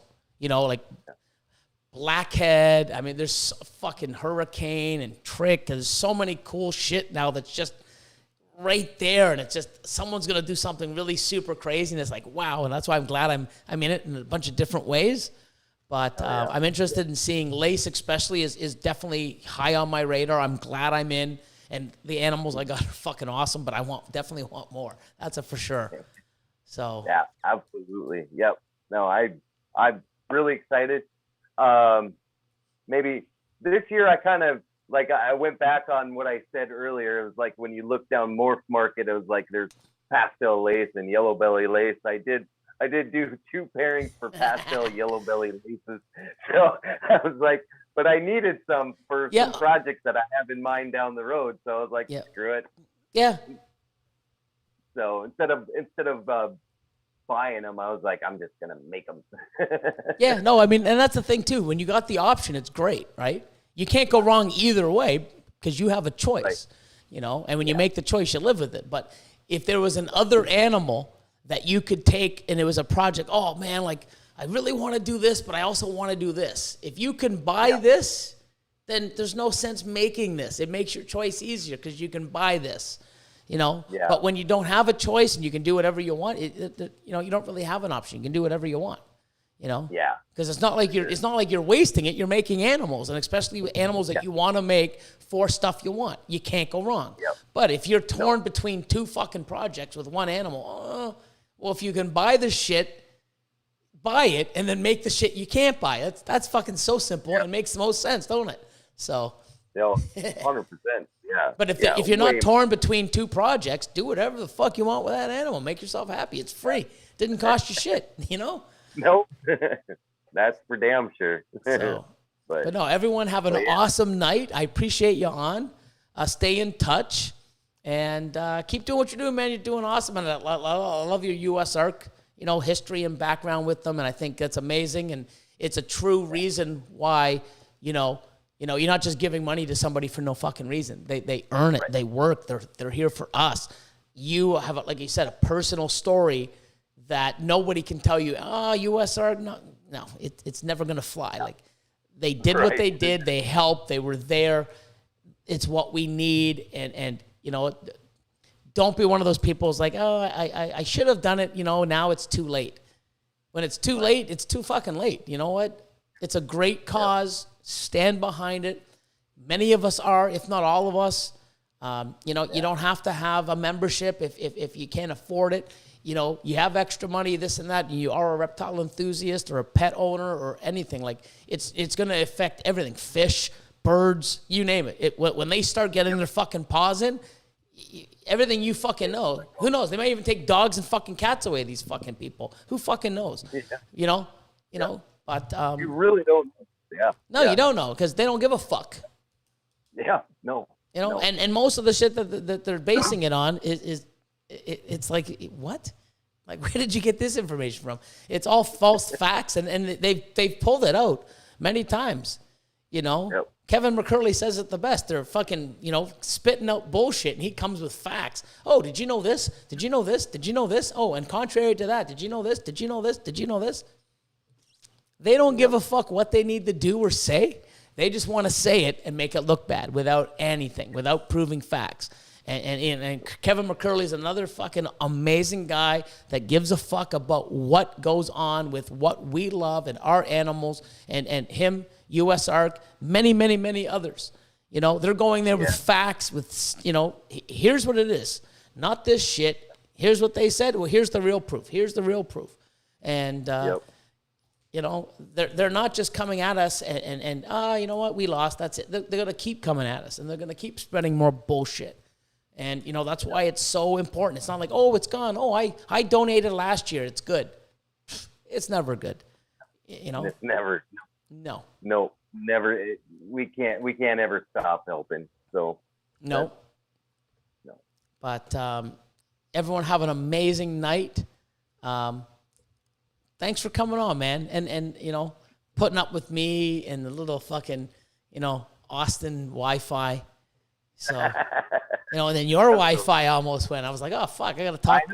I know. What am I going to do? I'm going to be all alone, have to talk about snakes? Oh, fuck. I would have probably gone for another 4 hours. Like, hey, blah, blah, just fucking rambling, reading the comment. Who knows?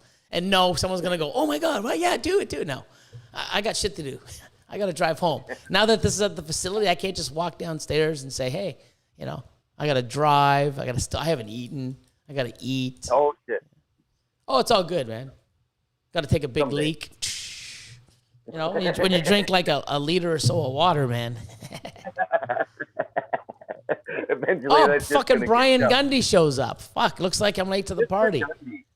Just when we're saying goodbye, man. The big Brian G. Oh, shit. Desert Mojave Morphs is in the house. What's up, man?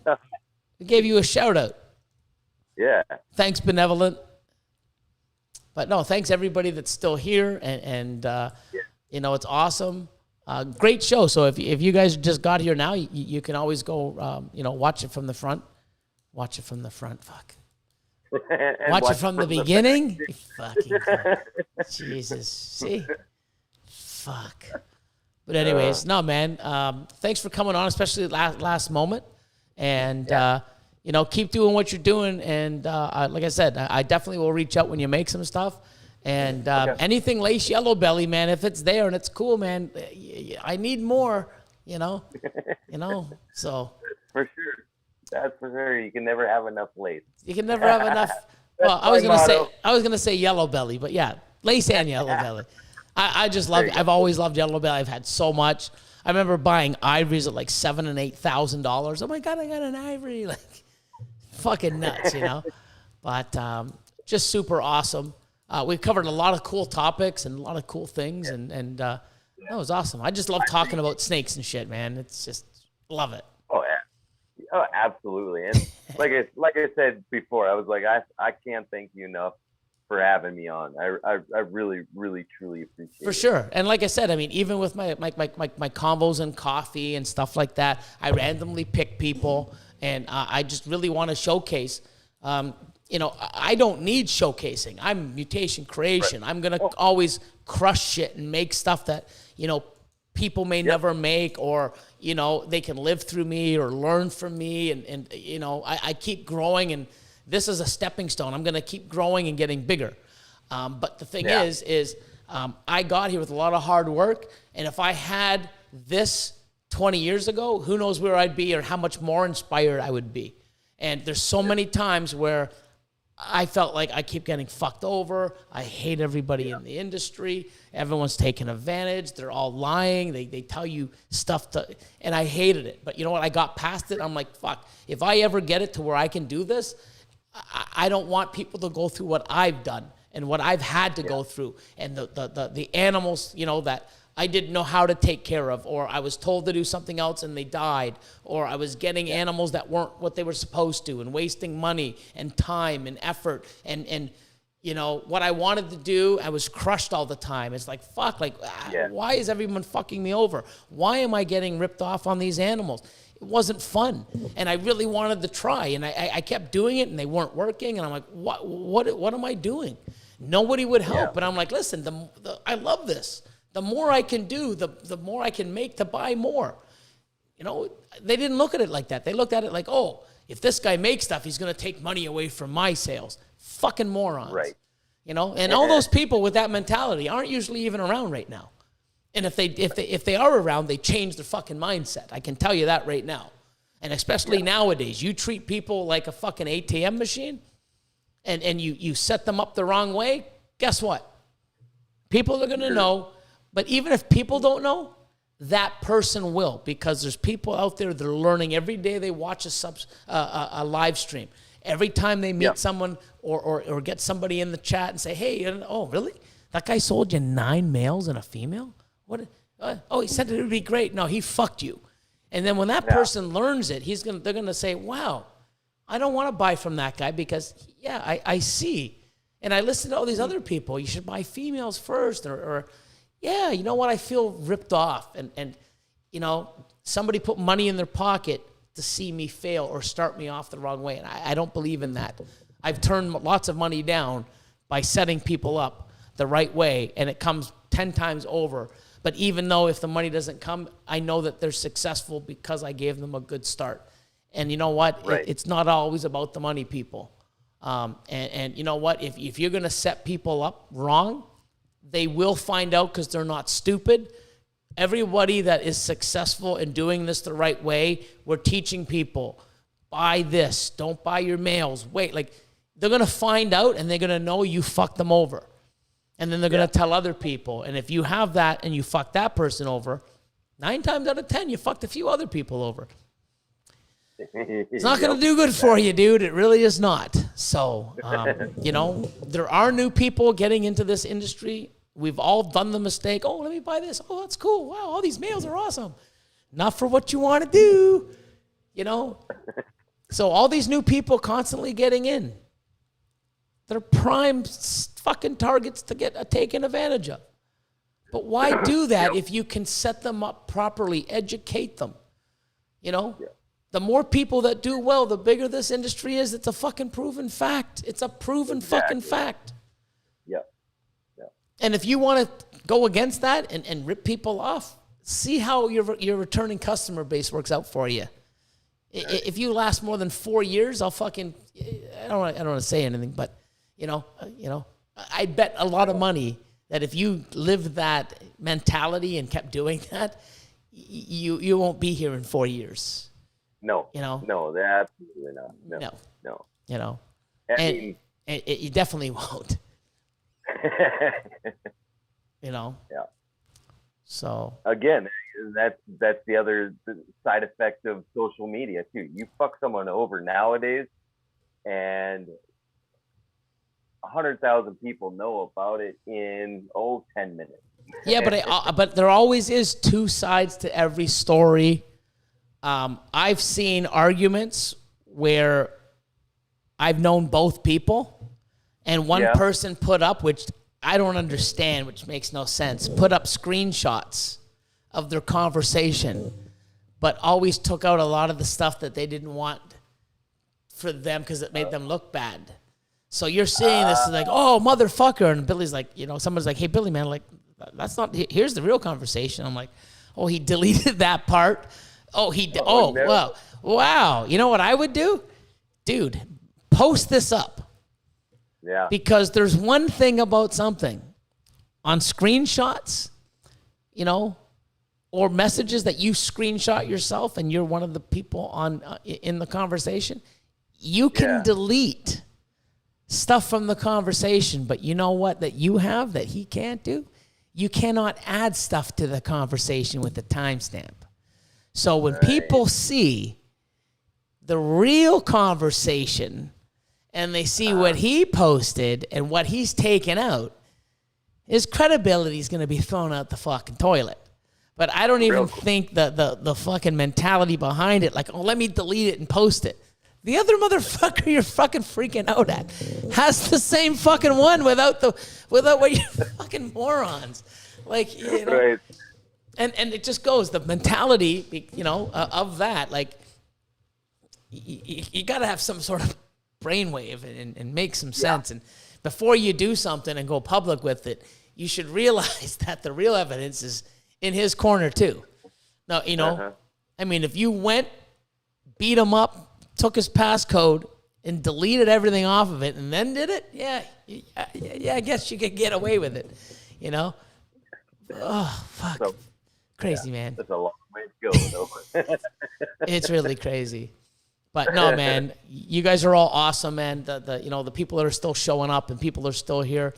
You guys are awesome, and like I said, I hit 50,000. You know, it's amazing. I appreciate all the love, and you know, it's awesome. But at the same time, too, you guys wouldn't be following me if I wasn't busting my ass and my team and making stuff, investing and growing and sharing and posting up stuff that we're proud of, and even when we miss. So, you know, it works both ways. You got to put the effort in, you know, just like you. You're not putting the effort in, you're not getting the followers. You put the effort in, you're going to get the followers, you know. But don't be that person that's like, I don't know why I'm not getting any followers. You're not doing shit. You know what I mean? That's the thing. Those people bug me. Like, why, oh, blah, blah, blah, blah. You know, oh, this guy here made that. Like, it's because he has that animal. Well, you could have bought it. Well, I don't have the money. Yeah, well, he did. If you did have the money and you bought it, you could do the same fucking thing. Stop bitching about stuff that you're not doing because other people are. You could be the exact same fucking person doing the exact same thing, but you don't want to take the risk or invest or believe in yourself or the industry. So stop bitching at people that do. Because the people that do are fucking doing well and happy. I'm fucking happy. You're happy. You know, talk to Miguel and some other people that made some big investments and it's panning out and they're loving it and look what they're doing in the industry and you tell them, you know. Yeah. They're not whining. Seems to be doing okay for them. Must be nice. They work hard. You know what I mean? They're doing it. People that don't do shit expecting everything, you know what? You need a smack. You really do. So, you guys are all awesome. I love you all. And, I can't wait to see the journey to the next 50 when I hit 100, man. So, you know. Hell yeah. And I'll definitely earn it, man. You watch what I'm coming out with and the shit that I'm coming and doing, and I'll definitely earn the next fucking 50 too. So, hell yeah. You know, keep going. Love you all. Wish Austin was still here, but he would have tapped out anyways. So I'll say goodnight for Austin as well. And you guys, you know, like I said, I appreciate you as much as you appreciate me having you on. It's been awesome. Sorry I talk so fucking much. It's like, you just put a camera on or just talk about snakes and I just go, you know. But hell yeah. It is awesome to have you on, and that story is really amazing. So, you know, it's the very first, you know, somebody really directly, you know, even though we're all, you know, USARK to saved our asses many, many times, but to have somebody so directly personal, which is really cool. And it just shows what they're capable of and what they could do. And they're not just, you know, they could have said, you know what, it's not a whole state, it's this little town. Fuck them. No, they were there. Exactly. You know what I mean? Oh, it's not the whole state of New York. Well, fuck this little I've never even heard of that fucking town. No, man, right there fighting, helping. I mean, awesome. So, fucking awesome, Phil. USARK, baby. Yeah, absolutely. Yeah, man. Enjoy your night, everybody. Good night, Brian. Good night, Colorado Cold Bloods, Martin Exotics. I see Luke popped in. And bye, Desert Morphs. Oh, my God. I always forget the Mojave. And Mojave's one of my favorite genes, too. So, good night, Desert Mojave Morphs. Good night, everybody. Florida-born exotics, Everglade exotics. Chad's probably in here doing something. And if he's not, he's EADing somewhere else, but he'll see it. Oh, Alex, Chromaflux Reptiles, Canadian. Yes. Have a great night. Good night, everybody. Elliot Perez, of Good night, course. You everybody. know, you guys are awesome. Love y'all. Peace. We out. My channel. My channel. My content.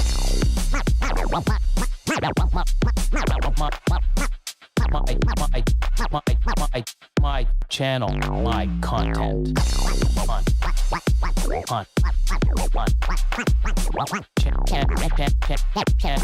My channel. My content.